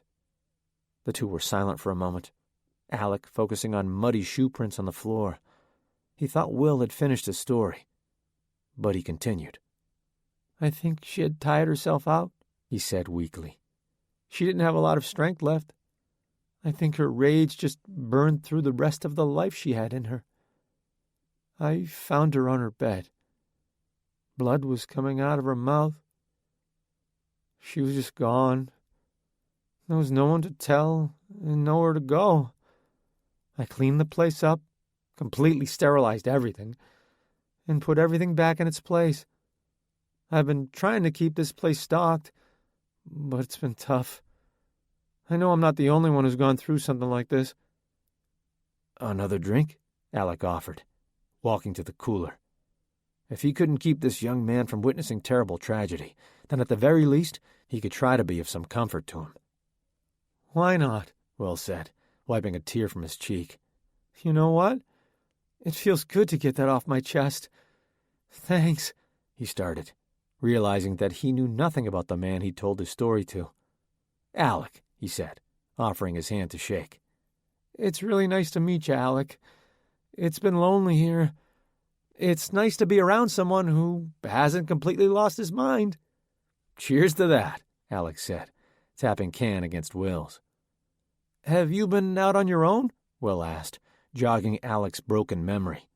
In everything that had happened, he had forgotten about Elaina and Natalia. Holy shit, Alec gasped, bolting up from his seat. He stood up too quickly, and little black orbs danced in his vision. The girls! He fell back to his seat and focused on his remaining vision. Take it easy, Will warned. What are you talking about? I was with two girls. One was in her mid-20s, and the other was in high school. Did you see them? No, I didn't, Will said, looking alarmed. Are you sure? You were alone. I'm positive. Lainey and Natalia, he said, saying their names in almost a whisper. Where do you think they are now? Will asked. No idea. I hope they're okay, Alex said, suddenly feeling ill. I'm sure they're fine. If you want, I can help you look for them. Don't worry about it. I just need you to take me back to where you found me. I need to get to my truck. I don't think you should be driving in your current condition, Will said. Let me drive. It'll be easier to find them with two sets of eyes. Besides, I don't want to be alone. You're the first healthy person I've seen in a long time. Fine, Alex said, but we have to leave now. Is there anything you need to bring with you? Will shook his head. There's not much left for me here. If it's okay with you, I'd like to get the hell out of here, he said with a smile, his bright teeth on display. That makes two of us, Alex said, slowly climbing up from the couch. Will handed him his gun from the coffee table, and they left his home, and the horrors it contained, behind. Chapter 20. "Okay, how about N.A.?" Elaina asked Natalia as they walked. "Easy, that's sodium," she answered. "K. Potassium. How about S.N.?" "Silver?" Natalia guessed. "Nope, it's tin," Elaina corrected. I always forget that one," Natalia groaned. "When does that ever come up in nursing, though?" "Probably won't, but you have to pass the chemistry classes to get into nursing school. Let's try AG. I'm tired of this game. We've been playing for hours. It's silver, by the way. Besides, it's not possible for us to be playing for hours. It's only been—" Elaina looked at her watch. "Oh," she said softly. "It's been 4 hours since we stopped at Alec's house." Elaina turned to Natalia. She could tell that the girl was trying really hard not to complain, but she was exhausted. Elaina was drained too. The running with intermittent walking was physically taxing, but having to look death in the eye every time they made a wrong turn took its toll. If the danger was short-lived, it might have produced a euphoric effect. Amusement park rides and haunted houses capitalized on this effect. In the moment, fear is not welcomed. The body sends chemical warnings throughout, preparing the body for whatever it's facing. But once the brain realizes that the danger is past, the body feels good. With Elaina and Natalia's situation, there was never that release of stress. Sure, they may be able to run away from one pack of infected, but soon there would be another. Their world was like being stuck in a horror film, with no hour-and-a-half runtime to contain them. There was no end in sight, no relief on the way. "We should turn left here," Elaina said, stopping dead in her tracks at an intersection. "I thought you said you wanted to go east," Natalia protested. "If we turn left, we're going to end up further from where we wanted to go." "No, I think there's a grocery store over here," she replied. "Let's see if we can find anything good." Elaina had visited this particular store before, and she had a feeling that it would contain everything they needed. She felt a sense of nostalgia from the past, going to the grocery store on a Sunday afternoon with her parents to stock up for the week ahead. She felt peace in her weekly routine. Each item had its place, and that never changed. Week after week, she could grab the same loaf of wheat bread from its home next to the hamburger buns. As a child, she could convince her parents to let her have a candy bar from the enticing racks near the checkout. And when she was older, it was her parents who tried to sneak a treat past Elaina, who had been on a health kick after a bout of illness in the family. These places offered her fond memories of how she could find pleasure in the mundane. The store, with its welcoming green facade, appeared to have undergone little damage. A front door had been pried open, but no windows had been smashed. The parking lot was peppered with stray carts and a few vehicles neatly parked out front, as if the owners had just stopped in to pick up some milk on their way home. Elaina assumed the vehicle owners had long been gone, if their bodies weren't decaying in the front seats already. "I'm scared," Natalia said plainly. High-traffic areas like grocery stores were always a risk in the aftermath of the virus outbreak. It was the perfect place for an attacker to hide, as the healthy citizens would eventually come looking for sustenance. "We'll be quick," Elaina reassured her. "We should make a plan, though. We need water and quite a bit of food since we don't know when we'll be able to stop. But we can't carry too much with us in case we have to get away quickly." "Got it. We'll either tire ourselves out with lugging around a bunch of stuff but be well fed, or be light on our feet and starve." "I know," Elaina said. "Look for high-calorie, nutrient-dense foods. Like those milkshakes they give picky little kids who don't eat their vegetables." "Exactly," Elaina said. "And plenty of water. Try to get some food and fluid in you while we're in here." "Why are you talking like you're not coming with me? Are you not coming inside?" Natalia asked, panic rising in her voice. "No, I am. I just wanted to make sure we're on the same page about what we need in case we're momentarily separated. It's a pretty big store." "Please don't leave me alone in here," Natalia said wearily, as they cautiously made their way inside. "Don't worry," Elaina responded. "It doesn't look like anyone is in here." The girls stood at the front of the store and waited. If anyone were in there, keen to attack, the sounds of their footsteps would have triggered an ambush. "I think the coast is clear," Elaina whispered, picking up a pink backpack from a display near the door. "But let's be quiet, just in case. 10 minutes, and then let's get out of here." Natalia nodded and grabbed a bag of her own, stuffing water bottles into the drink holders on either side. Elaina did the same before they split up, heading into different aisles. Natalia cruised through the health food section while Elaina booked it to the back of the store. She had hit the jackpot. The in-house pharmacy was one of the best in the city. Elena's dad's friend used to be a pharmacist at that location, and Elaina, interested in everything, got to visit once in her youth. She marveled at shelf after shelf of clear bottles with pills of every shape and size. More importantly, she remembered him taking her to the section where they kept the antiviral medication. That was obviously the highlight for her. In those giant plastic bottles were tablets and nasal sprays specifically designed to stop the viruses that wreaked havoc in the human body. They were the antidote to some of the most powerful destructive forces in the world. "With these," the pharmacist had told her, "you have to take them at the right time. If you catch it early and take them at the first sign of symptoms, then you're in good shape. You might still have some symptoms, but they'll be a lot more manageable." "What if you don't take them immediately?" she'd asked, already knowing the answer. "Then it probably won't do much," he'd said, frowning. "You'll be stuck suffering through whatever nasty bug you've got. That's why they're tricky drugs. No one's really found an easy way to kill a virus off in its late stages. That's why vaccinations are so important. It's easier to prevent the virus than it is to treat it." Elaina agreed with that concept.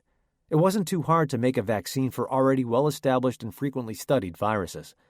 Her parents told her all about how big a deal it was when the HIV vaccine came out. That virus had been officially eradicated when she was still a little girl. A good vaccine could protect billions from completely avoidable illnesses. It was that kind of work that she longed to do. But there seemed to be bigger issues in the world. With military conflicts popping up all over the world, issues like border security and bioterrorism took center stage. No one thought much about illnesses that people pass through daily human interaction. It just wasn't seen as a big enough threat. Only people like Elaina knew it was. Travel was faster and easier than it had ever been. You could fly from San Francisco to Shanghai in less time than it took to watch a baseball game. Just one infected person on that flight could spread disease to a multitude of countries. While the government was busy making sure that people crossed the borders with proper visas and identification, no one was stopping to make sure that no one was unintentionally smuggling in deadly diseases. The funding just wasn't there for people in Elena's line of work. They had to make do with whatever they could get. It wasn't all bad, though. For that very reason, Elaina could walk into a high school chemistry lab and conduct professional experiments, even though she didn't have all of the state-of-the-art technology that she had grown to love. She could make do with less. She could walk into a partially rated pharmacy and see opportunity instead of measly leftovers. Part of her brain was one of an inventor's. She had enough vision to make something out of nothing, and that was exactly what she planned to do. Like a kid in a candy shop, Elaina excitedly glanced around the storeroom of drugs before deciding what she wanted. First, she filled the bottom of her bag with pills that she believed could prove useful. Antivirals of every kind went into the bag. Next, she needed instruments. Lancets, syringes, and specimen containers were grabbed by the handful. Finally, she grabbed a few items for her own protection. Rubber gloves, masks, and disinfecting agents filled the rest of her bag. She slung it over her shoulders and clipped a strap across her chest. It was fairly heavy, but to Elaina, it was arguably more important than food and water. When she was finished, Lainey returned to the main store and collected a few items to hold her over until their next raid. Energy bars, dried fruits, and trail mix were jammed into the empty spaces in her bag. When that was full, she tucked snacks into her pockets next to her most valuable possessions, her virus and cure samples. "Where the hell have you been?" Natalia hissed when Elaina rejoined her at the front of the store. You said 10 minutes. It's been at least 15. I'm sorry. I guess I just got lost in all the choices, Elaina lied. Did you get everything you needed? Yep, Natalia said, holding up a melting pint of ice cream. She ripped open a package of plastic spoons and dug into the soft dessert. She sat on the cold concrete floor and ate so quickly that Elaina doubted she could even taste it. Slow down, Elaina laughed. You're going to give yourself a brain freeze. It's hardly frozen, Natalia mumbled with her mouth full. I thought it would be nice to get some meat. We could make a fire at one of those parks and cook it, but the power is out, and I don't know if it will be safe. Probably not, she replied. I found some dry shampoo and tried to clean myself up a bit, but my hair is so dirty that it just looks like I dumped a bag of cornstarch on top of the grease. I've never gone this long without showering. I feel horrific, Natalia said, scooping another spoonful into her mouth. Why don't you go to the bathroom and wash up? This place uses gravity-fed rainwater for its water supply. There isn't much happening in this area, so I can keep watch for a while. Are you sure? She asked, looking around. Go ahead, Elaina said, helping herself to the ice cream. I'll give you a shout if something comes up. Thank goodness, Natalia groaned. I'll hurry, I promise. Take your time. Elaina sat and drank from a sports drink, while Natalia rushed off to select some soaps and shampoos. Biting into a rubbery energy bar, she wondered what the best way to use her alone time would be. Knowing that Natalia took great pride in her appearance, she figured that she could shake off her little shadow by promising something she could not get anywhere else, a nice shower. Albeit, it would have to be contained within a grocery store sink, but it was better than nothing. Elaina just needed some time alone, something that Natalia would not willingly give her. As she refueled, she decided that it might be worth it to start working on a vaccine, just in case she found a lab at their next destination. She wandered through the empty aisles until she found a dozen chicken eggs. Sitting cross-legged on the floor, she carefully took minuscule portions of her original virus and injected them into the eggs, sealing the hole with a little bit of tape. Then she wrapped each egg in a short length of bubble wrap and tucked them into her jacket pockets. Once her pockets were full, she carefully tucked the last one into the top of her snug camisole. She hoped the body heat would be enough to incubate the virus. Once she was finished, she picked through a melting bag of frozen berries, sucking on the sweet fruit until it completely thawed in her mouth. After a few handfuls, her stomach started to hurt. It had shrunk over the past few days of their unintentional fast, and all of the food and drink that she craved just couldn't fit. Natalia hadn't returned yet, but she heard the water running and assumed she was fine. With no other work to be done in the store, Elaina wandered the aisles aimlessly, browsing through the strange hodgepodge of products that hadn't been picked over yet. The items in the store told a story. The store was low on stock, just as it would be upon the eve of a big storm. Only the molding loaves of bread at the back of the displays were left sitting to decompose, and foods that required work to prepare, like meats, were left in the freezers to thaw.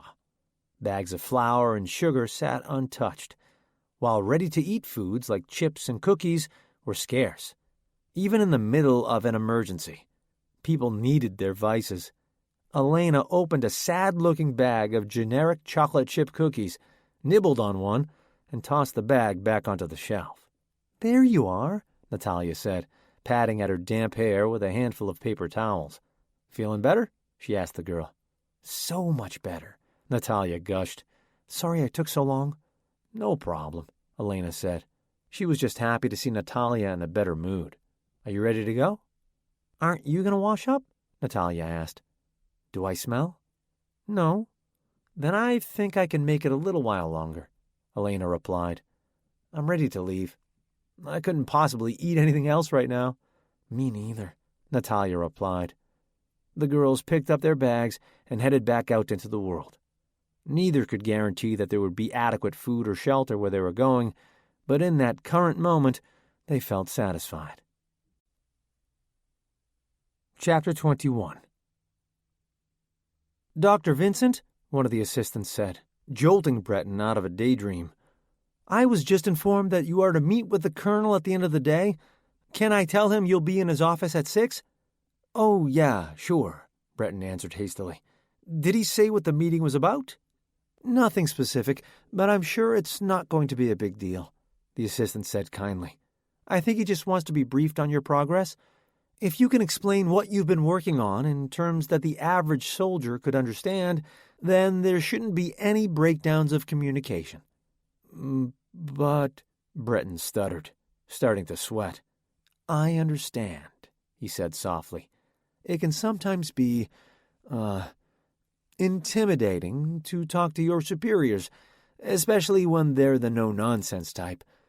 I'd suggest writing down a list of what you've been doing, just in case you forget." Before Breton could respond, the assistant was gone, probably off to tell the colonel that the scientist will report with his findings at the end of the day. The only problem was that Breton had no findings. It had been over a week, and he was no closer to figuring something out than he was when he was picked up by the military. This would be his first official meeting with senior officers, and if he didn't have something with just a hint of potential, he would be in deep shit. His lack of progress had nothing to do with his surroundings. He had all of the lab equipment, and maybe even better than he had at his lab. He had assistants who could get him anything he could ever need, and they worked tirelessly around the clock. They followed every order they got without question. It wasn't enough for him, though. No one could bring him other experts in the field because there were few to be found. If the virus didn't scare them into hiding, then it took their life. Plus, the military didn't want a lot of scientists in on the project. Secrecy was important, and adding too many people to the mix would make it hard to keep under wraps. A few times, he thought he had come pretty close to figuring something out. Soldiers on the streets were very helpful in bringing in samples of the virus from bodies in the streets. Breton couldn't keep up with them, though. Each new sample that came in looked completely different from the last. It was like there were 100 different viruses out there that all caused the same symptoms. One time, they even brought in a corpse in a misguided attempt to get some more insight into what was going on. This act nearly sent Breton into a panic attack. He reminded them, in certain words, that he dealt with viruses, not the bodies that contain them. He made it clear that he was not qualified nor willing to perform autopsies. He was reaching the end of his rope.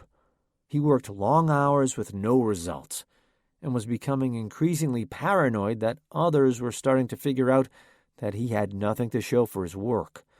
It wasn't as if he weren't a gifted scientist. He had many published papers that had forwarded the field. It was just this very specific virus strain that he was having issues with.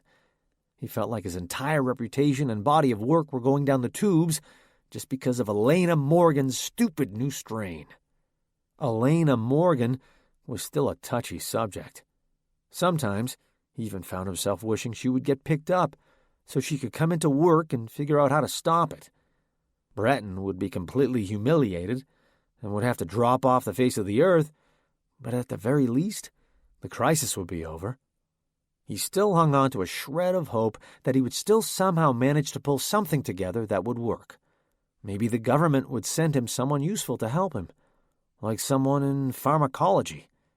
There were virologists on different continents who would probably be of some assistance too.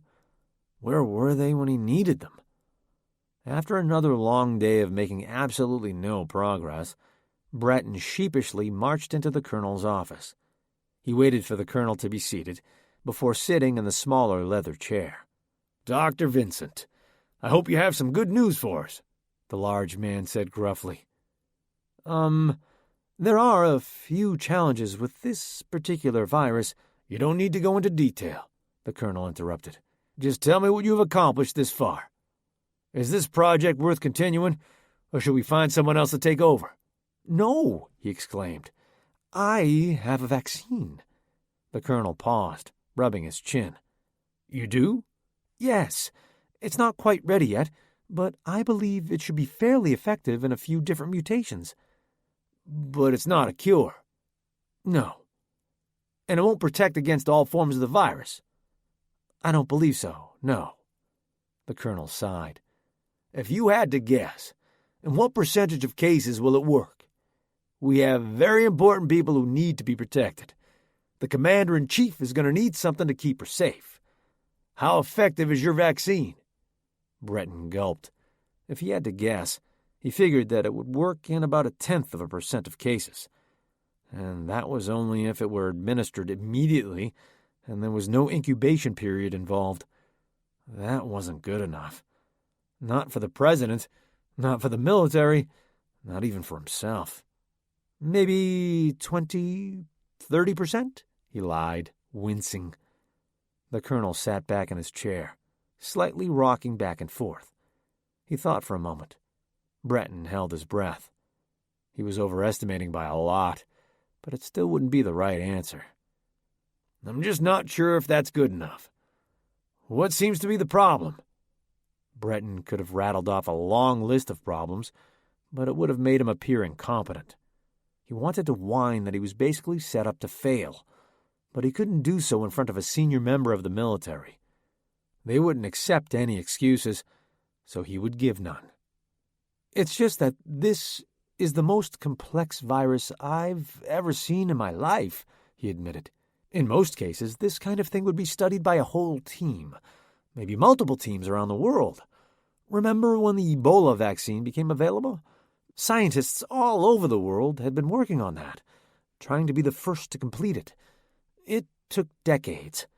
This is even trickier than that, I'm afraid. Do you know anyone who is better equipped to take on this kind of project? Breton froze. Was he about to get fired? All of his protections would be revoked. He'd be out on his ass in a minute. In full honesty, he said, bracing himself, there might be. May I have that individual's name, please? He pursed his lips, trying to make his smug smile look more thoughtful. Have you located Elaina Morgan yet? The colonel gritted his teeth. Breton shrank back in his chair, ready for the colonel's full wrath. He knew that he would be poking the angry bear with that kind of comment, but it would only solidify his place in the military base. Morgan's whereabouts are still unknown. Do you have any information on her that you'd like to share with us? That wasn't a request. It was a warning. Believe me, if I knew anything about where she was, I'd give her a piece of my mind. I'd be the first person leading the witch hunt against her. Did you know that I lost my daughter because of her? No, I have no motivation to keep Elaina in the shadows. I can promise you that. Okay, the colonel said, backing off. He seemed surprised that Breton had spoken so strongly about her. Can I ask you a hypothetical question? Sure. If we managed to find Elaina Morgan, do you think she would be capable of making a vaccine or a cure? Breton figured she probably could with ease. The virus was her life's work, her little pet project. She knew the ins and outs of it much better than Breton did. All he'd managed to do was tinker around with it enough that it made the symptoms deadly. If anyone could do it, she could fix the problem. It's quite possible, yes, Breton responded. Do you know much about her personal life? Does she have any close family members, friends? A significant other, perhaps? I don't know about that. I would say that our relationship is strictly professional. There's nothing really cordial about it. Do you know of any other motivations she might have? Motivations? The colonel clenched his square jaw again. Is there anything we can hold over her head in order for her to be compliant? Suddenly, what the colonel was really asking clicked. You mean torture? Hypothetically, if we find her, she probably won't be willing to help us. It's just nice to have a little information on our subjects so we know what will motivate them to do what we need them to do. Breton's stomach hurt. He wanted to get out of the office as quickly as possible. Is there anything else you need to know? Breton asked. I was planning on staying late at the lab today. No, that's it, the colonel said, looking disappointed. Let's meet in 4 days' time. I need to know if any progress is being made." "Yes, sir," he replied, standing up from his chair. With shaky legs, he made his way back to the lab. Before he could return to his workbench, a voice whispered to him from the other side of the hall. "Dr. Vincent," a man whispered. Breton hadn't seen this man before. There were people entering and exiting the base all the time. If Breton wasn't working directly with them, he didn't take the time to get to know them. This man didn't look like the other soldiers. He was dressed in a navy blue suit and had slicked back blonde hair. "If it's okay, I'd like to have a word with you," the man said in a low voice.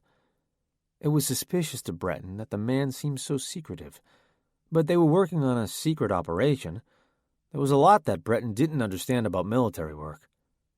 "Sure," he said, stepping into the small office. "My name is Agent Stevens," he said, offering his slender hand to Breton.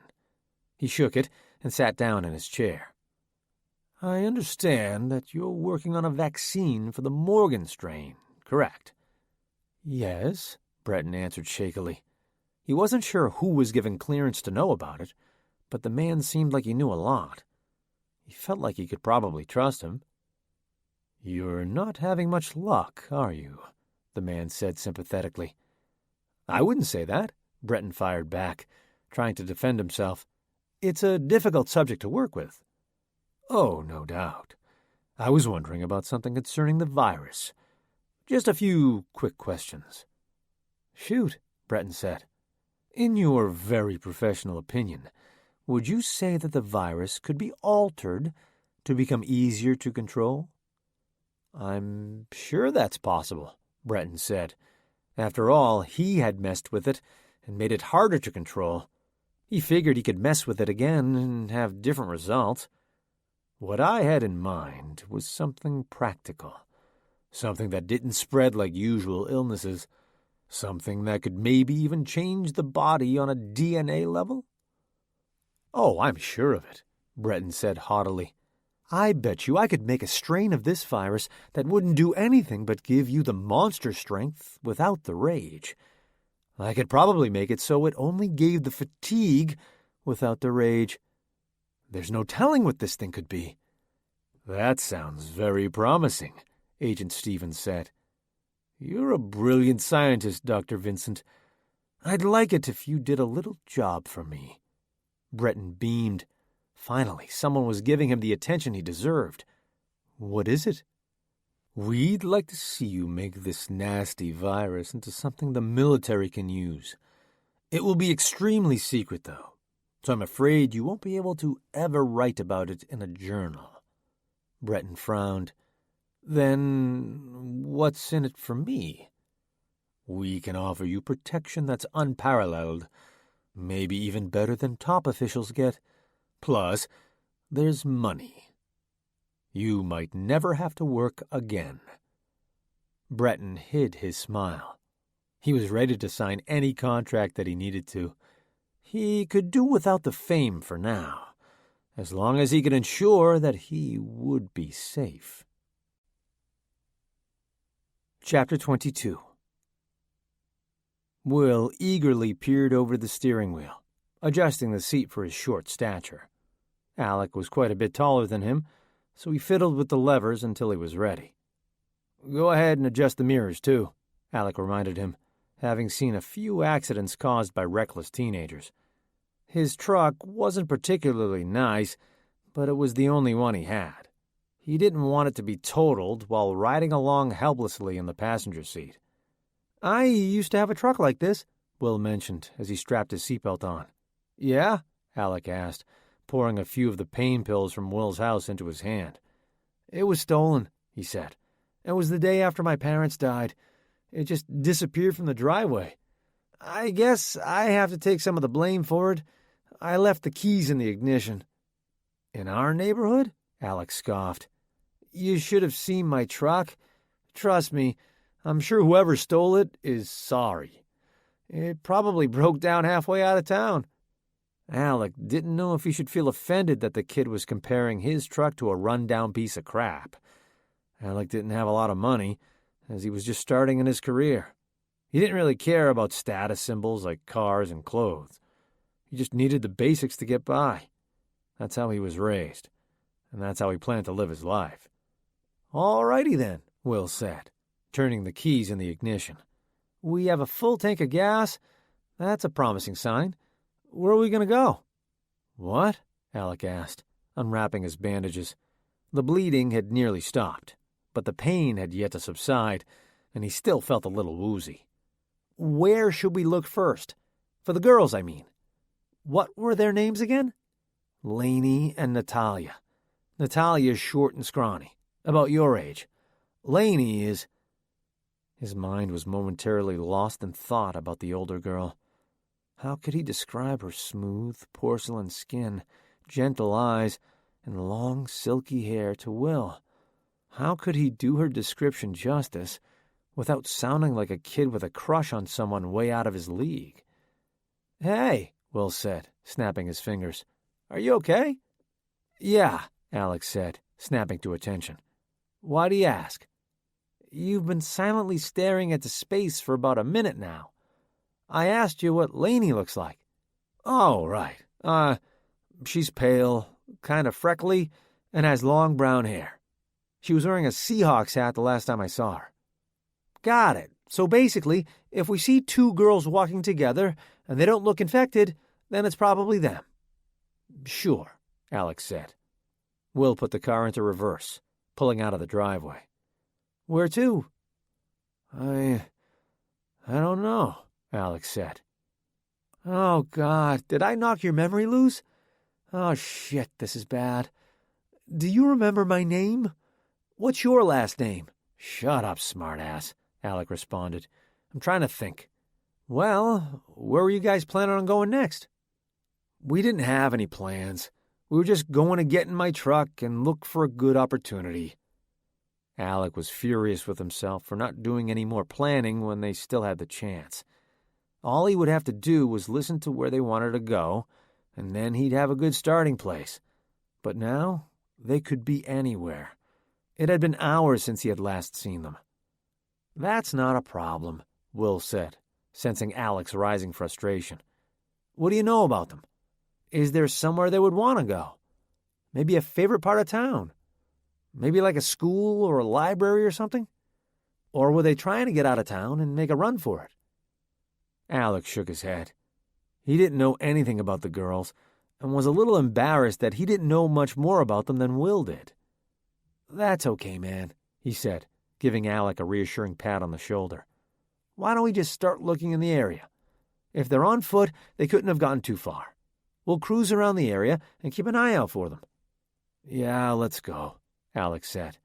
"I'd like to get a good start before it gets dark." Will took off, driving a little too fast for Alec's comfort. He didn't blame the kid. There was something exhilarating about flying down empty streets, not having to worry about traffic. Most people had the good sense to leave the city days ago, once the virus showed no signs of being under control. They drove through deserted residential areas, circling through cul-de-sacs and cruising down windy streets. Will scanned the road ahead of him as Alex stared deeply between homes, hoping he'd catch a glimpse of Elena's gray jacket disappearing between two houses. Alec continued to pop a variety of pills into his mouth to keep the pain from his head at a manageable roar, but also to keep him awake and alert. He so badly wanted to close his eyes, but he knew the second he did, he'd miss the girls. The warm, cozy air from the cab of the truck, the quiet hum of the engine, and the gentle motion of the vehicle was trying to lull him to sleep. He fought heavy lids until he couldn't fight them anymore. "Unless they're posting up inside one of those houses, I don't think they're around here. They move quickly," Will said, jolting Alec back to consciousness. "Crap! Was I asleep?" Alec asked, wiping the drool from the side of his face. "Yeah," Will said softly. "I was going to wake you up, but you looked so peaceful. I thought you could use a little rest." "What if we missed them?" "Relax. You were only out for about 20 minutes. I doubt they're in this area anyway. It's too residential. I'm willing to bet that they ventured out into something more commercial. More supplies, you know?" Alec frowned. He felt guilty with his bag of food and drinks in the truck when the girls were so hungry and dehydrated. Wherever they were, they must have been absolutely famished, he worried. "You don't think it would be crazy if we stopped at a McDonald's along the way?" Will asked, testing the waters. "I could go for a Big Mac and some fries right now." "Do you really think that there's any of them that are open?" Alec asked incredulously. He was starting to wonder if there was something wrong with the kid, apart from a little PTSD. "I know there probably aren't any functioning ones, but we could always pop in and cook something up from the fridge. You know that stuff's preserved to last through the apocalypse." "I highly doubt it," Alex said, his stomach reminding him that he hadn't had much to eat. "You'd be the only moron to die of food poisoning in the middle of an epidemic." "I doubt I'd be the only one," he said darkly. "What do you think is going to happen when there's no electricity to keep the food safe? I guarantee there will be a lot of people desperate to eat the last of their food and take a risk. Besides, food poisoning is probably a lot safer than leaving your house to get food." Alec went quiet. This kid was not doing his conscience any favors. "Oh, I know what we could do," Will offered. "Turn on the radio." "Why?" "Oh, you'll get a kick out of this." He pushed the volume button and fiddled around with the tuner. "Okay, here's the top 40 station." Alec listened, wondering if Will was having a psychotic break. "It's just static. There's nothing playing." "I know! This is such a popular station, too. They didn't even bother to leave a running playlist. You know that's all they do there. The songs are always the same. But no, they shut that whole thing down." Will flipped through a few more stations to illustrate his point. All of the stations, classic rock, metal, jazz, even local news, were nothing but static. In the middle of Will's channel changing, Alex swore he heard a few words. "Wait, what was that one? Go back." Will slowly pushed the scan button until he found what Alec was talking about. The voice was intermixed with the buzz of static, but it was still audible. "Dude," Will said, "I think this is national radio." He twisted the knob until they could clearly hear what the monotone voice was saying. "We're continuing to get updates from Seattle, Washington, the epicenter of the Morgan strain outbreak. Understanding the size and scope of this disaster has been difficult, as many city officials have evacuated the city, despite telling their own citizens to stay where they are. We'll be spending this hour talking about what happened in Seattle and what's to come for the Bayside City. Milton James has more." A classical piano interlude played, and Alec and Will exchanged surprised glances. For them, it felt like everything had happened so quickly. Yet national radio was dedicating an entire show to their precarious situation. "I'm standing near the Space Needle in Seattle, wearing a full plastic suit, as if I were visiting an alien planet. If it weren't for the towering landmark, I might forget that I'm in the state's largest city and not in the middle of a war zone. Destruction is everywhere. Smoke rises from fires in the distance. Crushed cars sit parked in the middle of the street, and rubble crunches under my feet. It's hard to believe that this was the result of a virus released from a university laboratory. In order to gain access to the city, I had to gain permission from the United States military. They insisted that I wear the proper protective suit of their design, much like the one that would be worn in the event of chemical warfare. Along with my safety suit, I am required to be accompanied by armed soldiers. When they first told me this, I laughed at them. Then, I realized that it wasn't a joke. You see, there are many strange symptoms of this new age virus. First, symptoms start off fairly mild. In fact, many sufferers believed they came down with the flu, packing doctors' offices with sick people. Then, symptoms intensified. The victims felt extreme fatigue, horrible nausea, diarrhea, and coughing fits. These symptoms led to death in children and young adolescents, as their frail bodies would not respond to fluids. However, adults faced a fate that no one could see coming. Because the virus is so new, no one has had the chance to really study and understand its effects on the human body. Thus, no one can explain why it causes madness in adults. It's widely reported that the infected in later stages of the virus will undergo a complete personality change. They do not respond to reason and become highly agitated. Once they're upset, there's no telling what they can do. In fact, much of the destruction I see is caused by the moments of rage, a source tells me. These infected individuals are liable to attack healthy people, spreading the illness, if not killing them. Hence, my armed guards. This can't be great for tourism, Will joked. Alec shushed him. The report went on, telling them everything they already knew about the virus and its alleged release from the lab. Then the report mentioned something they hadn't thought much about. We talked to a member of the National Guard assigned to securing the perimeter. For reasons you'll soon understand, we cannot disclose any information about them, as they are bound to secrecy.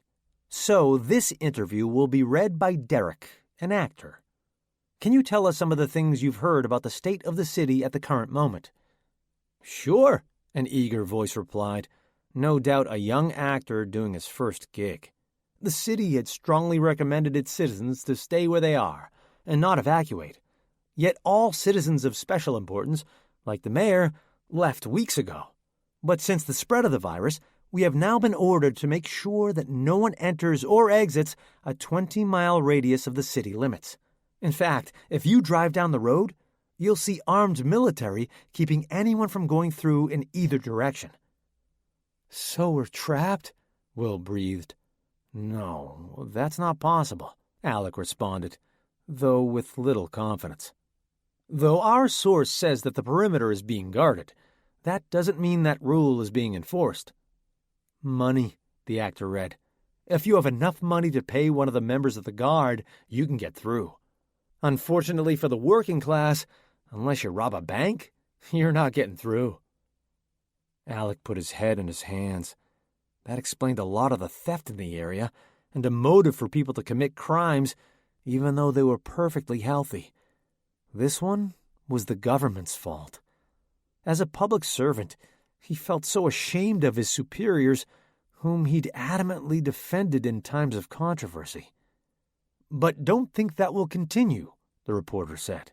Word is, the soldiers assigned to protect the rest of the country from the city have been told that there are no uninfected survivors left.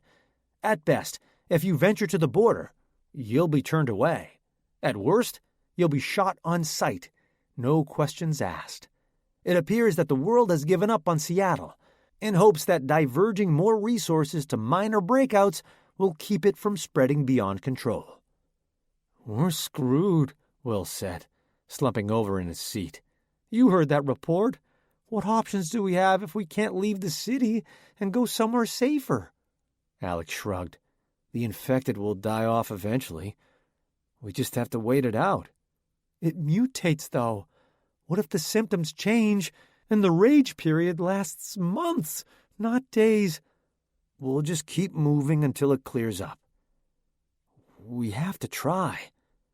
The boy nodded, sitting up a little straighter. You're right. It's just you and me against the world, Alec. We're not quitters. No, we're not, Alec answered. And I'm not going to give up on those girls either. Do you remember anything about where they wanted to go? Alec thought for a minute, remembering one debate that went nowhere. Lainey wanted to go to a hospital. I think she wanted to be somewhere with a backup generator. Will winced. That doesn't sound like a good idea. A hospital is a good place to find a virus. That's what I was trying to tell her. I don't know if she believed me. If that's the case, they might be dead. I wouldn't be surprised. They had a good run, though. There should be a memorial or a record board for anyone who stayed here and survived for more than a few days. What did you say? Alex snarled. A record board for survival times? Why would you say that they're probably dead? He barked. You don't even know them. Alec tried to take a few deep breaths, something they were taught to do while working if they thought they were about to make a stupid decision out of anger. He breathed until he stopped shaking, until he could think clearly again. I'm sorry, Will squeaked. I didn't know that they were this important to you. I guess I didn't either, Alec replied, thinking about Elaina. He wanted to rescue her, if anything, to show her that he was a caring person. He wanted her to be in his life, not out on the streets in the middle of an epidemic. He felt a connection to her that he could not explain. It was probably rooted in stress from the madness that was unfolding around them. Still, it was more than he felt for a lot of people, and he would be damned if he couldn't take a shot at living in a post-virus world with her. But the kid was right. If it weren't for Alec's experience working in dangerous situations, he would have been a goner ages ago. It wasn't fair for him to snap at will for logically connecting the dots. "I'm sorry," Alec said, once he regained his composure. "You're probably right." "No, I'm sorry. They've got as good of a chance as anybody. Let's keep looking. I've got nowhere to be, now that we know there's nowhere to go." "Thanks," Alec said wearily, knowing that their energies were being wasted on such a futile mission.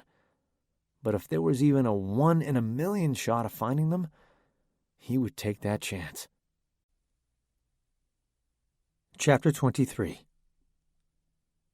Reading the billboards as they trekked, Elaina began to pick up the pace. She walked faster and faster until she was nearly jogging. "Wait up," Natalia called. "I have shorter legs." "I think this is it," Elaina said, unable to hide the excitement in her voice. "This might be our answer." Natalia looked up at the signs, then back over to Elaina. "You're not talking about that hospice, are you?" "That's exactly what I'm talking about. It's not a hospital, but they might have the things I need." "Sure, if you need a bunch of infected elderly people," she retorted. "Honestly, this worries me." "Come on. This is a place where people come to live out the few days they have left. They're already going to be in a weakened state, and I wouldn't be the least surprised if the nurses and caregivers have abandoned them. For all we know, everyone in there is already dead. For all we know, everyone in there is very much alive and infected. We have no way of protecting ourselves." Elaina stopped to look at Natalia, who had come to a halt. She could see that the girl's hands were shaking. "How about this?" Elaina proposed. "You can stand back a little way, and I'll poke my head inside. If people are just roaming around, out for blood, I'll give you a signal, and we'll book it out of there. If the coast is clear, we set up shop." "Look at this place," Elaina said, gesturing to the empty expanse. "This place is kind of in the middle of nowhere, and I haven't seen signs of life, healthy or otherwise, in over an hour." "Fine," Natalia said, throwing up her hands. "See if anyone's around." Elaina nearly skipped up to the front door, opening it with ease. It was mostly dark inside, but faint streaks of sunlight came in through gaps in the blinds. She didn't see or hear anyone, so she walked into the entrance and pulled open the blinds. In the daylight, the building looked like a nursing home, slightly sterile in decor, but with a homey twist. The floor was stark white and tiled, but a wreath of autumn foliage hung on the reception desk. Pleased with what she had found so far, Elaina poked her head out the door and excitedly waved Natalia toward her. She had high hopes for the place.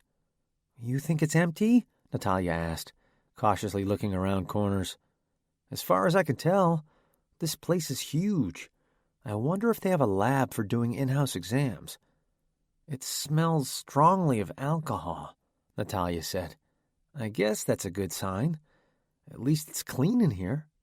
"Let's check it out," Elaina said, like a child on Christmas morning, waiting to see what surprises could be discovered. "No, wait," Natalia said, clutching Elena's arm. "Do you hear that?" "No," Elaina said. "I think it's in your head." Natalia took a few steps down the dark hall. "I really think I heard something." Together, they crept down the hall until Elaina heard the noise too. It sounded as if there were a wounded animal somewhere in the building. It seemed so strange because there was no sign of life in the building. It looked like it had been abandoned, just like everything else. The sound grew louder and louder, and Natalia was digging her nails into Elena's arm now. They realized that the sound was not coming from one living creature, but several. Natalia peered into one of the thin rectangular windows in a patient's room and let out a gasp. Elaina leaned over to see what was so startling and nearly jumped from pure shock. Inside the patient's room were about 12 people, mostly elderly, wandering around. They seemed completely unaware that they were no longer alone. "I'm getting the hell out of here," Natalia said, doubling back. "They're locked in," Elaina noted, lightly touching the door handle. "They're infected," Natalia spat.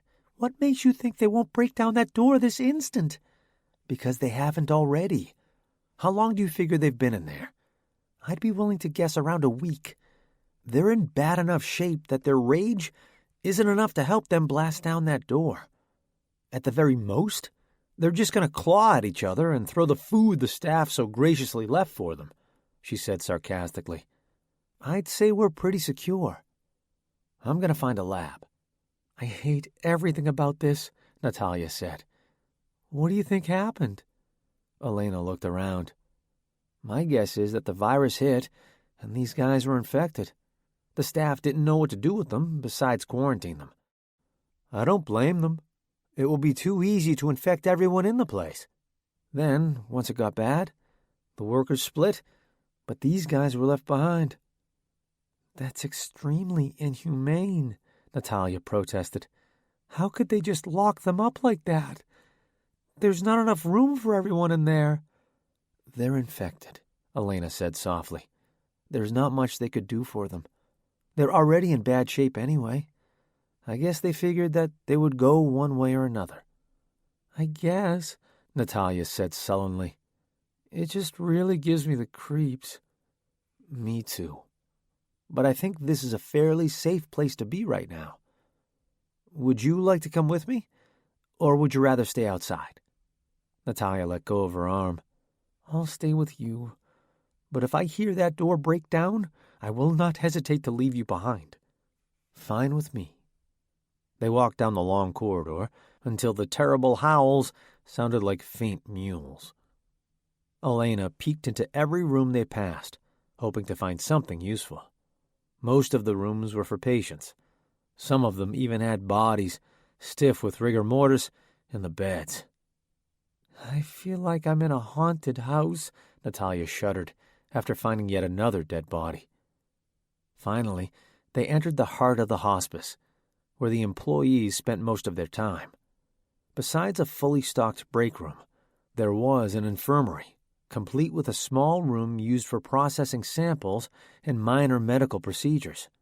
"This is exactly what I needed," Elaina gushed, looking around. She found a lamp and adjusted it, so it shone on the workbench. "Yes, this should be enough to make some serious progress." "How is there electricity?" "They clearly have the generator going. I guess they just turned off all the lights before they abandoned the infected." "Want to check out the lounge with me?" Natalia asked. "No, go ahead," Elaina said, already adjusting the lens of a microscope and wiping the dust off a slide. "You need food and water," Natalia reasoned, nervous to go into the room for the first time alone. "How do you expect your brain to work at full capacity if you don't have any carbs in your system?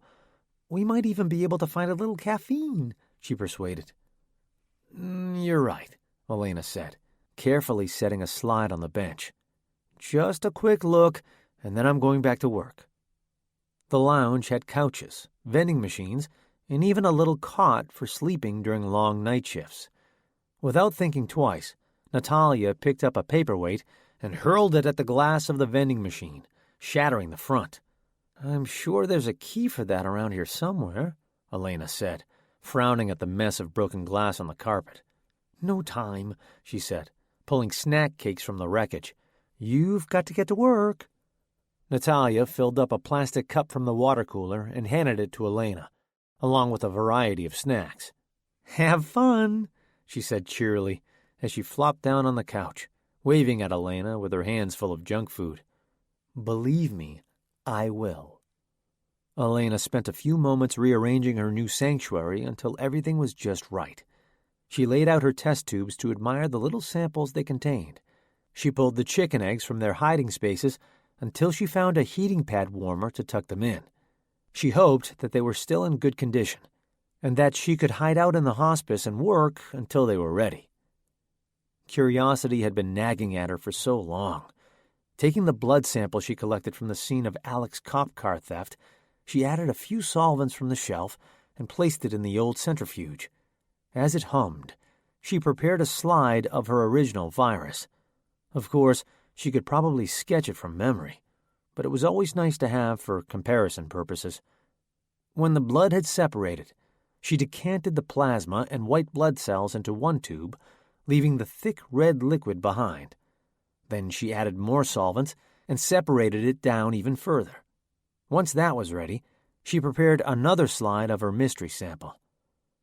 She searched around on the slide, increasing the magnification as far as it would go until she found it, her little virus swimming around. Then she saw something that nearly took her legs out from underneath her. What she thought was her virus wasn't her virus at all. She even compared her original sample again to make sure her eyes weren't playing tricks on her. The thing in the mystery sample looked so similar, but it had a few tiny changes. To the untrained eye, it didn't look like much, but to Elaina, it blew the top right off her suspicions. Elena's virus, even with the minor side effects, had never created that mutation when it spread. Even if it did, it would have to undergo a lot of change, perhaps years and decades of change to get to that point. Someone had clearly created that virus in a lab and had used her original strain as a template. There was only one scientist who could have created that abomination, and his daughter was in the adjacent room to Elaina. Dr. Breton Vincent, for whatever reason, had made changes to her virus and released it into the world. When Elaina thought hard about it, he had been increasingly moody toward her ever since she'd started trials with it.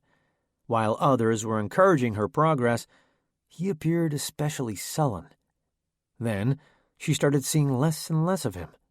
He started spending longer hours in his lab, working on something in secret. Elaina assumed he was working as an independent contractor in his spare time.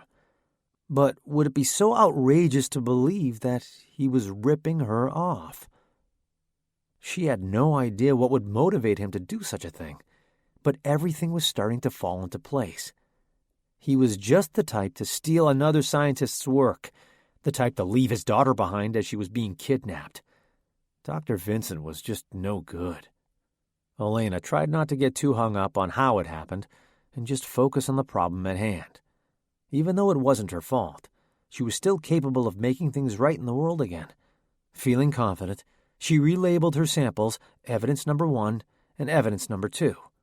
If the time ever came to vindicate herself, the justice would be sweet.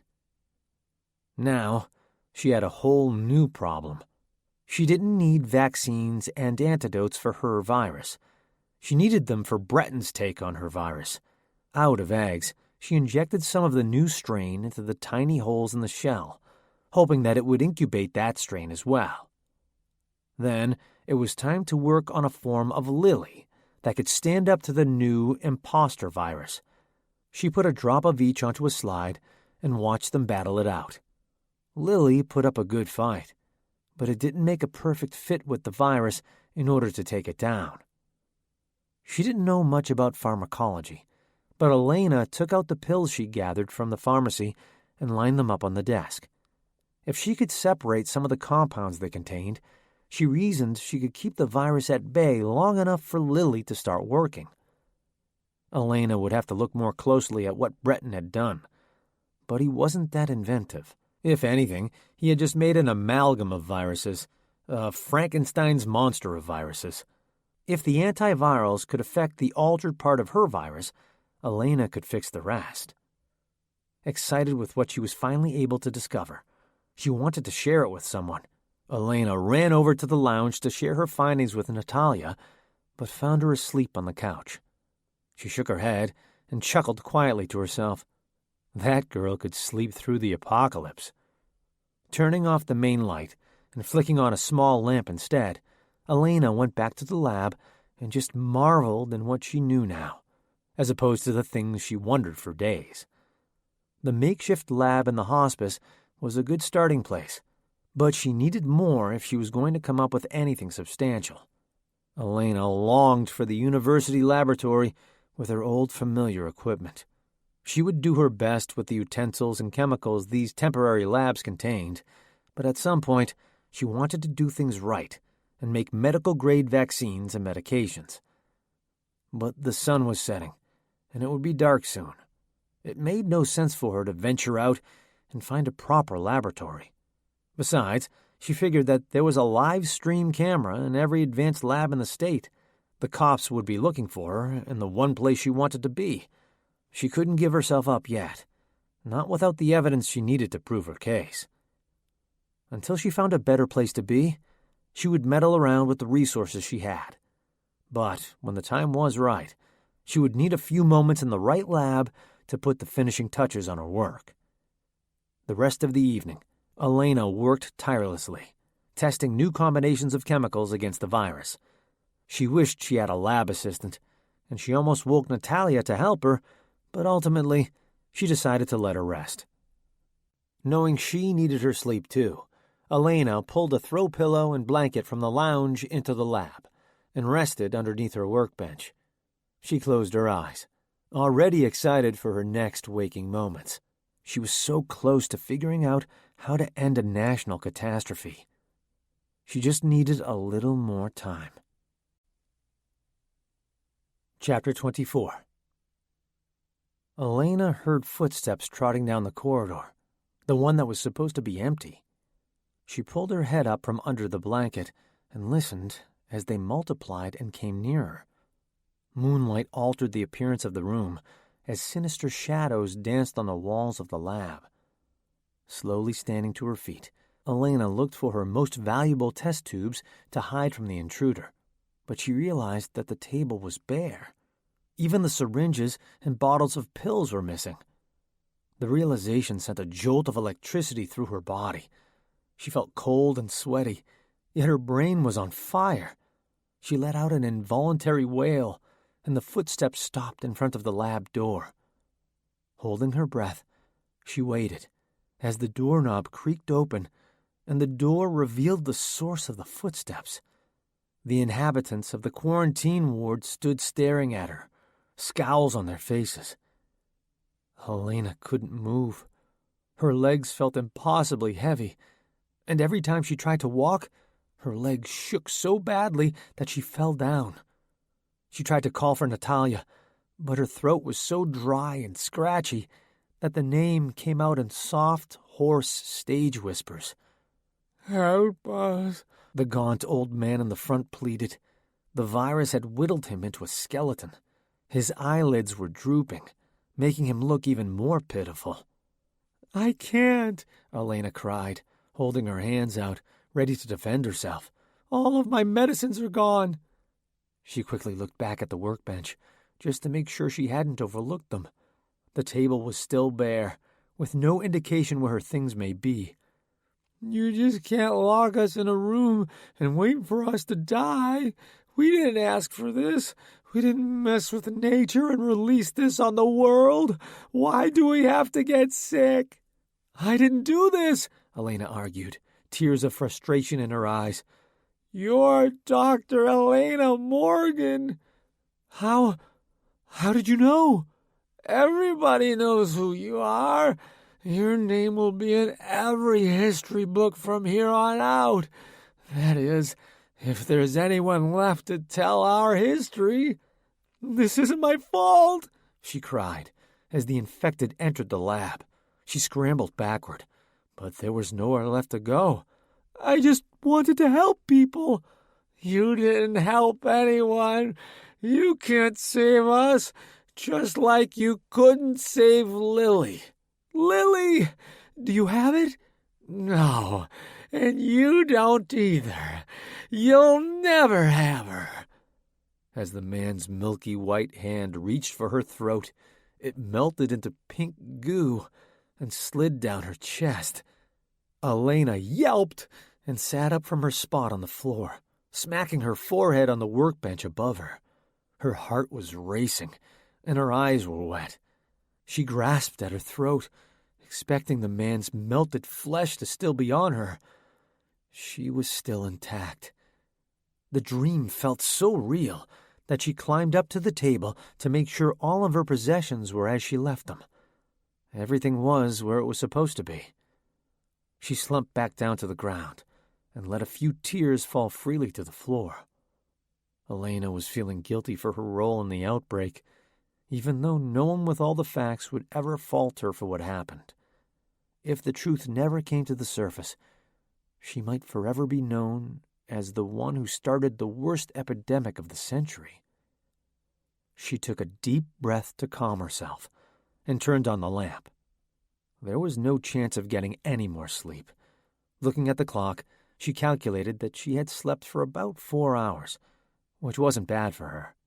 She cracked the top of a can of acidic energy drink from the fridge and got back to work. After a few hours, Elaina was at an impasse. Theoretically, a few of the antiviral solutions she made could work in the event of an infection, some more probable than others. But she didn't know if any of them would work without testing. The logistics of acquiring animals to test on, especially at that hour, were dicey. She didn't know that area particularly well, so venturing out to find a pet store or veterinary clinic would put her at tremendous risk. Plus, she would catch all sorts of hell from Natalia if she tried to uproot her in the middle of the night, or worse, leave her at the hospice. Instead of staring at her nearly finished work in frustration, Elaina decided to stretch her legs.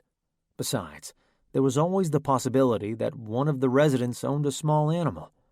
In her desperation, even a turtle or a parakeet may be of use to her.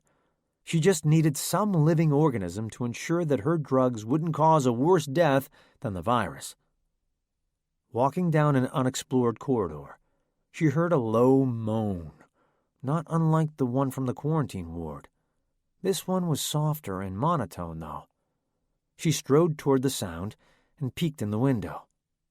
There, a thin young woman sat rocking back and forth in her chair. Intermittently, she released dreadful groans that sent a shiver down Elena's spine. This woman must have been healthy at the time the hospice was abandoned. Otherwise, she would have been placed in the quarantine chamber with the others. She was clearly as sick as the others now. Her skin was mottled with oozing sores.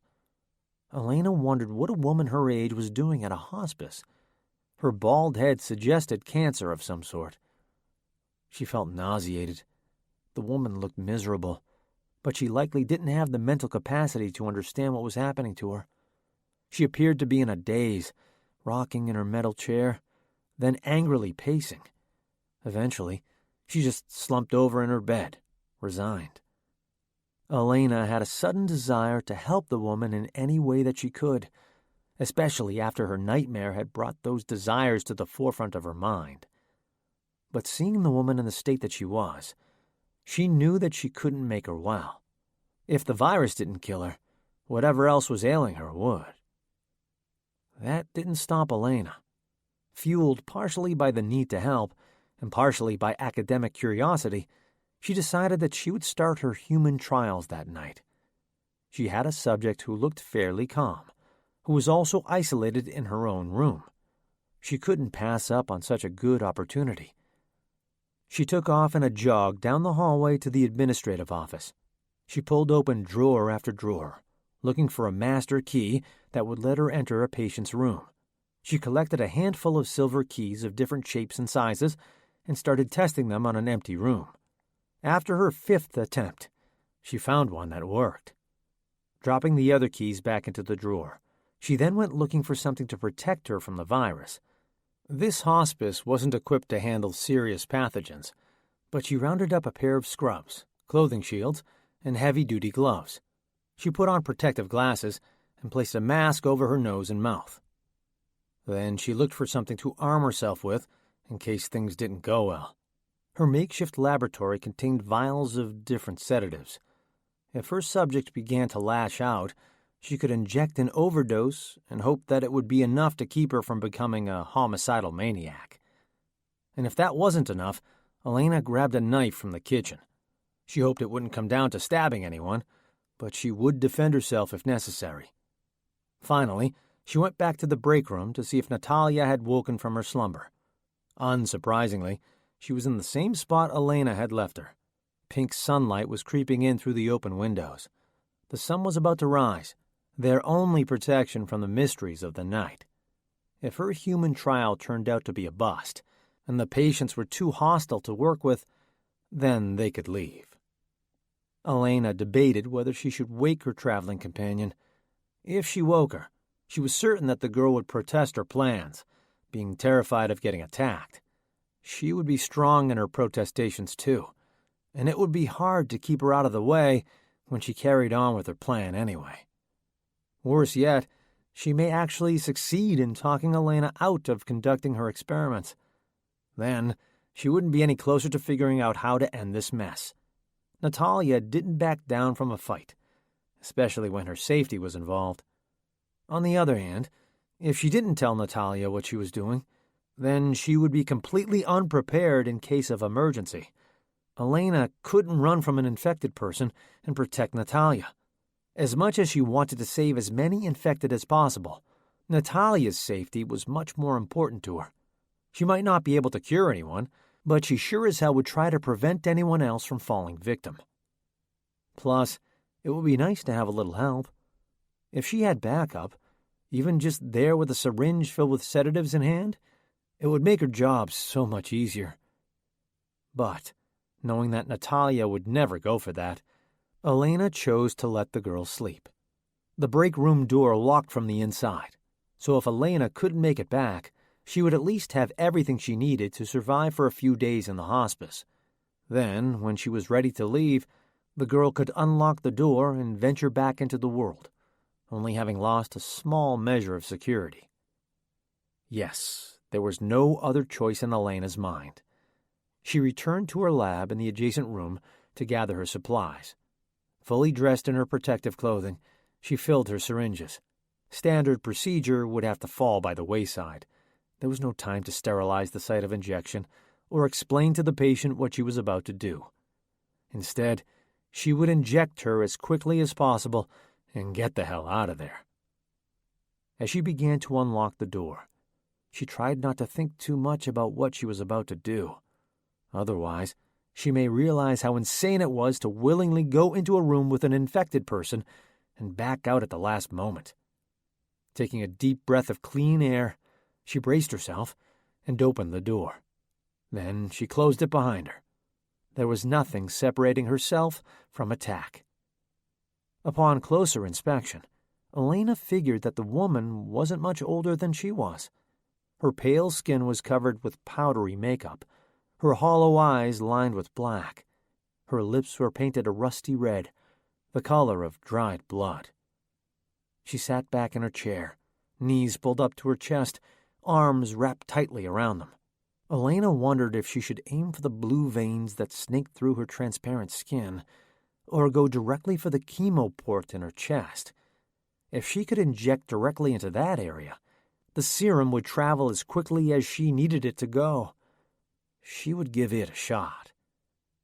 Though the woman was silent, Elaina shushed her to keep her calm, like a mother would calm a crying baby. She was shocked that the woman didn't try to attack her immediately. She must have been in the end stage of the illness, because she looked exhausted, physically and mentally. Needle raised, she slowly crept forward, eyes locked on the port in the woman's chest. It would only take a few seconds to inject the cure. Then she would depart immediately and watch her progress from the window. As soon as she was inches from the site of injection, the woman's eyes suddenly locked on Elaina, and she bared her teeth. She sprang from her chair and pinned Elaina to the ground. Elaina pressed her forearm into the woman's neck, trying to avoid her teeth. As thin as she was, she still had a few pounds on Elaina, and she struggled to shake the woman. With her left hand, she jabbed the needle at the woman's chest, just barely hitting the opening in the woman's body. She howled and got up, allowing Elaina to slide out from underneath her. Elaina had another syringe filled with a sedative and antiviral that would calm the woman down for long enough to study her reaction to the serum. But there wasn't time for that. Instead, she lunged for the door, just missing the woman's grasp by a few inches. She locked the door, absolutely exhausted from wrestling with an infected person, but ultimately pleased. Finally, after weeks of work, she was able to see if her serum worked in a practical setting. She could spend a few more days at the hospice, monitoring the woman's condition as she rested, and used up the supplies in the staff lounge. Perhaps, if the woman responded well to her drug, she could even refine her serum and try it out on the others. There were so many new possibilities now that she had the chance to test her work. Down the hall, she heard a door open. Thrilled with her breakthrough, she nearly skipped down the corridor to tell Natalia what she had accomplished. Sunlight was now streaming in through the open windows, and Elaina hadn't felt so much hope and optimism in weeks. "Natalia," she called, unable to hide her excitement. "I have some big news to share with you." Natalia didn't answer. Elaina couldn't believe how much that girl slept, yet was too drowsy to share in her big news. "I tested my serum on one of the infected," she cheered. "I knew you wouldn't be happy about it, so I didn't wake you. Now we can hide out here for a few more days. Isn't that awesome?" "Hands in the air," a deep voice barked, startling Elaina so badly she felt like her heart was going to explode. "Don't move." Initially, Elaina thought that Alec had found them and was playing a prank on them. A smile spread back out over her face. Maybe he would be open to hearing about her work now that she was getting somewhere. Then she realized that there were dark shadows moving toward her. At least 5 people, all dressed in black tactical gear, were walking in her direction. When she whipped around, 3 more were behind her. "Cops!" Natalia shrieked from behind them as she was being escorted away by a large man. Elaina broke out in a cold sweat. She could try to run, but she was surrounded. She was outnumbered by a long shot, and they had weapons. She could try to fight them off with the tranquilizers and knife, but she would be shot on sight. There was nowhere to go. There was no one to save her. She glanced to her right. Through the tiny window, she could see that her test subject was soundly sleeping, her chest steadily rising and falling. What if the serum was fighting off her infection? She needed to know what happened to her. "Elaina Morgan," the man closest to her called, "you are being detained by the United States Army. Put your hands on your head and do not resist arrest." "You can't do this. Don't I have rights?" "You've released a biological weapon on the world that has already taken thousands of casualties and shows no signs of stopping." "I didn't do this," she shouted, placing her arms on her head, tears of frustration threatening. "This isn't my fault." 2 military members handcuffed her hands behind her back, the cold metal cutting into her wrists. Then, taking her by the arms, they walked her outside to an armored car and tossed her inside. In the hospice, Elena's serum was coursing through the veins of the sick young woman, putting up a fight against Breton's virus. However, Elaina never got the chance to see if the solution she'd spent hours laboring over worked. Chapter 25. Since taking the offer from the mysterious agent to find a practical application for his virus, Breton was feeling much more optimistic about his situation. Suddenly, without the added pressure of getting his military protection yanked away, he felt more inspired. The mental block that clouded his brain was gone. He was going to be a scientific genius. There would be books and documentaries about the work he was doing at that very moment. Suddenly feeling bolder with his new job, he asked for an even better laboratory than the one he was already in, and requested that he have double the number of researchers working under him. He hand-selected the best and brightest that were still willing to come in and work on the virus that was killing thousands. For a young virologist, it was the project of a lifetime. They were raking in a lot of money for a sinister cause. Breton had no strong political leanings, nor strong opinions on military goings-on. He knew that the atomic bomb was an absolute horror, and didn't want to see one being used in his lifetime, but he still envied the scientists who got to work on it. For him, once he sold his virus to the military, he could wash his hands of its eventual effects. But he could revel in the glory of being the lead scientist, working on something that could change the course of history. So, just like before, Breton took a virus that had one function and fiddled with it until it was slightly different. He was terrified, yet fascinated by the way his strain had caused so much fury in later stages. He knew that it was unlike anything he had ever seen, and wanted to capitalize on it. He found that he could weaken the Vincent strain to the point where it could not reproduce or mutate. In fact, it was so weak that a healthy person could possibly fight it off in hours. The effects were still horrible, but they didn't cause death. Not in the infected, anyway. To become infected, one would have to consume the virus in a large dose.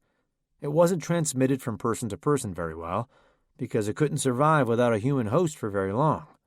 Even then, large volumes of the virus would have to be shed from the infected person, and that was rare. His trials on rats were going extremely well. When injected with a large quantity of his solution, the rats would show symptoms in hours. They couldn't spread the illness to other rats, but when placed together, they would attack. Breton always had his team report their observations during this test. It was just too much for him to witness himself. He was pleased with the results.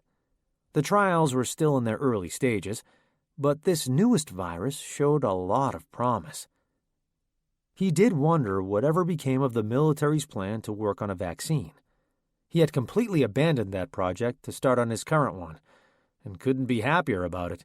It troubled him that, as far as he knew, no one was working on a vaccine, but he assumed that they had someone else in the case. As long as his new virus made more money than the vaccine would, he couldn't complain. He'd have to share a little bit of the glory. Once his rats passed the benchmark tests that he designed, Breton was ready to present his preliminary findings. He couldn't wait to see the looks on the officers' faces when he showed them how it worked. After the rats were infected, the rage symptoms only lasted for a few hours. But in that time, they were faster, stronger, and did not react to pain.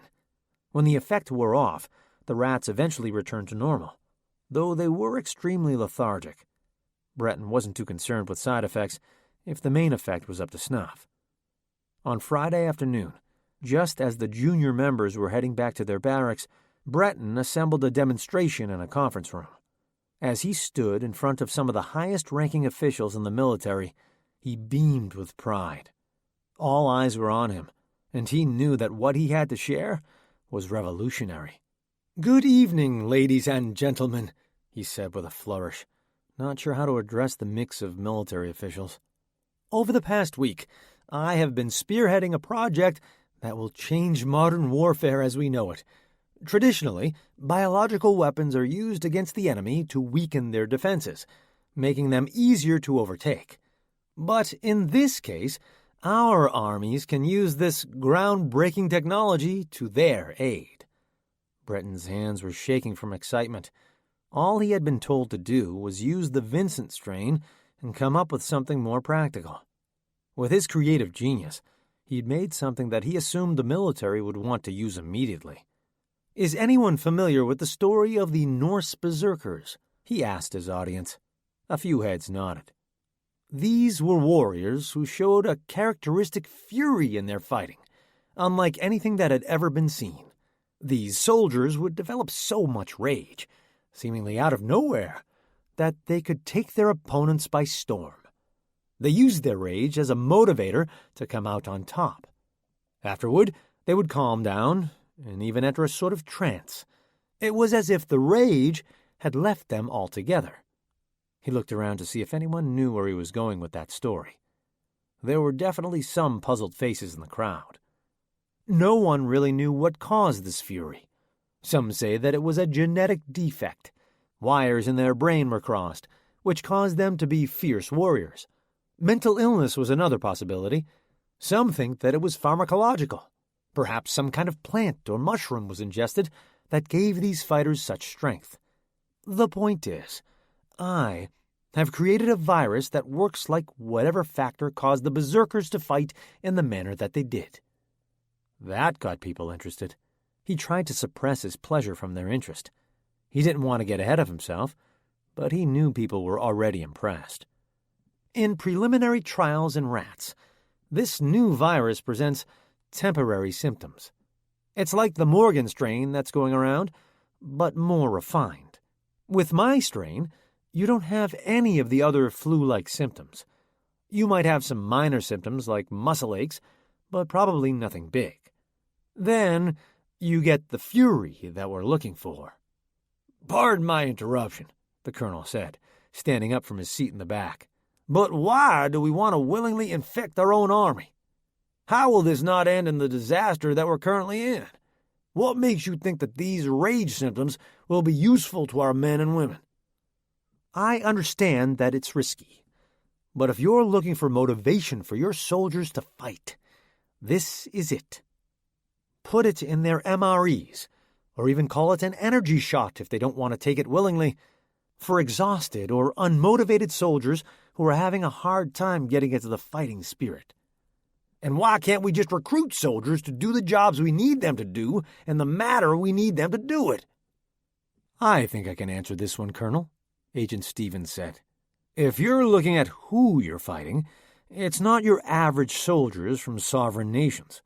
These are smaller fringe groups that really feel like they're fighting for something.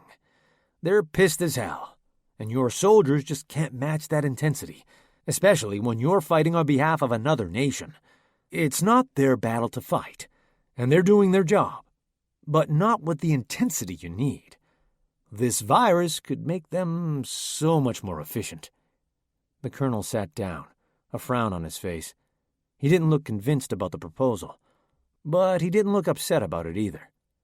As I was saying, Breton continued, this virus will give them rage and extra athleticism. In rats, the rage period makes them 50% faster and stronger than in their natural state. Think of what this could do to your top soldiers who are in peak physical condition already. This would elevate them to new heights. I know that performance-enhancing drugs are usually frowned upon, but these aren't sports stars. These are our finest military personnel. I predict that one infected soldier could do the work of 2 uninfected when it comes to combat. The conference room was silent. Enlistment numbers had been down for years. A mistrust in the government and increased international conflicts had not been good for their numbers. If they could increase efficiency without having to deploy more soldiers, then they were in good shape.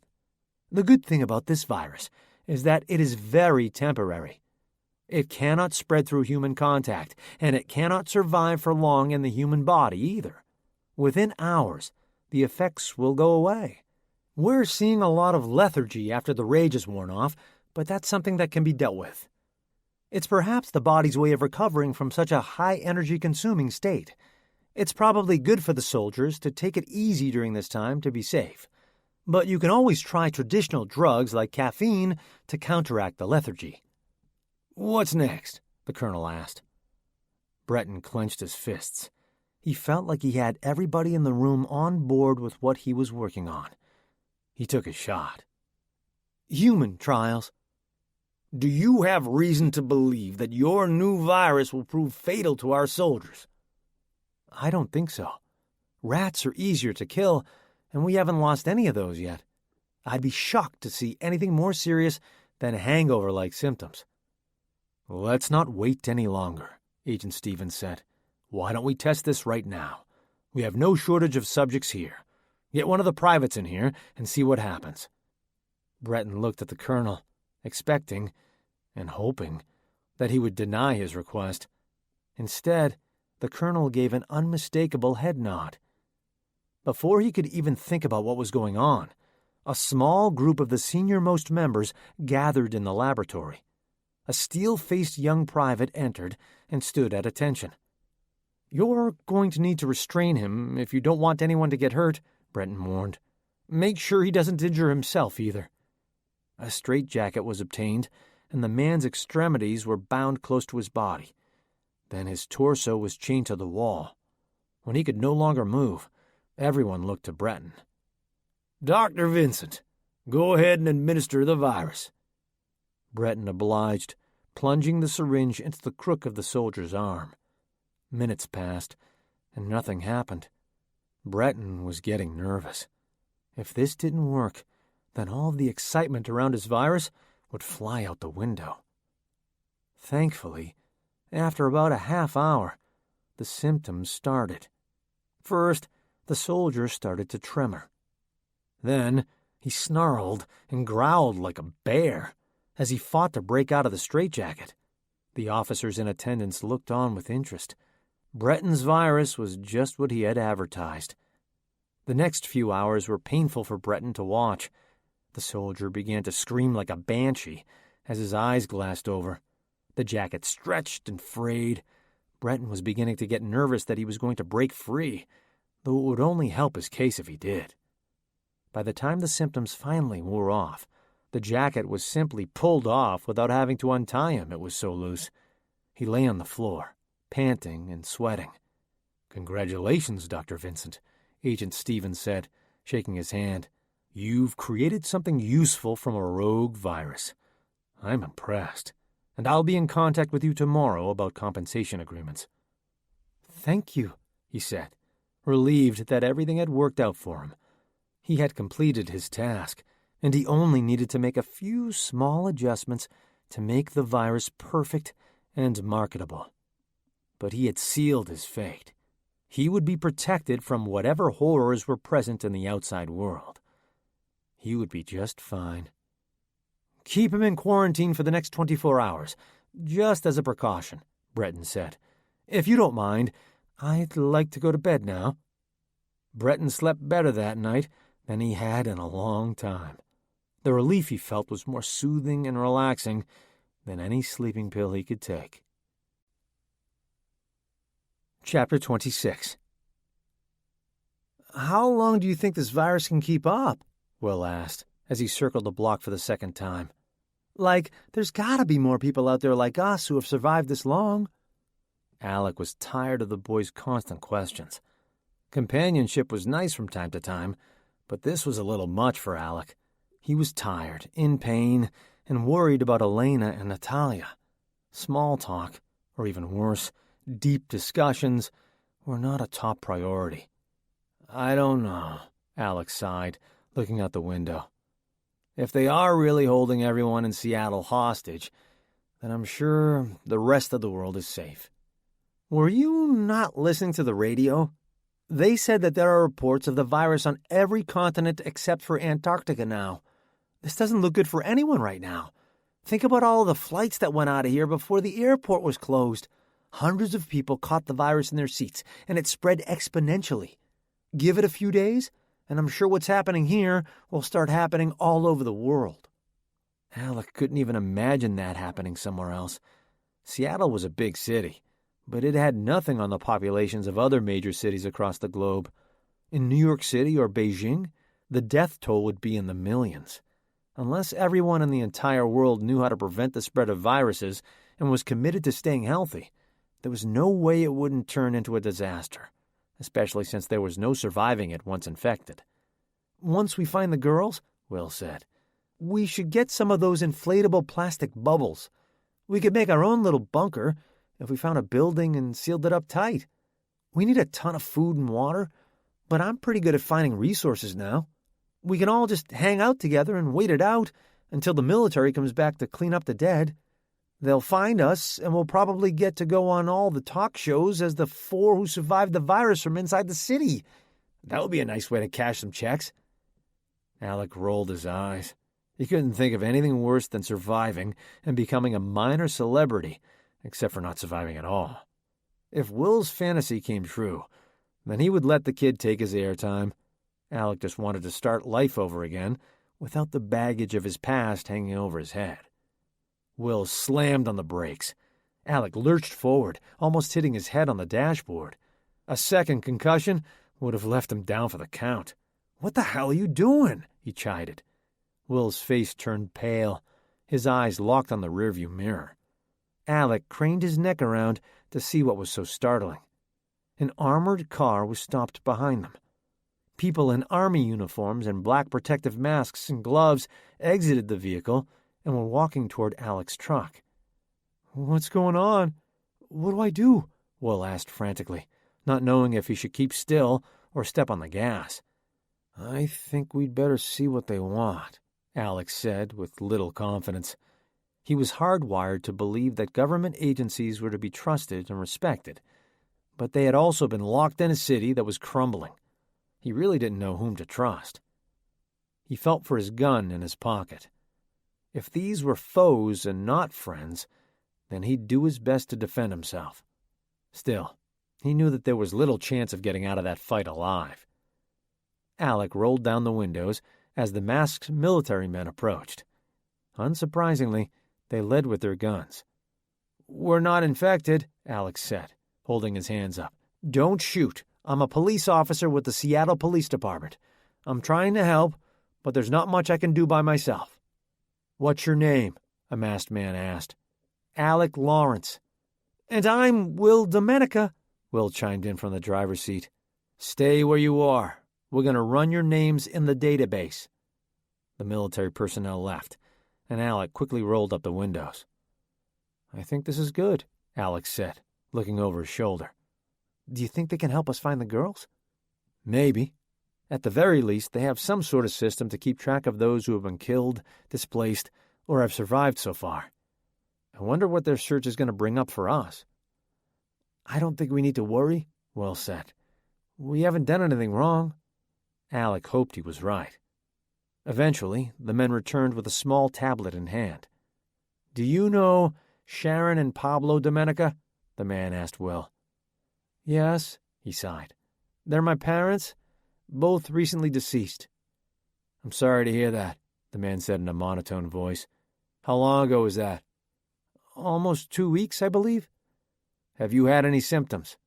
Will shook his head. "And you?" "No, sir," Alec responded. "Please come with us. Since there has been a travel ban for entering or exiting the city, we have been advised to round up all of the healthy survivors and place them in protective custody." "Where are we going?" Will asked, his eyes wide. "We will take you to a camp set up near one of our bases. There you will have access to clean water and food, along with shelter and a safe environment. However, if you enter, you must stay there until you can be relocated." "How long do we have to stay there?" Alec asked, suspicious of what they were about to agree to. "You must remain until our doctors can clear you. I'd say you can expect to wait a week. Then military personnel will escort you to a different location that has not experienced a breakout." "Do I have to give consent to this?" The man shrugged. "Frankly, I don't see why you wouldn't. We're offering protection to the handful of people we can find. Besides, if you don't come with us, we've been ordered to use reasonable force to persuade otherwise. In the end, it's for your own good. It's a good chance to get out of here. If I could take that deal, I would." Alec tried to look through the man's dark sunglasses. He felt some empathy for him. He had also been called into work at a time where he would have rather stayed at home. But there were some jobs that were non-negotiable. "One last thing before we go with you," Alec said. "I was traveling with 2 girls before we got separated. Have you been able to find anyone named Natalia or Elaina?" The man typed into the tablet. "Do you have any more information about them? A last name, perhaps?" "No, I only knew them by their first names. We picked up a Natalia Vincent. She's 18 years old." "That's her," Alex said with a smile, relieved that they were rescued. "Yes, my records show that she's been transported to the quarantine unit. I can't find anything about anyone named Elaina, though. If they were together, it's possible that it hasn't registered with the system yet. We've been having trouble with the internet connection. You'll have to talk to her friend about that when you see her." "Thank you," Alex said, excited to see the girls again. "Am I allowed to bring my personal belongings?" "Yes, but be advised that they'll be subject to sterilization upon entry to the camp. Now, please come with us and find a seat in the vehicle. We'll arrive at the camp in about an hour, as long as we don't have to make any more stops." Will and Alec eagerly got into the vehicle. Now they would just have to sit around for a week to prove that they were healthy. But then they would be free to do as they pleased. No longer would they have to worry about hiding out in a bunker as the city fell. They could start over in a new city somewhere safe. Alec hoped for a small rural location. After all of the disease and destruction, he wanted to be somewhere wide open and sparsely populated. Once they arrived at the camp, they were guided to a blindingly white tent to undergo medical evaluation. Alec was poked and prodded, asked questions about his mental state, and had several glass vials of blood taken from him. His vitals were all within the normal range, and he even had someone examine and take care of his injuries.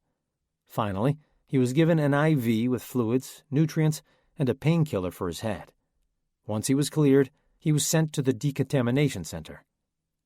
This tent was a large room with one large shower, like the one he used to shower in during his high school gym years. Steaming hot water blasted him as he was instructed to cover his entire body with a soap that made his skin sting. When he got out, he was handed a towel and a pair of cotton pants and shirt. His bag was returned to him, and he checked the contents. Everything was intact and smelled of disinfectant, but his gun was missing. He'd inquire about it later, but for now, he just wanted to rest. He found Will in the quarantine tent, talking to some girl wearing a matching outfit, and couldn't help but laugh at the absurdity of their situation. Here they were, after being rescued, scrubbed within an inch of their life, and placed in a holding tank, and Will was already flirting with some girl who probably wanted nothing to do with him. Alec went to rescue the poor girl from Will's overeager conversation and realized that the girl he was talking to was Natalia. "Alec!" she gasped when she recognized him. "I never thought we'd find you again." "Same," he replied, letting the girl wrap her slender arms around his waist in a tight embrace. "I'm glad you got picked up. You'll have to fill me in on everything that happened when we got separated. By the way, where's Lainey?" Her face fell. In fact, she looked like she wanted to cry. "Oh, my God," Alex said. "She's okay, right?" "She was picked up with me, but they've kept her." "What? Is that your other friend?" Will asked. "Why don't you introduce me to this one right here?" Alec ignored him. "Why would they keep her?" Natalia shrugged. "Is she infected?" Will whispered. "No," Natalia said firmly. "I don't know what they're doing. We'll just have to wait and see what happens." "I'm going to talk to someone," Alex said, getting angry. "They have no right and no reason to hold her against her will. She should be out here with us." "Don't," Natalia said, clutching his arm. "Just leave it. I'm sure she's fine, and she'll be in here with us soon. Please, don't bring it up to anyone." "I'm sure it doesn't hurt to ask," Will said. "There's guards all over the place. We can see when she's being released." "Stay out of it," Natalia shouted at him. "Can we all just go to the cafeteria? I think we'd all feel better if we had something to eat and drink." Alec wasn't particularly hungry, but he followed the girl. Will followed close behind, extremely interested in Natalia. It was nearly 2 in the afternoon, and the few other residents of the quarantine had already had their lunch. Natalia grabbed a plate and loaded it with leftover sandwiches and chips. Alec grabbed a few handfuls of dry carrots and floppy celery. Will grabbed everything he could get his hands on. "If there's something you know and you're not telling me, I want you to know that I won't let anything bad happen to you guys. You can trust me." Natalia looked at her plate and frowned, not touching her food. "What happened to Lainey?" "You need to understand that it's not her fault," Natalia whispered. "She's completely innocent and is being falsely accused of doing something she hasn't done." "What are you talking about?" "I can't say. It's too bad." "It can't possibly be that bad. You're talking like she's being accused of killing someone." Natalia bit her lip. "When we said we had never met before this, that was not entirely true." "You knew each other before the virus?" "Hardly. My dad's a virologist. They worked in the same lab. I met her once, years ago." Alex sat still for a moment as he connected the dots. Lainey was only a nickname, he muttered to himself. Natalia nodded, and her eyes welled up with tears. She didn't want to tell you about this because you're a cop. She didn't think you would believe her. She didn't know whom to trust. Alec was furious. It was one thing to be lied to, but another to have protected the person who'd released the virus on the world in the first place. If he knew who she was, he could have turned her into the military much earlier. He was just thankful that they had all been brought in. Perhaps the worst of all was that he'd completely misjudged her character. He thought she was really cool. He felt incredibly stupid for having a crush on a criminal mastermind. Well, he said tersely, getting up from his seat, I'm going to my bunk. It's been a long day, and I'd like to be alone now. He kept walking, as both Will and Natalia protested and pleaded for him to come back. He kept walking, even though he wanted to find an officer and tell them everything he knew about her. He wanted to find Elaina Morgan and scream in her face for tricking him into helping her. He was much too exhausted for all of those things. Instead, he tucked himself into his assigned bunk and tried to pretend that none of it had ever happened. Chapter 27. Dr. Vincent? An assistant called after he got off the phone. We have someone here that you're going to want to see? Okay, send them in, he said, without looking up from his microscope. I think it's best if you meet them somewhere other than a laboratory. This is unrelated to your current assignment. Dr. Vincent finally looked up. I'm not sure if I follow. It's your daughter, Natalia, the assistant said. She was picked up by some of the patrol team this morning and is being held in protective custody. She's not allowed to leave the quarantine area, so you're going to have to go to her. Breton felt as though he may faint. He sat down hard on his stool. Is she okay? As far as we know, she hasn't been infected. However, due to protocol, we can't release her until she's past the quarantine period. It's just standard procedure. But you're more than welcome to see her. I'm sure she's excited to see you. Breton was silent. He didn't know what to do or say. Well, when you're ready, we'll have someone escort you over there. Just let us know. Okay, he said weakly. Just give me one more moment to finish up. Breton panicked. He didn't think he was ever going to see his daughter again, let alone see her completely unscathed. Since she had survived without becoming infected, it meant that he probably could have pulled her back into the car or fought off the kidnappers without being killed. He felt cowardly that his tiny daughter could live in such a hostile environment when he hardly could. He wasn't sure how she would react to seeing him after all that time. He hadn't even tried to look for her or send help because he thought she was dead. He hoped she would be so relieved that she was safe that she would forget about everything that had happened in that period. Maybe she would understand that there was little that he could do, and even be proud of his new accomplishments. Once she was cleared to go, she would return to her mother, of course. With this new job, Breton wouldn't be a suitable parent. But she would be pleased with his new income. He could make up for all the fear that he'd caused her in those weeks. She would be fine, but he needed to get this initial meeting finished so he could make amends and return to work. "I'm ready to see my daughter now," he said to one of the guards, and was led to the quarantine tent. He had spent so much time in the lab that he didn't even realize that this makeshift shelter had been constructed so close to the base. As he rode in an all-terrain vehicle, he realized that he hadn't been outside in the sunlight for days.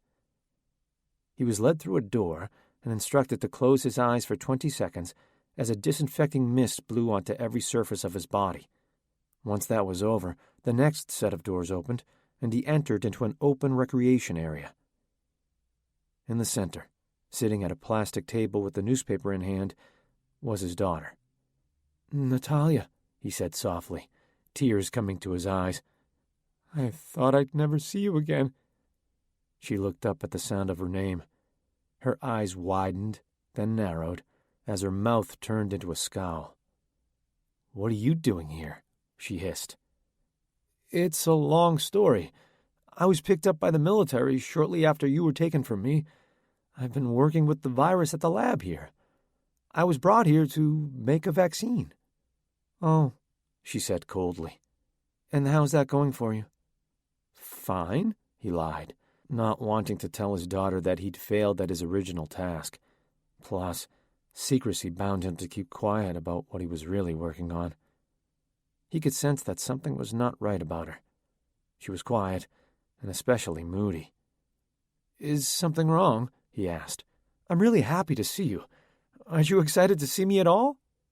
"Nope," she said shortly. He sighed. "Natalia, I'm so sorry about what happened when we left the city. I tried everything I could, but there was no getting you back. There were just too many of them, and not enough of me to fight them all off. I was devastated, Natalia.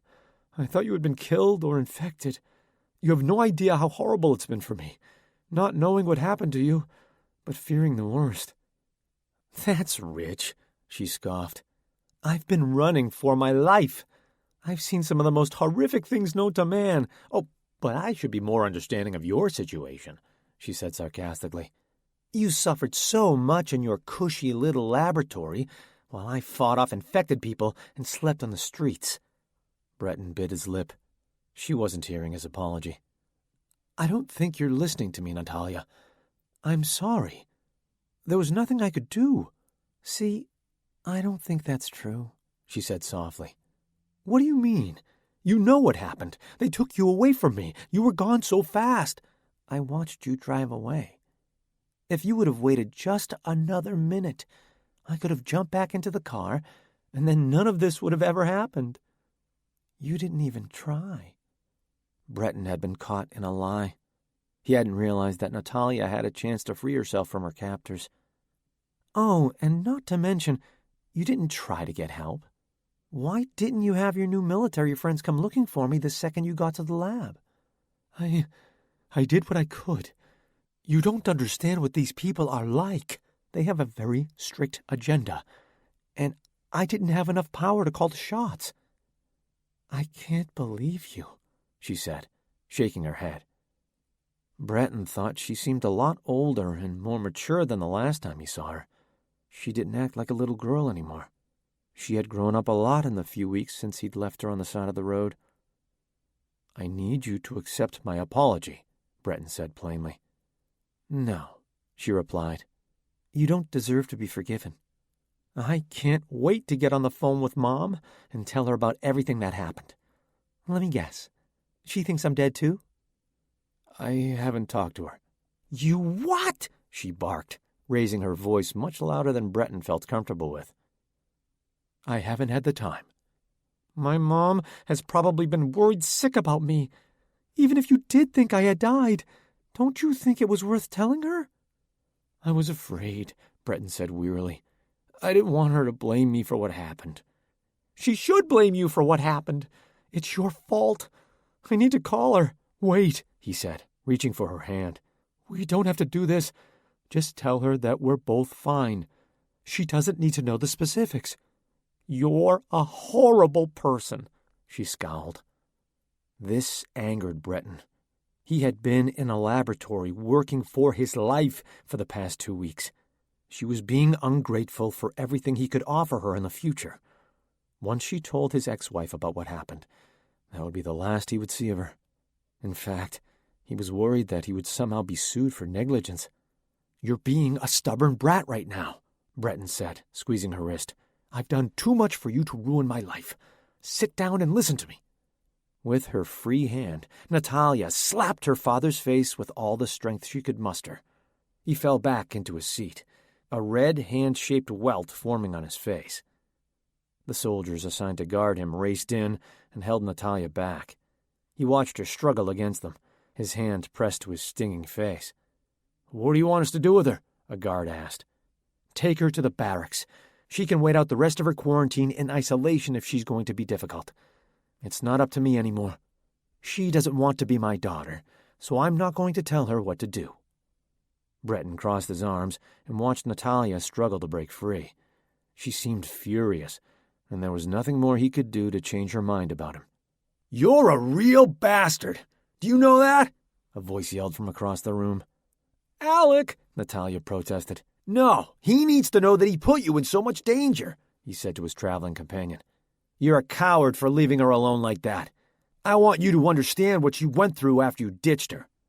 "Doctor?" a guard asked, wondering if he should restrain the police officer too. "I'm not going to touch him," Alex said, raising his hands to prove his point. "Your daughter was kidnapped by 2 armed men who were going to keep her in their bunker and repopulate with her against her will. Then she escaped and was chased after by infected people for days. She had to sleep in a shipping container and drink rainwater to survive. She ran for days, only stopping to search for food and water. Now, she has to see her piece of work father again. Give the girl a break." "Really?" Breton asked, going pale. He hated to imagine his daughter in any of those situations. She nodded. "I had some help, though," she said, looking at Alec. "Get this. The person who kept me alive was your work rival." "What?" Natalia grinned, making Breton feel uneasy. "I owe my life to Elaina Morgan. If she can get us out of the mess that was never her fault, I think you owe your life to her, too." Natalia walked away, but Breton ran over to her to catch up. "You're not making any sense, Natalia. What's this about Elaina Morgan?" "She's here, Dad. She saved my ass on more than one occasion and was brought in with me." "She's dangerous," Breton said loudly, trying to reestablish this belief. "She's not, and you know that. I know she never said anything to me about it, but I think you have more to do with this epidemic than she does." Breton swallowed hard. "You don't know what you're talking about." "Elaina didn't do this. I believe her. But if it wasn't her, and it came from your lab, it just makes me wonder what really happened.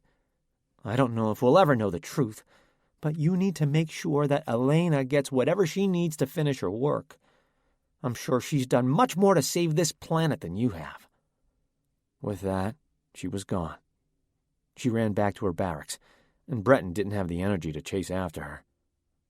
If his own daughter suspected that he was involved with the outbreak, then Elaina certainly knew what was going on. He needed to get to her before she told anyone else what she knew. He needed to convince her that whatever happened was a mistake, but her fault nonetheless. "Hey," Breton shouted at one of his assistants, "I need someone to explain why the hell I wasn't told that Elaina Morgan was on the premises." "I don't know, Dr. Vincent," he said, looking sheepish. "Do you want me to figure out who was responsible for briefing you?" "No, I need to see her," he said weakly. "I need to speak with Elaina Morgan." Breton was far more nervous to see Elaina than he was to see his own daughter. If he couldn't explain to Elaina what had happened, then everything he worked for was at stake. Chapter 28. Breton was extremely nervous about seeing Elaina, but he was doing his best to hide it. He strode down the hall with purpose, giving demands to his assistants. "Oh, and somebody find Elaina Morgan for me," he barked as they rounded the hallway toward his lab. "I've been waiting to give her a piece of my mind for quite some time, and I don't want this to be delayed any longer." "Don't worry, it won't be." Elaina responded quietly from her seat in the laboratory. She had one wrist handcuffed to the lab bench. Breton stopped in his tracks. He had been hoping to buy a little more time before having to come face to face with her. He wanted to fabricate some good excuses as to why the virus left the lab and why it looked so different from hers. He also wanted to lay some groundwork and accuse her of all sorts of terrible things to build some reasonable doubt in the base. He was out of time. He had to face the woman who had made his career more difficult for years. She had been the one person in the way of his fame and fortune, and he figured she was returning to steal the limelight once again. "Can we speak alone, please?" he said to his staff. "I don't think that's a good idea," a guard said. "I'm not going anywhere," Elaina replied, jangling the chain on her arm. "I'm not a threat." Elaina stared directly at him. He looked at the floor. "We'll be waiting outside if you need us," his guard said, motioning the rest of the staff outside. Elaina waited until the door was shut before she began speaking. Did you have a chance to speak with your daughter? Breton winced. It didn't help him to know that Elaina had some dirt against him. I did. I was very happy to find out that she's just fine. She's a little tired and shaken up, but she should make a full recovery. I heard that you spent some time with her. You could say that, Elaina smirked. I'm not sure how much you had to do with raising her, but I'm quite fond of Natalia. She's a very smart girl. I know, she's really something. She said that you helped her out of a few bad situations.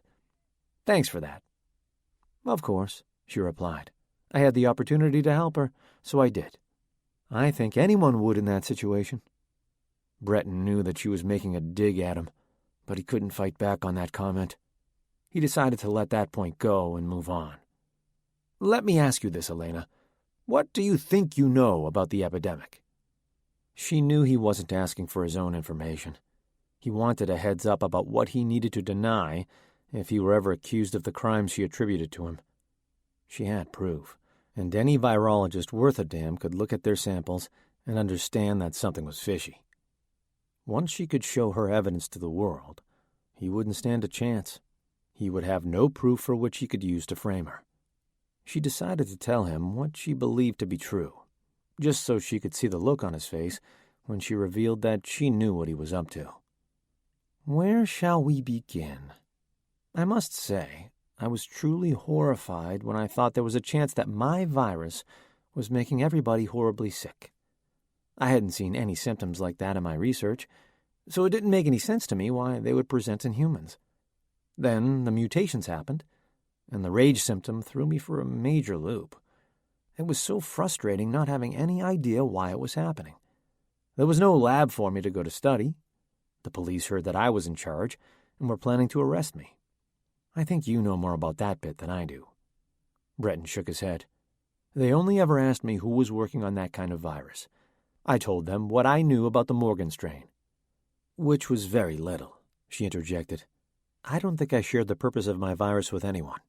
I think people just heard rumors and filled in the gaps. It's strange how imaginations will create the craziest truths. But you ran. You could have talked to the police and cleared things up, Breton replied. At that time, I still thought it was a possibility that it was my fault. Not only would it be extremely dangerous to be caught, but if I were locked up, I couldn't do anything to fix this. While on the run, I managed to do quite a bit of work. It was then that I collected a sample of the virus from an infected person and compared it to mine. And guess what? The killer virus is a cheap imitation of mine. That led me to figure out that someone had been meddling with my work in an attempt to improve upon what I was working on. Am I getting close? You're not that sneaky, Breton said. I knew what your virus was for. But it had a lot of flaws. Minor ones, yes, but I was still working on it. Oh, and I was so close to having it right. My guess is that you threw something together in hopes that it would be better than mine, so then you could take the credit. She watched his body tense up and knew that her hypothesis was right on. Why? She asked simply. That was my life's work. Your life's work, he spat. When I was your age, I didn't even have my doctorate yet. You have no idea how it feels to work with an overrated colleague. Everyone thinks you're some shining star. But you just seem impressive because you're young and beautiful. No one else in our field gets the same treatment as you, and there are some of us who have accomplished much more. Elaina sat quietly and thought about what he said. She was offended that he was suggesting that she didn't work hard for what she'd accomplished, and her praise was undue. She'd never really liked Breton, but now she had a solid reason to hate him. You don't have anything to say for yourself? You set me up. First, you ripped off my work and contaminated people. Then, you pointed your finger at me as this epidemic raged on. Then, you decided to hide out here and work for the government to make a cure for the horror you created? Let me guess. You haven't been able to figure it out, have you? This is why I don't feel any remorse about what happened to you, he said, getting angry. His face turned bright red. You're a child. You may be advanced for your age, but you're still naive in the ways of the world. Do you really think that everyone is just going to pat you on the back for everything you do? Do you think that you'll never be expected to compete with someone better than you? Get real. We're just trying to get our discoveries out there before the next guy. You have to work quicker and be smarter. If I didn't feel pressured to improve upon your work, do you think any of this would have happened?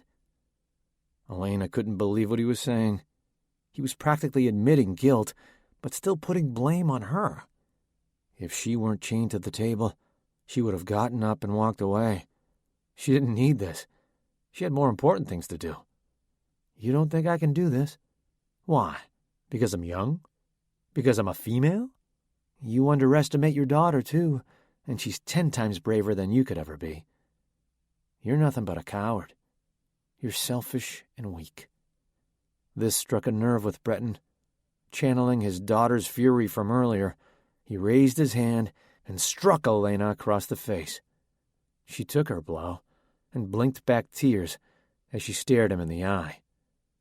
Breton wondered if he had gone too far, but there was no going back now. Elaina Morgan had done her best to ruin his career, and he wasn't going to sit down and listen to her hurl insults at him. I shouldn't have hit you, but you've brought out the worst of me. I wasn't always this way. I was competitive, sure, but in a healthy way. I just wanted to be the best, to discover and create things that would change the course of history. I wanted to be remembered for my advances in the field. I didn't expect for some spoiled brat to come into my lab and take my resources from me. What did I take from you? Besides, if you were so threatened by my skill, why didn't I make you a better scientist? That's what healthy competition is supposed to do. Breton clenched his teeth. You forced me to take drastic measures, he spat.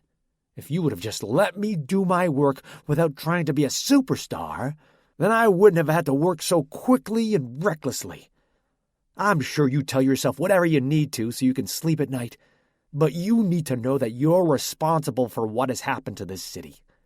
As thousands of people die, know that this is a direct result of your actions. Elaina took a deep breath.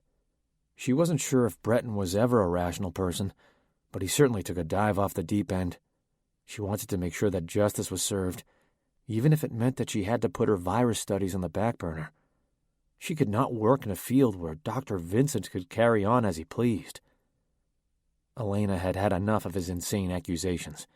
She just wanted to get to work. She had been in a holding cell, trying to convince the military police that she was innocent and that she wanted to try to fix things. She wasn't sure if they believed her, that she didn't commit the original crime, but they seemed convinced that she wanted to find a cure. She was, quite frankly, surprised when the colonel asked her what it would take to correctly get the job done. She quickly found out that he didn't mean compensation either. She quickly told him that she had already started working on an antidote, and that she just needed a little more time to perfect it. She was fairly certain it worked for her strain, but she needed to make sure that it worked for Breton's strain. The fact that the military would even suggest torturing their own citizens in order to motivate them to do work for them was horrifying.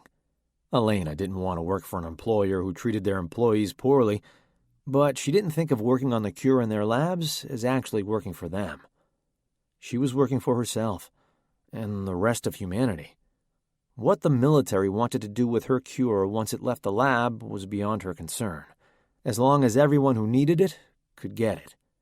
Dr. Vincent, she said softly, hoping he'd calm down enough to end their conversation. She wanted to get back to her lab. Is there anything else you want to discuss? Otherwise, I would like to go back to my holding cell. I'm supposed to have a meeting with the colonel. She lied to get her out of the uncomfortable situation. He stared unblinking at her. You're not working on the cure, are you? No, she lied again. I thought you said you had it covered. He glared at her. You little bitch. You're working on this behind my back. This is beyond your expertise, Vincent, she retorted. What difference does it make if the cure is finished soon? Do you want me to tell everyone that you figured it out? I'll do that if that's what it takes. You can't be trusted. Maybe I should just keep you here. Is anyone out there? Elaina yelled toward the door. It's time for me to go. You're not going to take me down, Elaina Morgan. I won't stand for it. Please hurry, she yelled, feeling nervous. The guard walked in and unlocked the handcuffs. Elaina rubbed her sore wrist. You've become unstable, she said, turning back to him. You're a good scientist, but you'll never be great if you don't learn how to control yourself. Good? He scoffed, reaching into his lab coat pocket. I think I'm on the verge of genius. When the guard turned his back, Breton lunged at Elaina, sticking her in the belly with a syringe. It happened so quickly and unexpectedly that she couldn't react quickly enough to stop him. What was that? She cried, holding her stomach. He hadn't been gentle with the needle, and a tiny drop of blood appeared on her shirt at the sight of the sharp pain. His only response was a sly smirk. His silence was telling, and she feared the worst. In a lab full of deadly viruses, there was a good chance that there was something sinister coursing through her veins. She wasn't sure whether the guard had seen what had happened, or he just didn't care. Breton was quickly ushered away, and Elaina was left to figure out how she was going to survive this infection without a surefire antidote. Elaina wasn't sure if her sudden dizziness was from the virus or from fear, but she sat down on the cool concrete floor before she fainted. She needed to get up and do something about the injection, but her legs felt numb. She wanted Natalia or Alec, anybody, to come calm her down. She wasn't sure if she could go on in the state she was in. What would happen if the infection took over her mind? There would be no one left on Earth who knew the virus like Elaina did. She closed her eyes and thought about her sister before her early death. She was so sweet and calm, even in terrible situations. When Lily was diagnosed with cancer, Elaina remembered that she was the one who comforted her family members when it should have been the other way around. Lily had a way of assuring everyone that they would be fine, even when she couldn't be sure of it. Even on her deathbed, Elaina didn't fear for her sister, because Lily had convinced her that everything would be okay. Elaina pretended that her sister was in the room with her, telling her to get up and save herself. Okay, Lily, she said, pulling the familiar vial from its safe spot in her jacket. Let's see what you can do. Chapter 29. Alec watched from his bunk as the armed guards performed their security checks. They would not be bringing any more residents into the quarantine, so all of the doors had to be sealed and locked. Alec rolled over on his back, quietly waiting for night to fall. He had almost completed his first day in the decontamination camp, and it had gone slowly. After being on the run in the city, on high alert at all hours of the day, being in a blank, sterile environment was incredibly boring.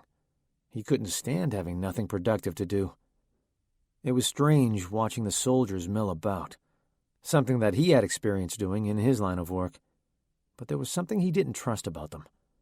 They gave him limited information and strict orders. He had tried to calmly ask if he would get his gun back when he left the camp, but he was only met with non-committal answers. When he spoke louder, with more authority, he was ordered to return to his bunk.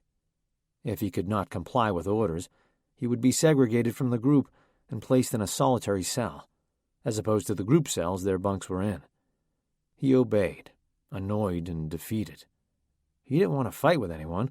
He just wanted answers, and he wanted his concerns to be listened to. He thought that, as a cop, his profession would gain him a little more respect around the camp. But to the soldiers, he was just another civilian who had committed no crime except for staying alive under present circumstances. Instead of fleeing the city or illegally bribing officers, he had done his duty to serve and protect. His repayment was to be treated like a criminal. Alec felt like he needed to talk to Natalia, but she was currently sitting on her bed, crying and throwing expletives wherever they seemed to stick. Will was next to her, a reassuring arm around her shoulders, nodding along with her story. There wasn't room for Alec over there. He had pieced together what had happened to Natalia, so there was nothing left to learn.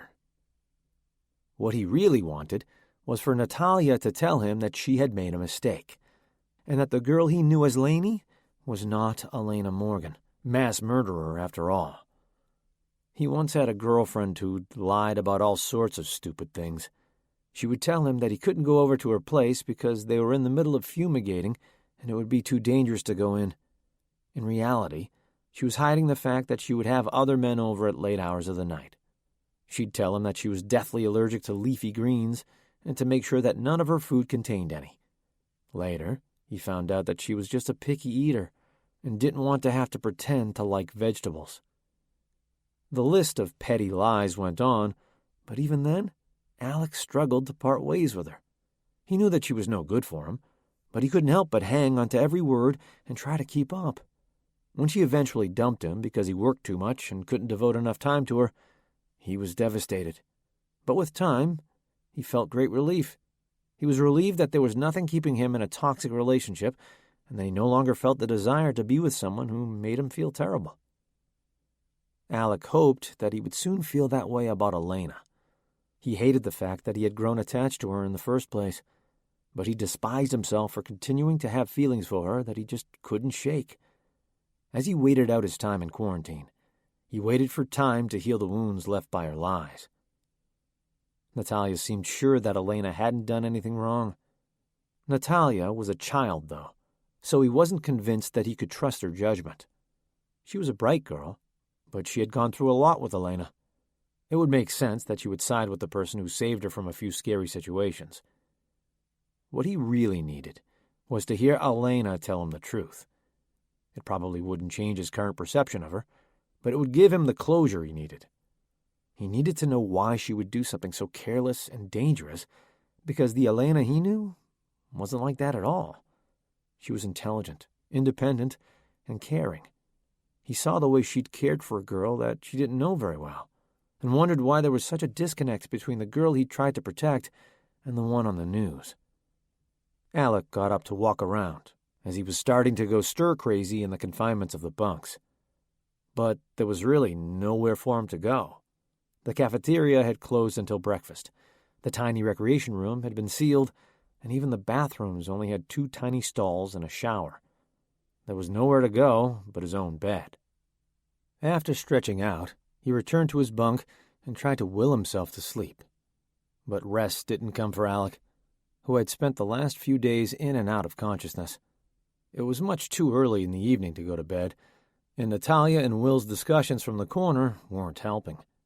"Alec Lawrence," a voice over the loudspeaker said, "please report to the recreation hall immediately." Natalia's and Will's heads turned his direction. He shrugged his shoulders at them and left his bunk. He didn't know what they wanted with him, but he was a little relieved to have a reason to leave the bunk.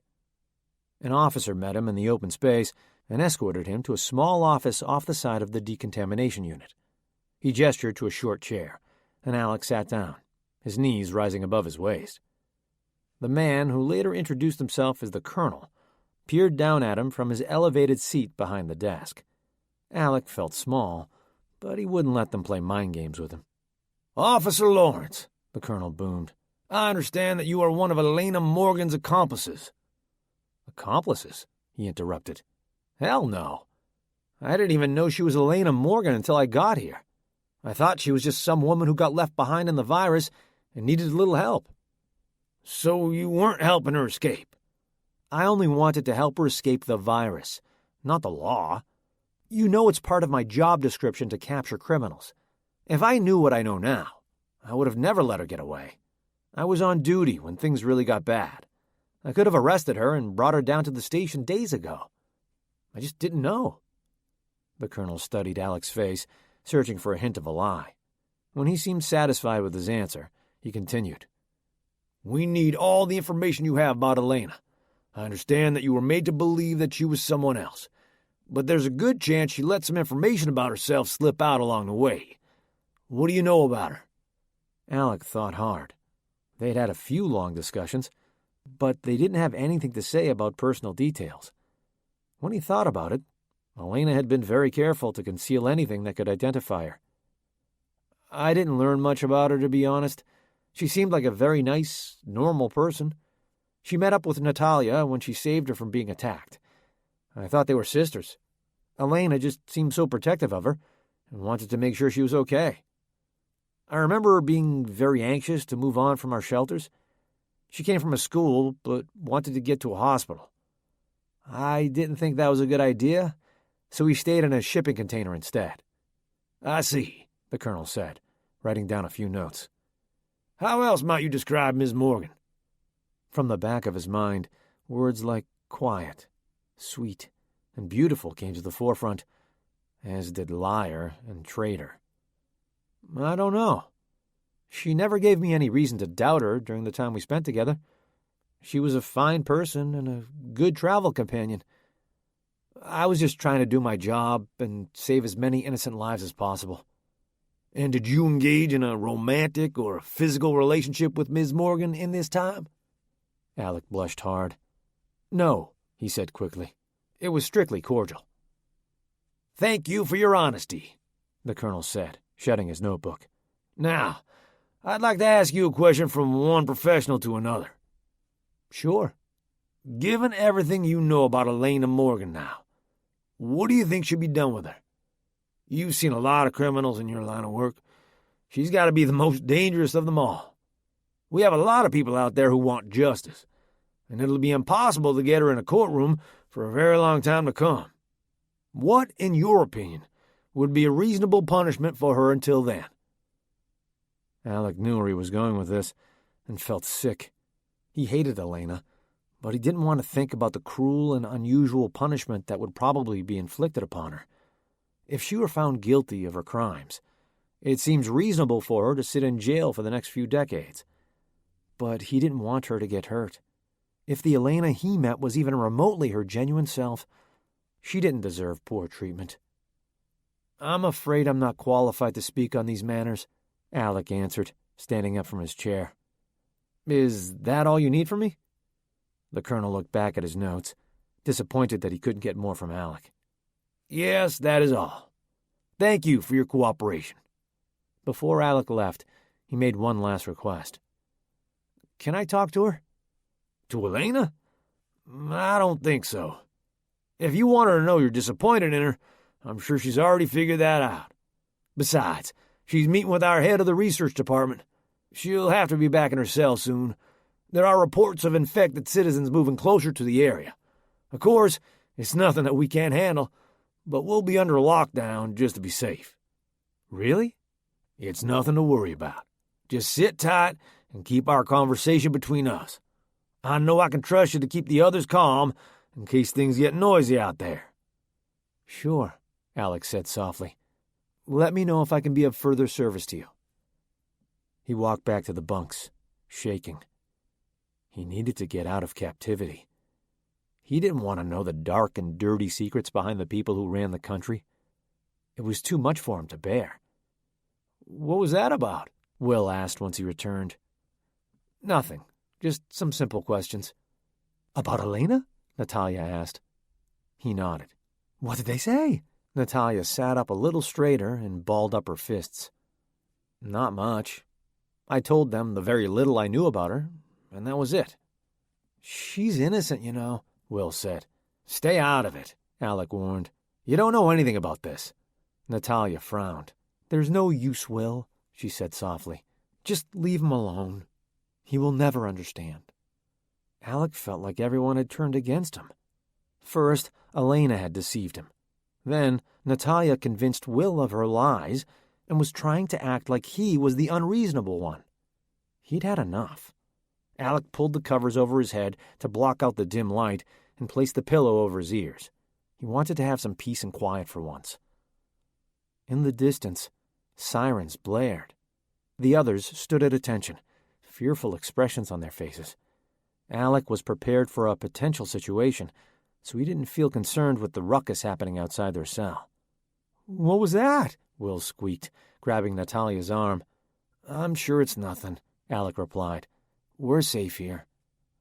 The noises got louder. One crash from the outside of the cell even startled Alec. Gunfire rang out, and Alec could only imagine the carnage beyond their building. Alec listened closely to the voices outside the cell to figure out exactly what was going on out there. He held a finger to his lips, prompting the other two to fall silent. "More than we're prepared for," a voice said. "What do we do with the civilians under quarantine?" "We have strict orders to leave them," the first voice said. "If we abandon the base, they must be left behind. It's too risky to take them." Alec's stomach dropped. After everything they had been through, they were just going to be left in their cage like bait. He was done helping them. At first chance he had, he was getting out. "Listen," he whispered to Natalia and Will, who looked absolutely horrified. "Things could get bad here. When the time is right, we're going to escape." "How?" Natalia cried. He searched his brain for any rational thought, but nothing came to mind. He didn't know exactly where they were, nor did he know what resources would be at his disposal. "We'll figure it out as we go. Be prepared." The three sat huddled together and waited for any sign that their situation was about to change. Without warning, a vehicle crashed into the side of their building, and infected people started pouring in. Now, Alec understood the soldiers' concern. They had become organized and were battling by the hundreds. "Now!" Alec yelled, and they crept through the building, waiting for the infected to stop pouring in so they could get out through the hole in the building. "We have to get Elaina," Natalia cried. "We don't even know where she is," Alec said. "Absolutely not." "Guilty or not, she's still the only hope we have of stopping this virus," Natalia reasoned. "No one here is going to protect her. We have to help her." As much as Alec hated to admit it, he knew that she was right. "Fine, let's find the lab and see if we can find Elaina," he ordered. "If it's too risky, we get the hell out of here." They nodded, and the three of them took off toward the main building in search of their long-lost companion. The once pristine and hidden military base now looked like the heart of Seattle. Cars were on fire, rubble was scattered underneath their feet, and the smell of burning chemicals and infection filled the air. "There," Will pointed at a rectangular building. "That door is open. Let's go." Dodging bullets from both sides, they ducked their way into the laboratory. The power had been cut, but the emergency lights cast a white fluorescent glow over everything. "Elaina?" Natalia called, searching for her friend. "Are you in here?" "Hey!" Will yelled, pushing tables and chairs to the side. "I see someone over here." Alec's heart skipped a beat. Sitting on the ground with bottles and syringes surrounding her was Elaina. Her eyes were red and full of tears. For a moment, all anger dissipated, and he wanted nothing more than to hold her in his arms and make sure everything was okay. "What happened, Elaina?" he said softly. "He injected me with something," she blubbered. "I don't know what it was, but he's gone now." "Who's gone, Elaina?" Natalia asked, her voice shaking. "Dr. Vincent." "What's going on?" Will asked, his eyes darting back and forth. "What's wrong with her?" "I didn't know what to do.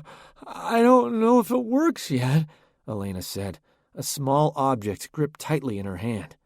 "Elaina," Alec said firmly, squatting down to her level. "You're not making any sense. What do you have that may or may not work?" "Lily," she said, her big eyes looking straight into Alec's. Outside, it sounded like the world was ending.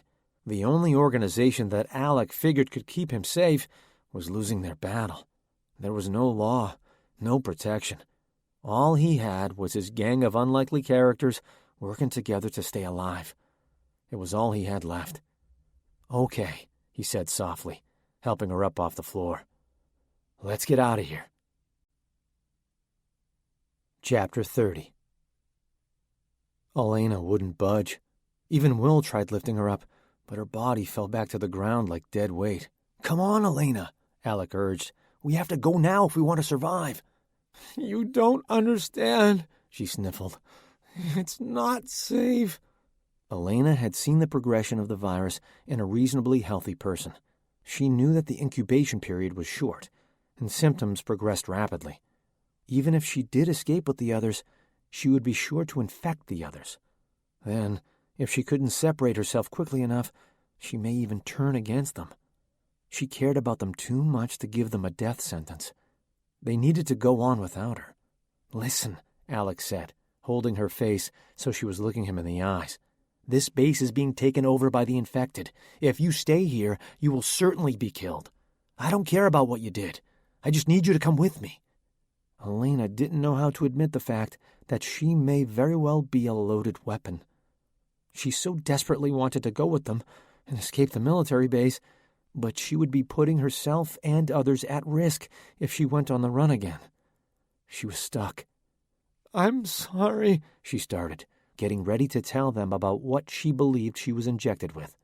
"You can save your apologies," Alec interrupted, swooping her up into his arms. "We need to get out of here."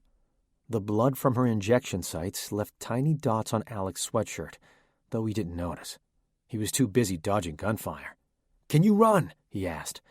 "I think so," Elaina replied. "Then I'm going to put you down. Just follow me, okay?" She nodded, and he gently set her on her feet. Her legs were shaky to start, then her strides fell long and even. Dr. Vincent, surrounded by a team of armored soldiers, ran past the four as they hid behind an overturned truck. "Should we follow them?" Alec asked. "Why?" Will hissed. "They're not helping us." "They're headed toward the quarantine unit. If he's taking them to save Natalia, then maybe they'll be of some worth to the rest of us." "Not me," Elaina spoke up. The others looked at her with pity. She was probably right about that. Not only did the military have little motivation to save her, but Breton certainly wouldn't want to waste his security detail on her. "Let's follow them," Elaina said. "At the very least, Natalia will be safe." Alec led them in the direction of Breton's entourage, being careful not to follow too closely behind them. He wanted to place themselves at the right place at the right time. Elaina hoped that their plan would work. Having Breton reject her would be the perfect excuse for her to stay behind. He could inform them that he had infected her. That way, she wouldn't have to break the horrible news, and Breton could face the fallout that would be sure to happen afterward. The others could go to safety, and she could remain at the base and do her best to stay alive. "Where are they going?" Alec asked, as they neared the quarantine unit. Breton and his guards showed no sign of slowing down to look for Natalia. Before anyone could answer him, Breton was being hoisted into a tank, the door slamming shut behind them. The group watched in awe as the humongous vehicle slowly rolled away.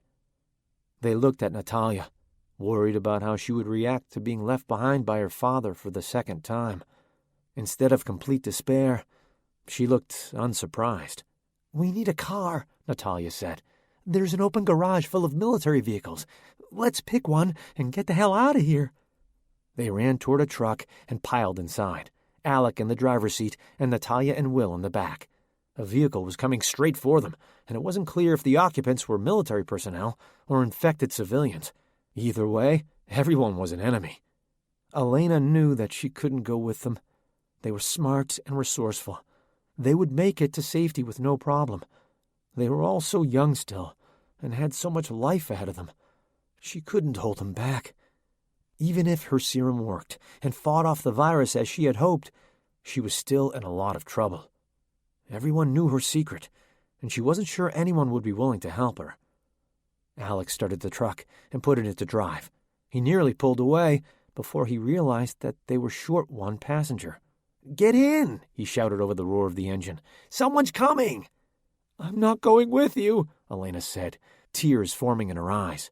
Alec sighed, getting fed up with Elena's theatrics. "Then don't, I guess. We're just trying to help you." Natalia rolled down her window and extended her head outside. "Elaina," she pleaded, "I know that you didn't cause any of this. I suspected that my dad had something to do with this for a while. We want you to be safe. Just get in the car, and we can all have the chance to get the truth out there. We can't know unless you get in the car and tell your side of the story." "It's more complicated than that," Elaina said, watching the vehicles come closer. Alec reached his hand toward her through the open passenger door. "Take my hand!" he shouted. She knew she should run in the other direction, but Elaina couldn't control herself. She had longed for human contact for a while now. She was so lonely and just wanted to belong to people for once. Her family was broken, her workplace was shattered, and the closest thing she had to friends were getting ready to leave. She couldn't go on by herself. She needed people. Elaina gently placed her hand in Alec's, feeling the warmth from his body flow through hers. Then, with a firm yank, he pulled her up into the seat, and Natalia shut the door behind her. Alec dropped her hand and gripped the steering wheel. He stomped on the gas, sending them lurching forward. "You'd better put your seatbelts on," Alec said, his face changing from warm and inviting to stony and serious. Alec, Elaina, Natalia, and Will rode through the gravel and mud, past the battle that was going on at the base and onto the highway. As far as they could tell, their car was the only one on the road. Usually a curious bunch, no one had even asked Alec where he was driving. Everyone was just relieved to be on the move again. Alec, typically protective and tactical, was cold and distant, not wanting to make eye contact with anyone. Natalia, usually curious and concerned, had yet to ask a single question regarding their location or plans. Will, full of optimism and eager to speak, had yet to say a word, let alone crack a joke. Then there was Elaina, harboring a secret that she tried to let out, but just couldn't. As hard as she tried to back in the lab, the words just wouldn't come out. It was as if the second she admitted to herself that she was likely infected, she would succumb to the virus. She wasn't ready to give up. Not yet, anyway. As they drove through the sunset, Elaina kept her mouth shut, positive that she was already in too deep. "It will be okay," Lily's voice in her head reassured her. "But what if it's not?" her conscience whispered, the temporary calm evaporating as the hum of the truck's engine quieted her racing mind.